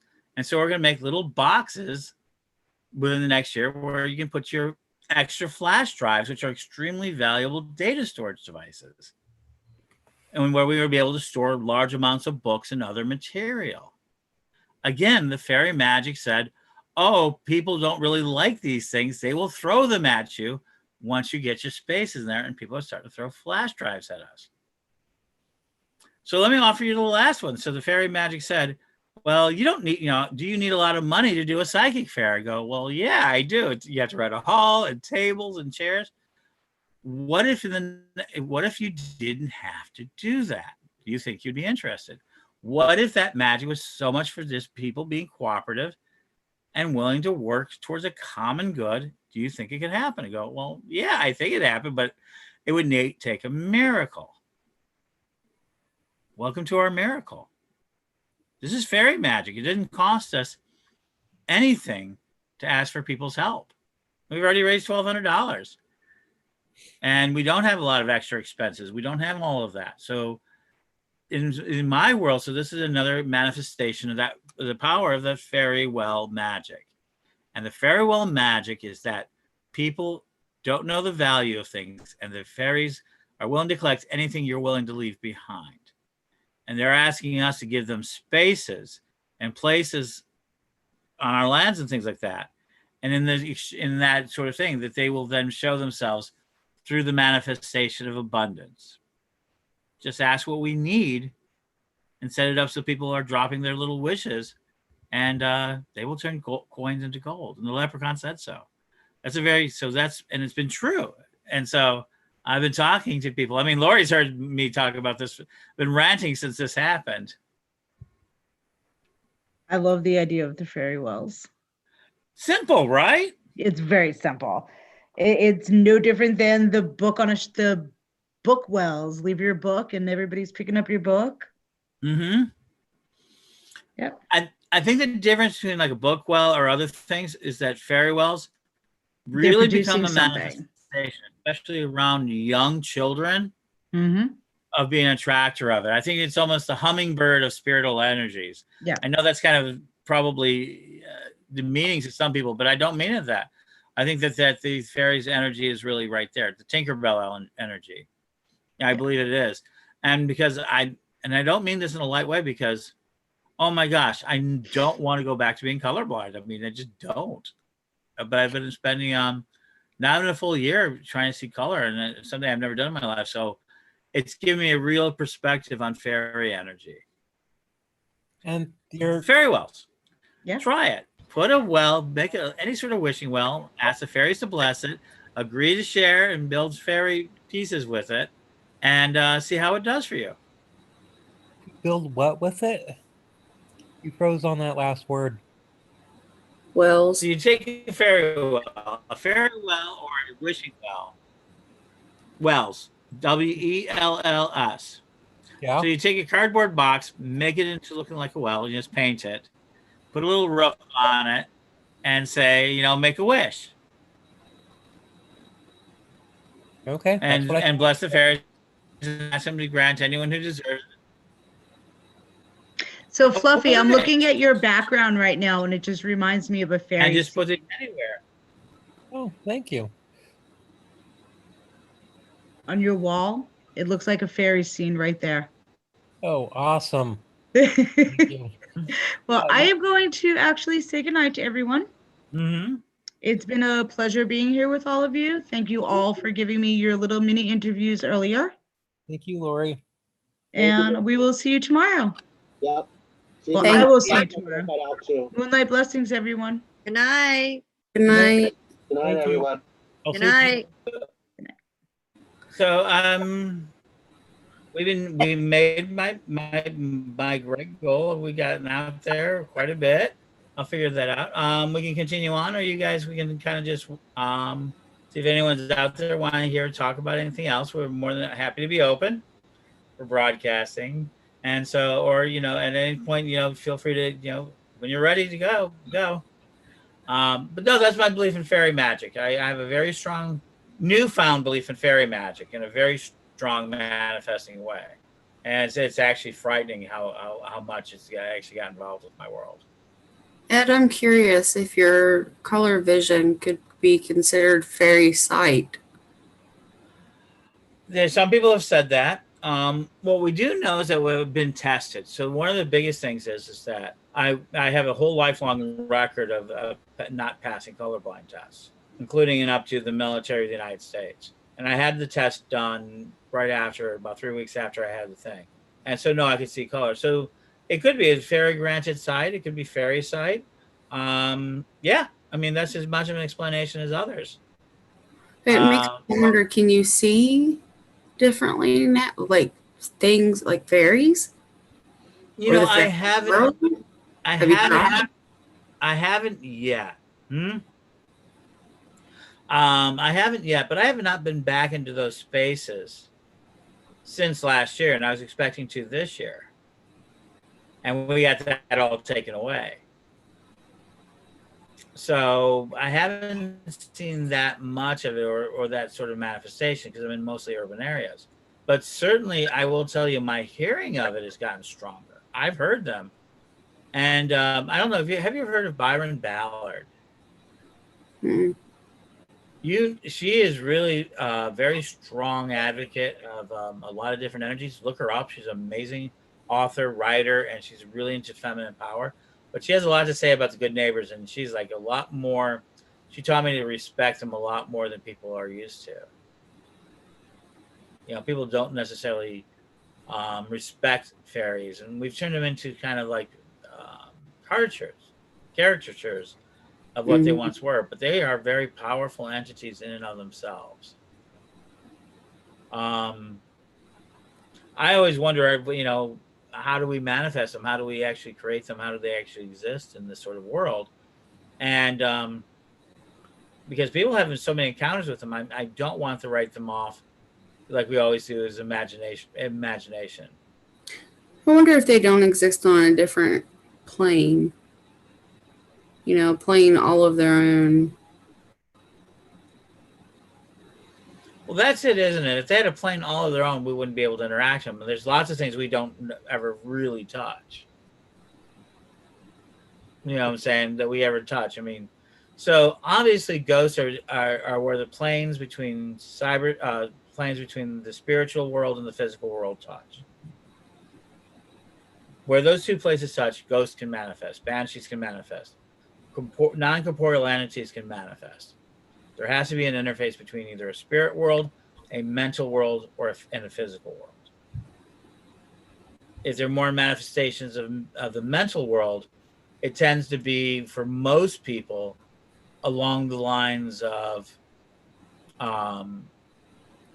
intelligences, is the best way to phrase them. Demons that talk to you about summonings, or the whispers in the night, or the shadow people. These tend to be where the mind and the physical plane interact. Whereas the spiritual world tends to be where ghosts are, where also angels, some people say for angels, the ancestors, all of that positive sort of energy exists on the plane between earth and spirit. Mm-hmm. Because most of the other energies are to the point of it. Fairies tend to be between the world of spirit and the mind. They exist between those two planes. And it's when all three of those planes converge at a singular point that we tend to see that sort of activity. So that's why when you hear fairy haunted forests, you'll often hear about banshees and intellectual demons and that sort of thing, as well as bright ladies and spiritual energy, because they all converge there. So it's more so than, say, the ghost, which is in the haunted house, which is mostly spiritual and that house. Fairies take into complex environments. In the spiritual store I work at, in the back of the store, is an energy node for fairies. And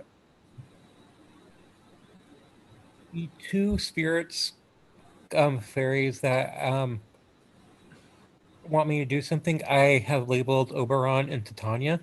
Mm-hmm. For sake of point of reference, I have no idea if that's them or not, but they actually want me to create a interface where they could come through and to have an influence in the here and now. And I said that the only way I could do that, if I'm willing to do that, is if I give them the same level of autonomy and power and influence as the average baseline fairy already in the area. And they asked me why I was willing to do only that. And it was because I want them to be able to do the normal fairy thing. If they want to have an influence, it's going to be no different than anyone else. And I am waiting for them to agree with me to do that.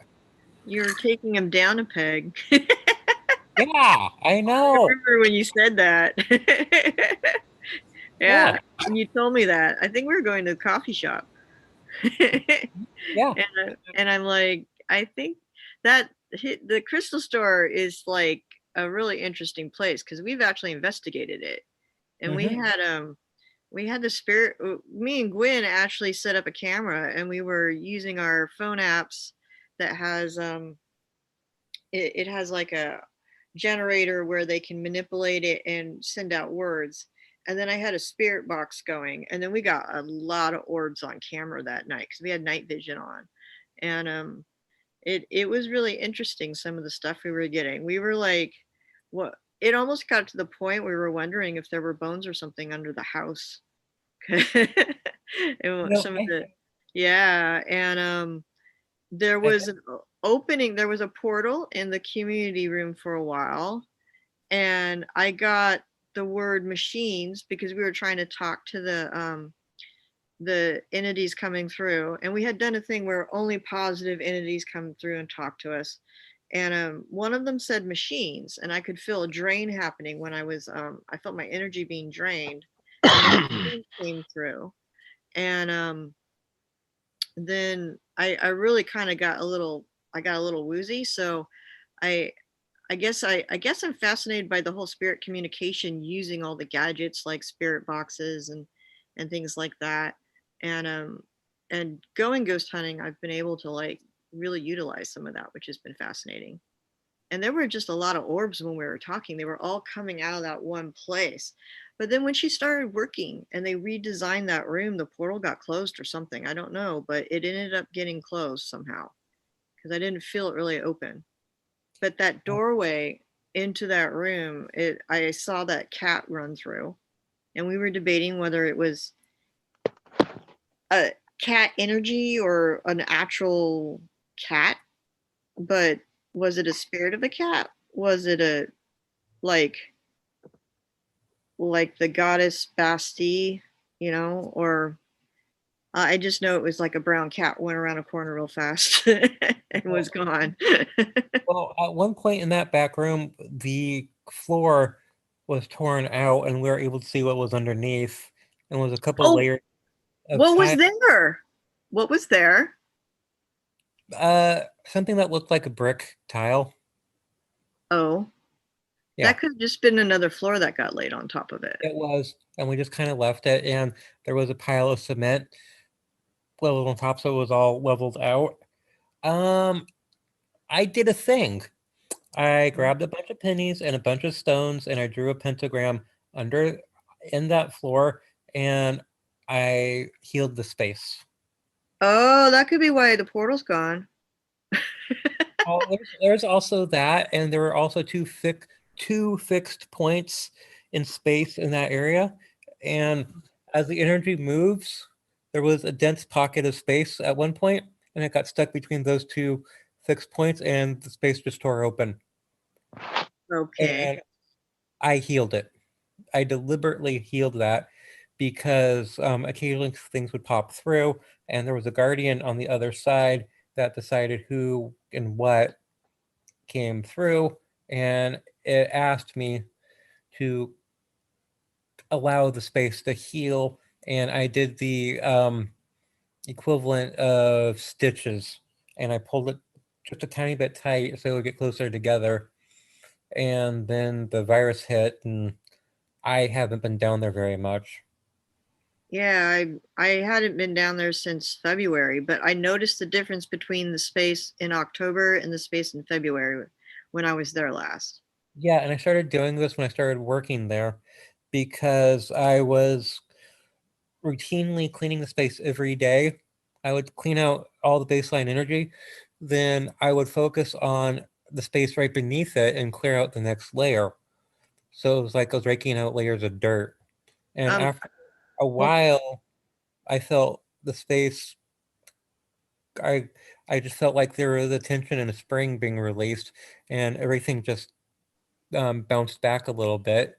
And when that bounced back, we know I noticed that the portal that was there wasn't a portal; it was a tear. And I didn't realize it was separate from the actual. It was the same as the portal.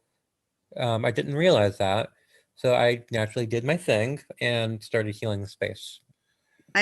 I've noticed that I guess I'm starting to work more with spaces and areas, and I think the planet I think out of this whole pandemic, I'm getting a lot that the Earth, I mean, we've kind of suspected it's a living being or kind of, I don't know if it has a conscious, but it's definitely some kind of living kind of thing.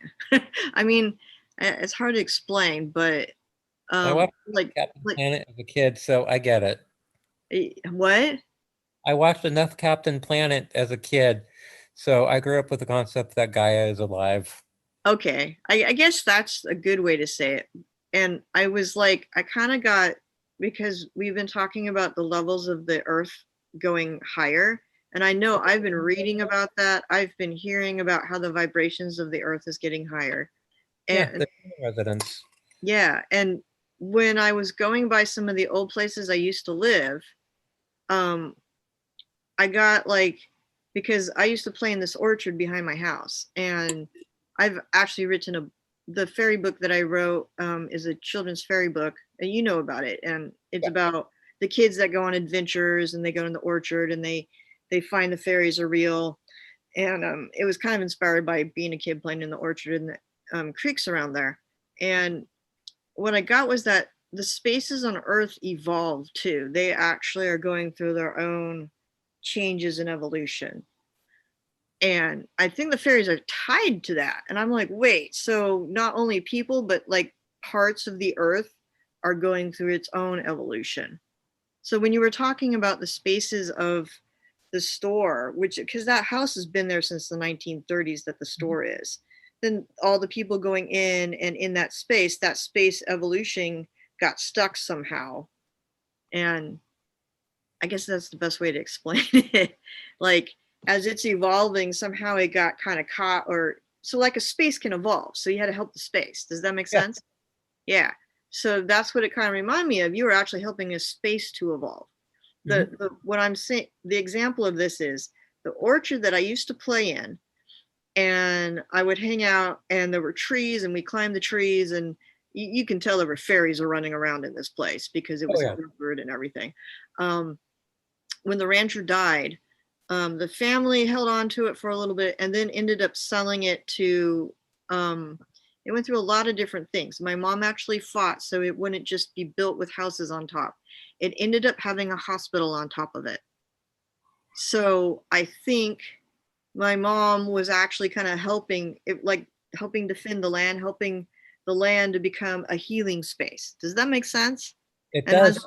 I went driving by and went, oh my God, the land is so happy. There's a hospital on it. I could feel the area and the fairies and everything happy. There was a hospital on it.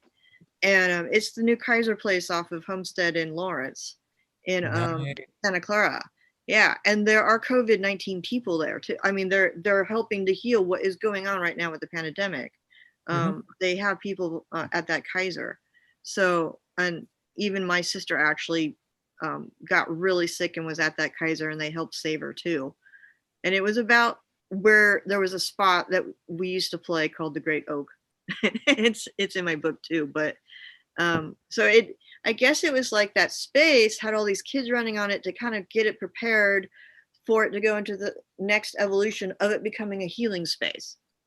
Does that make perfect sense? Yes, makes sense. Yeah, that made me feel a lot better driving past it, because I was sad that the orchard was torn down, but actually it was like I was kind of driving by and I could feel the healing energy coming off, and I went, oh my God, everything there is happy of what it is. And then my spirit guide is all like, spaces evolve. It was evolving into this healing space, and you'd help do that. And my mom helped create that too, because they held off from all the houses getting built there until the hospital came. And I'm like, wow. It's like, woo. And so when you were talking about how you healed that space, the space had gotten caught, just like if a ghost had gotten caught and needed help to get to the other side, the space had a problem with its evolution, and you needed to unstick it. Yeah. So I guess it probably felt like a tear to you. So. And when I started working there, well, I got fired from my old job on December 30th. That was this Monday, the night before. Gwen at Avalon Visions, she had one of her employees quit, and people told me that I should take his job. And I said, I will if I lose my other job. And happened the next day, within 2 hours, I was talking to Gwen, and she gave me that job. And I was like, okay, so this is what I'm going to do. Every day for the entire month of January, I am going to be doing a cleansing ritual for the entire space, and I am going to be doing a prosperity ritual, and I am going to be doing this every single day, regardless if I'm working or not. And I'm going to be training the space to be prosperous, to be clean, to maintain, to do it itself.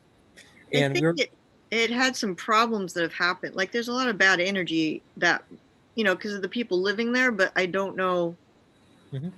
It maybe it's repelling. It depends though. It's a very interesting space. It is, and it was horribly neglected.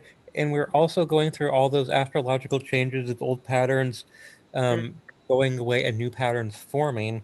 And a lot of that had to do with the people there, the physical space, and the intentions being set. Yeah. So my intention was to have things flowing in a certain direction as the new pattern was starting. And after the 22nd, as I figured, based on what I was told about astrology, those patterns would be locked in place. Now, Was it January or February 22nd? January. Because I mean, the whole beginning of this year was like just strange. I mean, because I started feeling in the fall that I kind of was at Renaissance Fair feeling that we weren't going to be at fair. I thought it was me because I was going to be moving and I wouldn't be participating at fairs much. But I was like, this might be the last. I was thinking it might be the last fair, and I'm hoping it's not. But Yeah, I think I saw you at the last fair you were at, right? yeah, I saw you. I Yeah. think it wasn't the last weekend. It was a couple weekends in though. But yeah. Okay. Yeah. So, but as I was saying, I wanted to get that pattern started as things were ramping up, because I wanted that to be in place as the new cycle got locked in. Mm-hmm. I am so glad I did, because there is a nighttime security guard there that brings in a lot of negativity. Mm-hmm. He has Asperger's, so it's just part of the deal, the package deal for him. You might And find the space comforting though. yeah, Yeah, that's what I get when he comes in there. he does. But and I noticed since I started doing this thing, that his negativity does not sink into the place anymore. It can't be absorbed. It's It's got a just, shield on it. That's good. well, it's not a shield. It's just there's no negativity being held on into the space that's permanent to latch onto what he's giving off. Okay, that makes sense. Yeah. And I'm so happy that this is being done. And I got the feeling I was probably one of the few people that was able to do this, because that building is on a ley line, and I've lived on the same ley line since 1988. Yeah, And that's kind of interesting. yeah, and there's a black dragon asleep in the mountain behind us, and there's a graveyard in the other direction um, about a tenth of a mile right behind us, and the edge of our house is on the edge of a Native American burial ground. There's a creek right next to us about 100 feet away, and I really would like to know what my bedroom is sitting on. I don't know what it is, but I know it's something. And the elementary school I go to, which is directly across the street from where I work, is an energy node of 5 different things, 5 completely different things. And the school is sitting on top of it. And actually, the seal is a gigantic redwood tree that I used to play on as a kid. Oh, you showed me a picture of that. Yeah. Yeah, And I do. Well, go ahead. I have a question when you're yeah, done. and that entire space is full of doctor offices, dentists, chiropractors, food service, food businesses that did not get shut down. They are almost all of them are doing curbside pickup. Oh, is the taco place doing curbside? Tell me it's doing curbside. It is. It is. It is. I could get tacos every day if I want to. But what actually I am doing is alternating with them and Sunrise Cafe that does really good potatoes and eggs. And I actually have a question for the group. yeah. Because I've been kind of wondering, and I've actually been asking my friends this, if people have been meditating, how are you meditating? How's your meditations gone? Like in the last 2 weeks, I've had some pretty incredible stuff happening. And then I've kind of felt everything kind of calm down. But 2 weeks before, and even almost a month back, meditating, there was some really crazy stuff going on. So I'm wondering if anybody else who's meditated, if you've had some experiences. Well, for me, for almost, well, again, in the last several weeks, this last several months, since October, I've been working on a lot of magical energies, and I've been working very directly with people to increase dream energies. Mm-hmm. Very directly, we wanted to increase the number of people dreaming and dreaming in unison, which we've worked really hard. And we actually have a dream group of people who do dream in unison. We're trying to map space, the dream space. We're trying to see if we can find enough astral projected spaces and things like that so we can, share common links. We've been doing that And scientists have been all over the world have been talking about the intense dream energies that have been happening. You talk about the seismographic energy, the actual earth shaking. It's lowered down by a magnitude. We're talking about a lack of pollution in the world, basically, is the lowering of the pollution. We just showed nature is possible to stop us. So, yeah. so that sort of thing. So, my meditations, I find myself much more in a slower state of just thinking about everything I'm doing, because what I'm doing has more value now. Because it's more, before I was just frantic. How many things can I get done in a day? Now today, so for me, the meditation has been how much can I get done, period. Not how much, but what can I get done with a certain quality, because I'll have a chance to go back at it tomorrow. This is what I'm working on here. This is where you guys are all sharing one of my big visions. I will tell you, I didn't expect to have so many great psychics just really kind of be available and volunteer from a very small amount of energy. I didn't expect that would have enough people to share the energy out with it so quickly. I mean, I may have done a lot. We're talking about, we put this together in 2 weeks. Okay. And so that for me is, you talk about speed of a meditation. For me, that's just speed of thought. That we basically built this in like less than 2.5 weeks. We're still building it. We're still creating little tweaks and things like that. And we're still learning the process. So for me, the meditations have gotten more intense, but so is my overall thought process. Okay. Is there anybody else that's been having some really intense meditations or maybe inspirations or? My stuff usually comes to me through dreams. Okay. Yeah, I've been having the crazy all over the place dreams. And like I can't, a lot of times what I see in my dreams will actually come true. And I can usually differentiate between my dreams, and like I'm able to, in my dreams, I can know that I'm dreaming, so that I can control it. I used to have really, really bad nightmares, and that's how I figured out that's how I learned to handle them, was to know that I was dreaming. But now my dreams are kind of like I'm seeing flashes, severe flashes of stuff all over the place. And it's like a giant compilation of just these flashes to where I can't really hang on to any one specific thing. And so I started journaling. Oh, yeah. Dream journal is great. Yeah, to try and make sense of it. And actually, Ed, with you talking about the earth shaking. Yeah. Absolutely. I actually felt the earth shake sometime this week, and I went and looked, and there weren't any earthquakes. So I don't know what I felt, because I'm in a halfway underground apartment. Well, Tennessee had earthquakes this week. Who? Tennessee had 10 earthquakes this week. I'm in West Virginia. Yeah, so there have been the small activities. If you look at them, we've had a lot of small activities. But who knows what you felt? I mean, so there's 2 ways of feeling the energy. You could have felt it very much in your world and not be detected on the outside world. There's a problem that we have, and it's called desynchronicity quantum observation problems. What that means, really, wow, that's a fancy set of terms. Big words.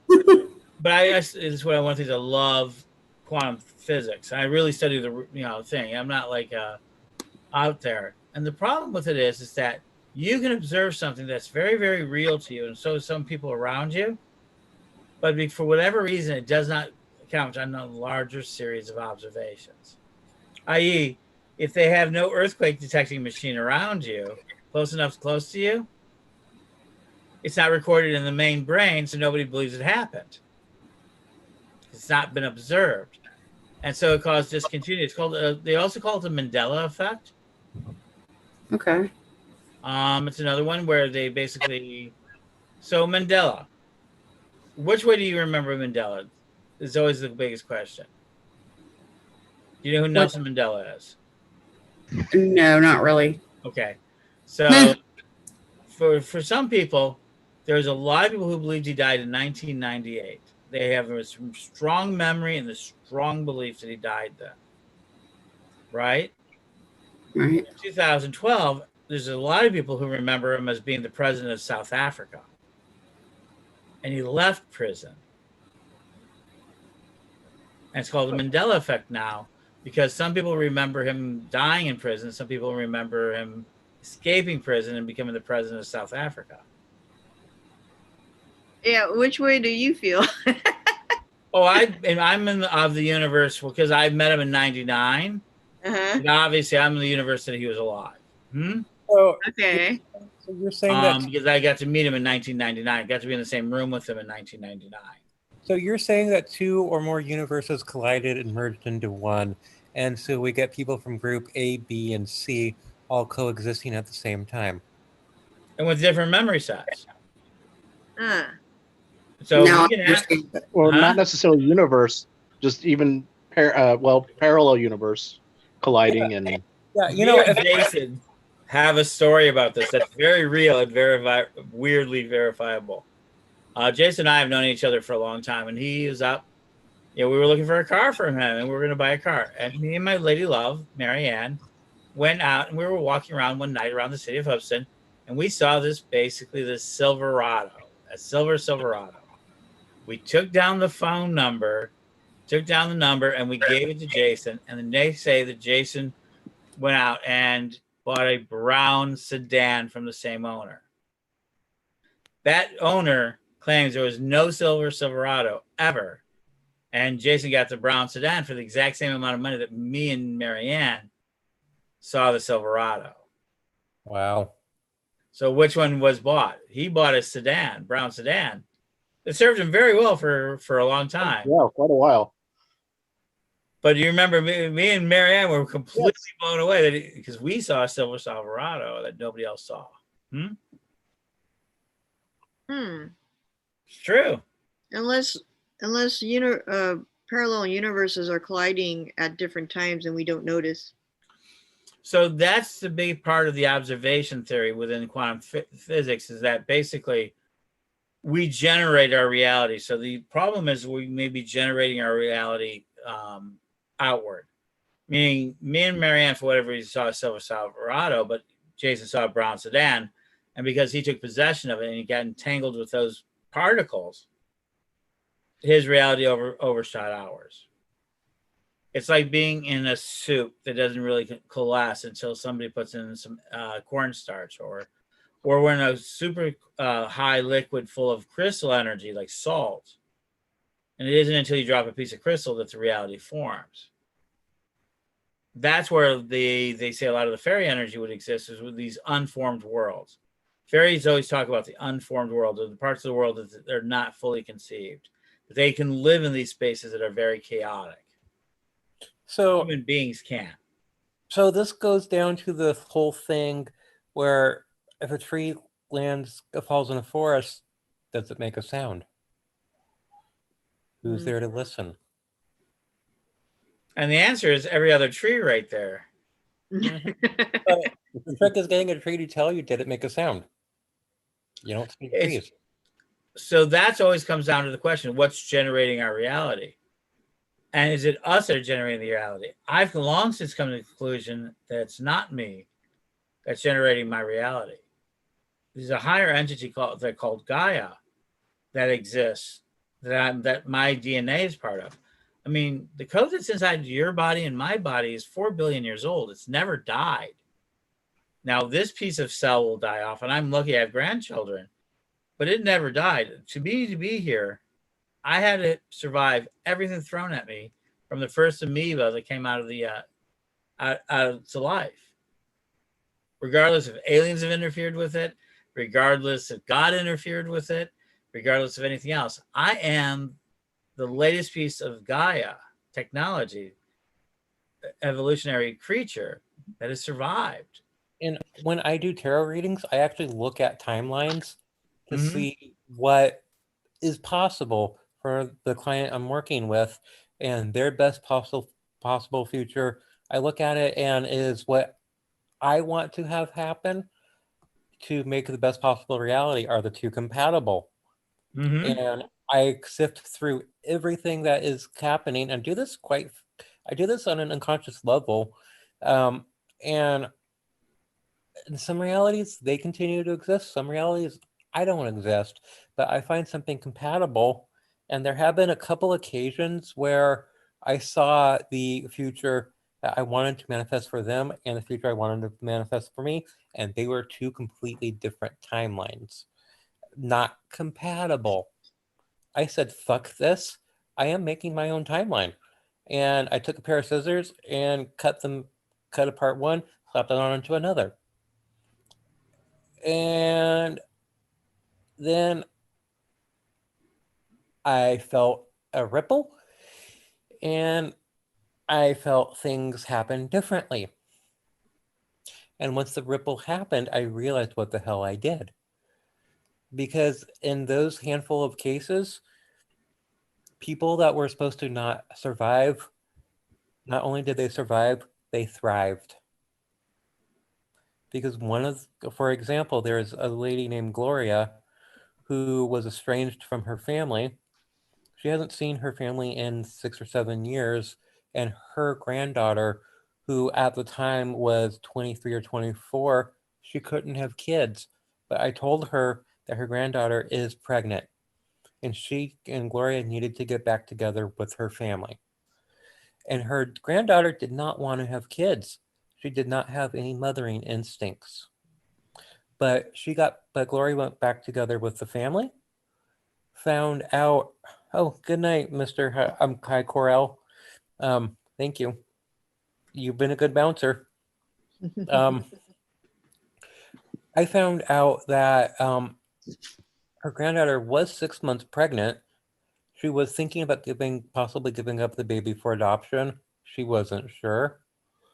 But Gloria convinced her to keep the kid, found out that the house that her granddaughter was living in was full of asbestos, and that the baby that was being born had a minor congenitive lung problem, and she would have not survived due to the asbestos.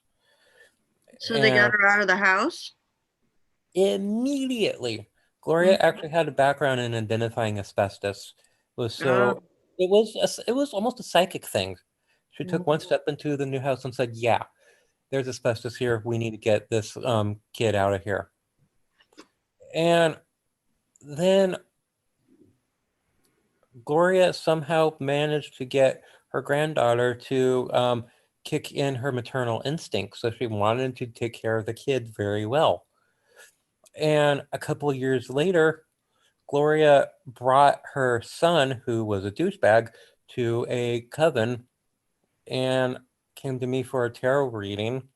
I actually did a tarot reading for everyone in that group, about 15, 16 people. He was the last one. And I wound up screaming at him that he had to release all of his negativity or else he was going to die of a heart attack. And he screamed back saying that he wanted to die from a heart attack because he was unhappy. Oh no. Did he die from a heart attack? No, his doctor, I got feedback from the doctors, from Gloria, saying that his doctor said all of a sudden his anxiety was gone, like it was ripped from him.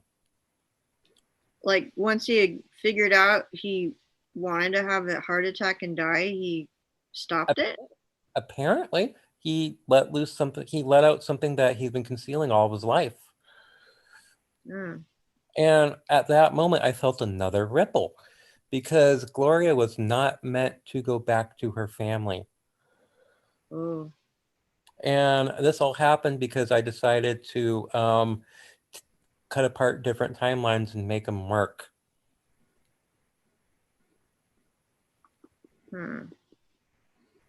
And I later sat down with the three fates, and that was a real trick to do.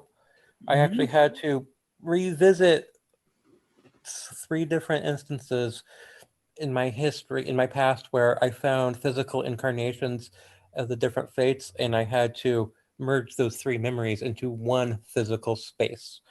And I had a conversation with them to ask if what I did was okay. And all I got was, yeah, it's just not something we do, but you did this, and you're lucky that you managed to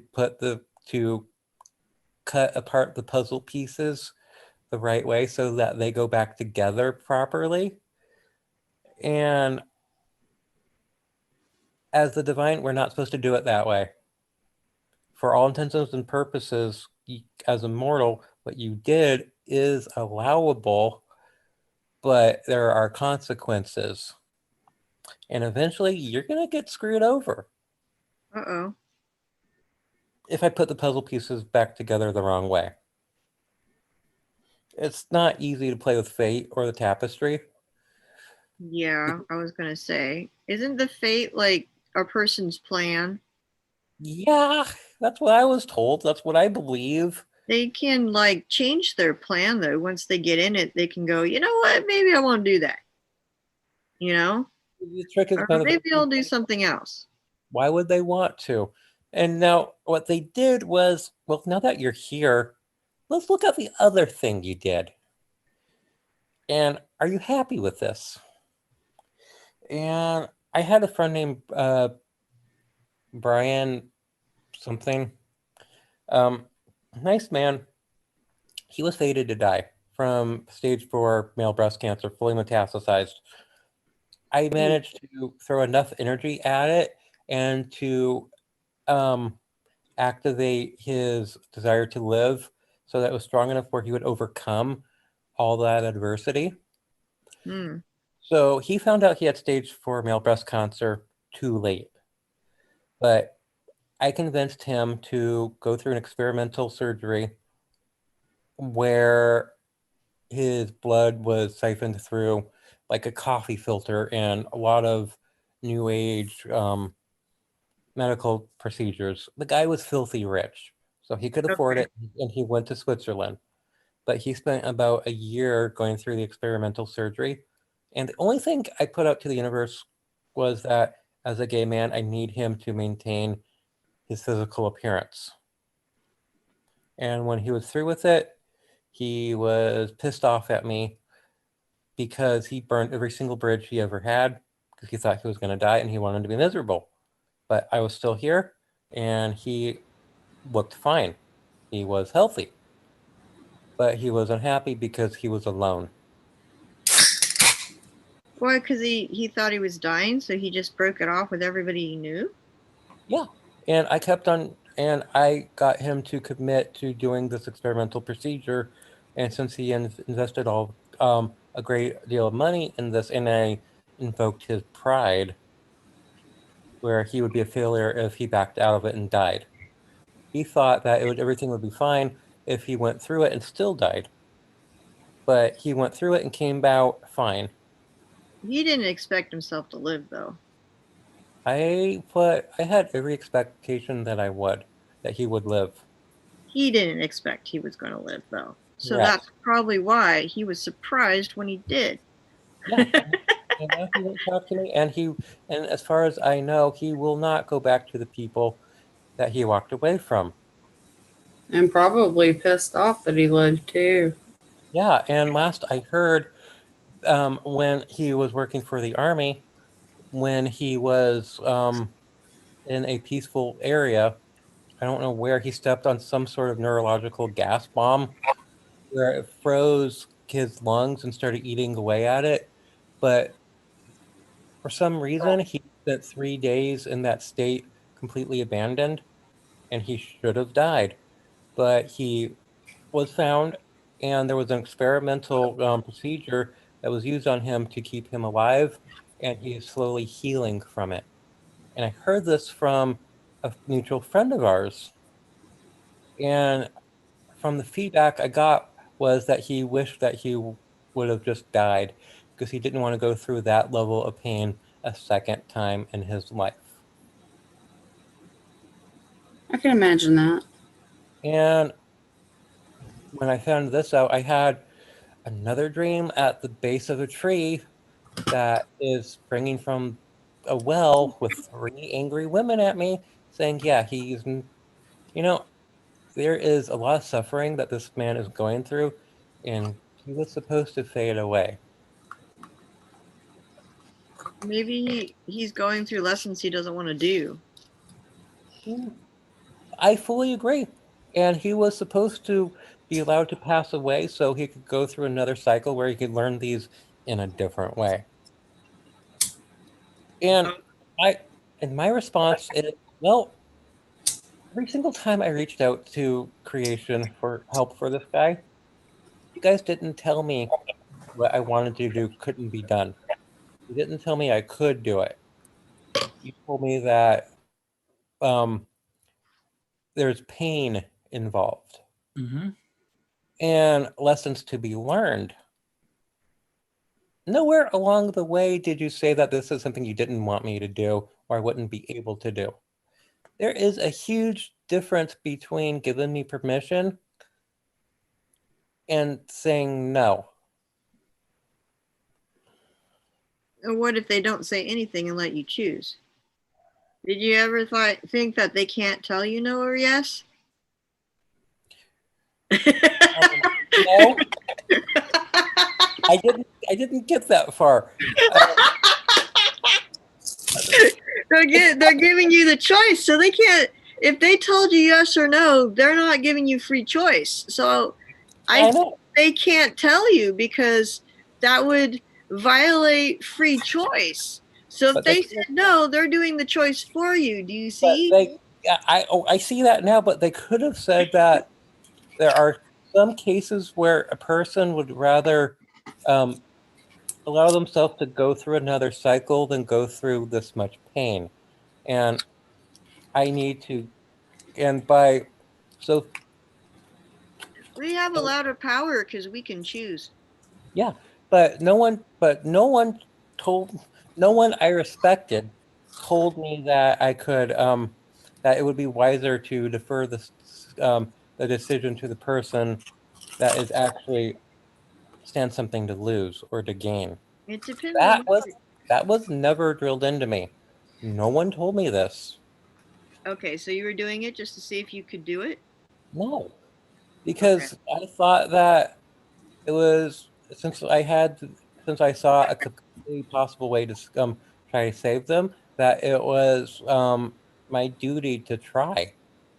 And part of me thought was eventually I'll get what I will do will build up enough momentum and steam where that person I'm doing this for will be given the choice. You ever heard that the road to hell is paved with good intentions? Oh, I was fully aware of that, and I was going through hell, and I was putting him through hell. But at the beginning of this, he said that he wanted to survive, and he wanted to keep his looks, and he wanted to continue doing what he was doing. Well, if he was telling you that's what he wanted at that time, so then you do what he said, right? Yeah, and nowhere along the way did he tell me that he wanted me to stop doing what I was doing.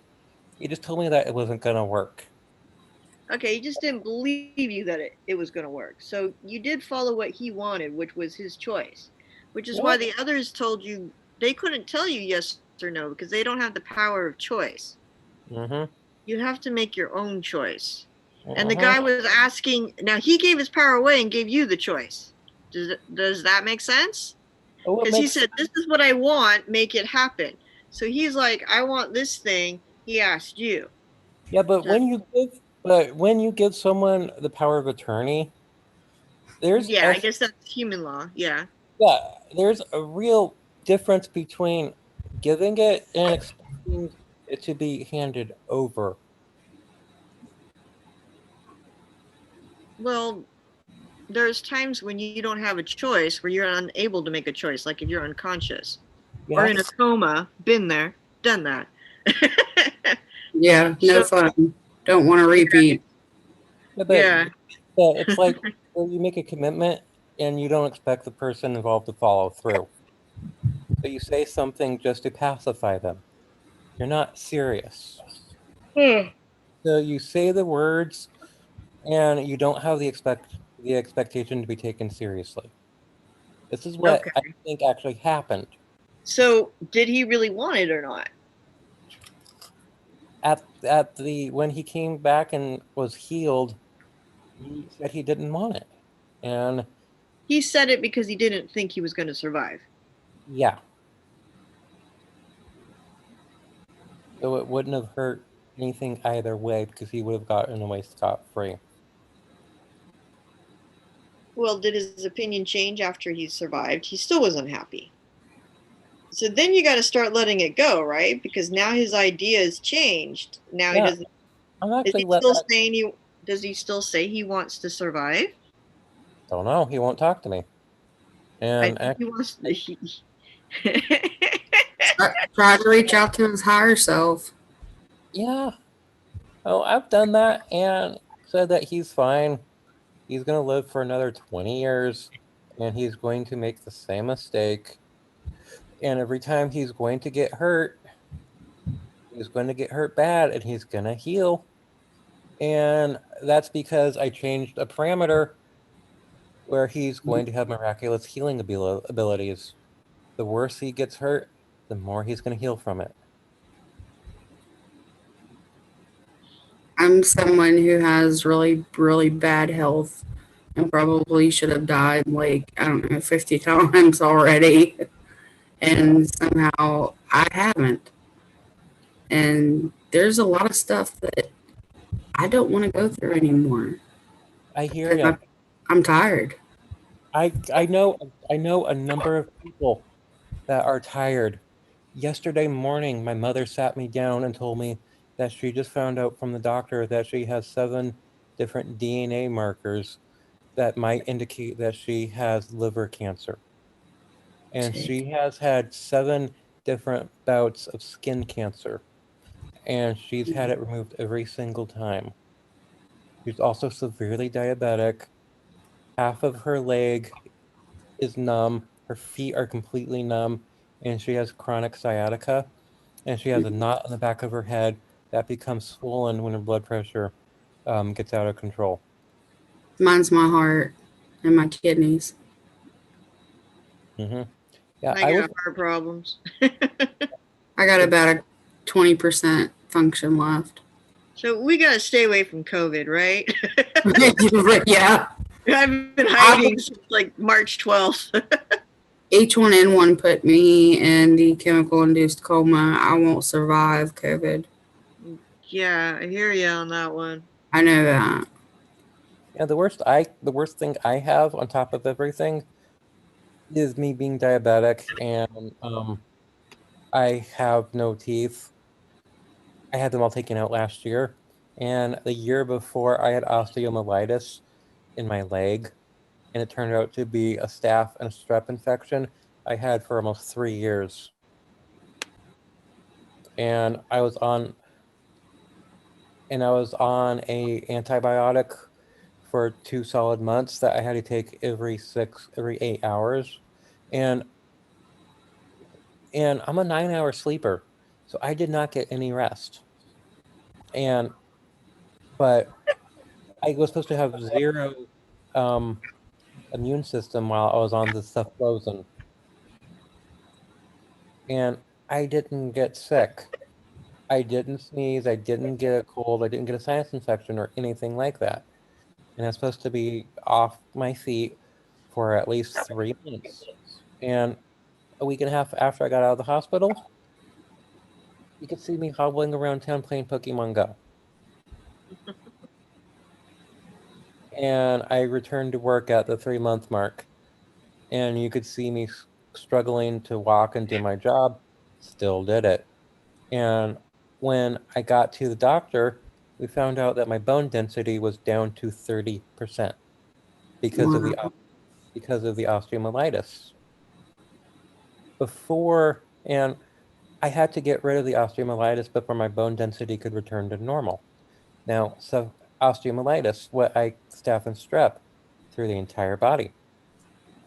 The sulfloxin was not meant to get rid of anything.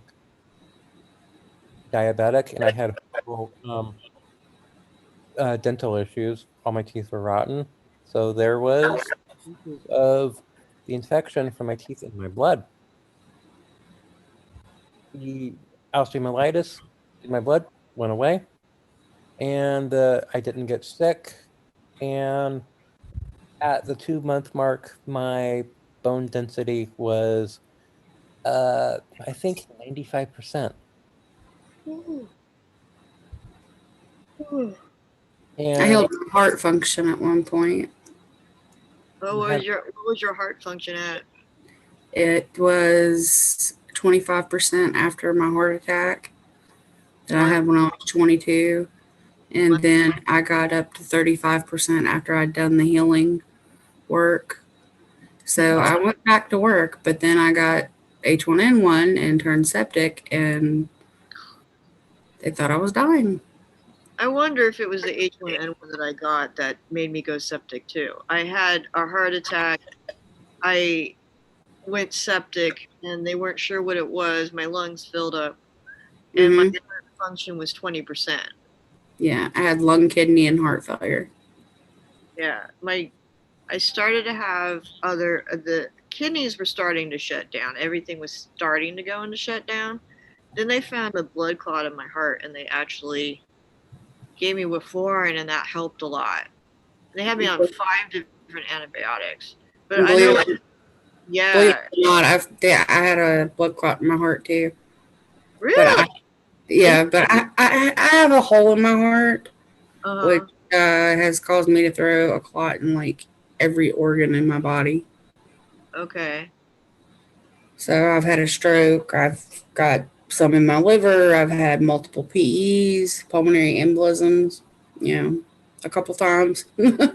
I was actually talking to my mom, and they were saying that some of the flus, like H1N1, can cause blood clots. And so they were thinking it might have been from that, but they're not sure. I guess they tested me for a lot of stuff, but they just didn't know what it was that caused me to do it. They were just trying to keep me going. I mean, it got touch and go sometimes. And so we still don't know exactly what happened, except for the fact I went septic. I had a heart attack, and I had like flu-like symptoms. And it basically was a lot like COVID-19. But this is why we kind of think it must have been like maybe H1N1. So the fact you had the similar symptoms, but you had H1N1, maybe that's what happened. Because I mostly so I can avoid it in the future, I've been getting flu shots now since then. So hopefully that's built me up. I got flu shots before that. If there's a vaccine out there, I ask for it. Yeah, and wow. I wonder about it. I have them give me vaccines that they normally wouldn't give you until you're like in your 60s.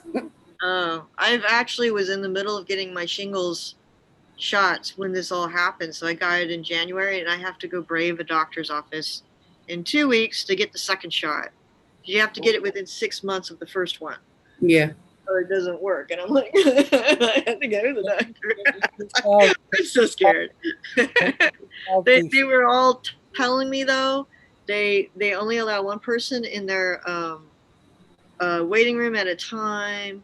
And you can take anybody. They check your temperature. They give you a face mask. Yeah, I'm gonna bring them. I got mine. I actually have an N1. I have an N95 when we were all having forest fires here in California a couple of years ago. Like I think it was 2017. We had really bad, or was it no 2018? That's right. 2018. We had the really bad forest fires, and all the smoke from them came down on the Bay Area, and we couldn't breathe. It was bad. So a lot of us bought the N95 masks and stuff because it was like about 10 days long. So I had an extra one package, and me and my sister were clearing out my dad's closet. And so we had used it just for one day, and they were sitting there, and I'm like, oh my God, they're still sitting there. So I'm like, I went over and grabbed it. I go, it's only been used once. It's going to be mine. And my sister's is still there. I told her she can use it too. So at least we both have it, but she also went septic too. She was sick in the hospital where I was talking about where we used to play as kids.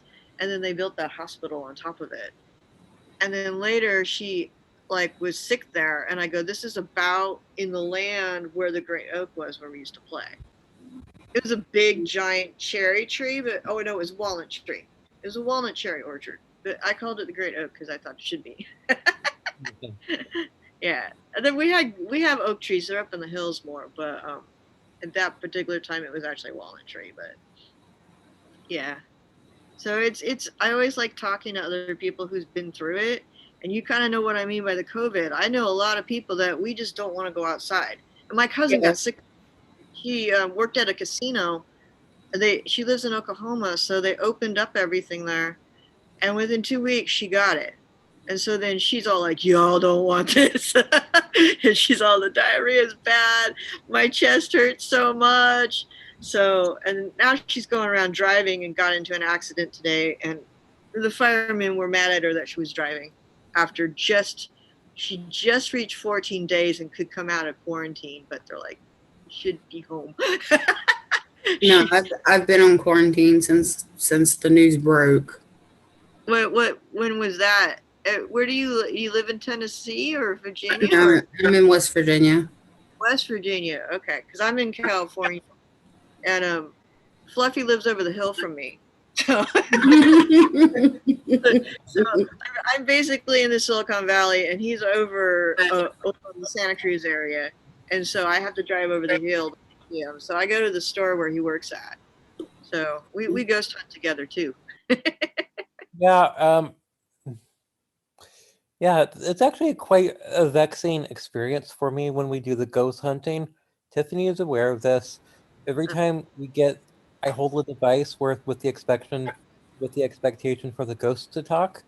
They typically do not. They ignore the device I'm holding, and they start telling me what I want them to say. So good, folks. I want to thank you for all participating this evening. I think we're going to bring this to an end. We're the last survivors. Oh, okay. I think so. It's 1 o'clock in the morning here, and so we're going to begin at 9 o'clock in the morning. Any last thoughts? I don't want to cut you off so bad. Any last thoughts for the evening? This has been fascinating look at our world. It's been nice just talking to other people. Yeah,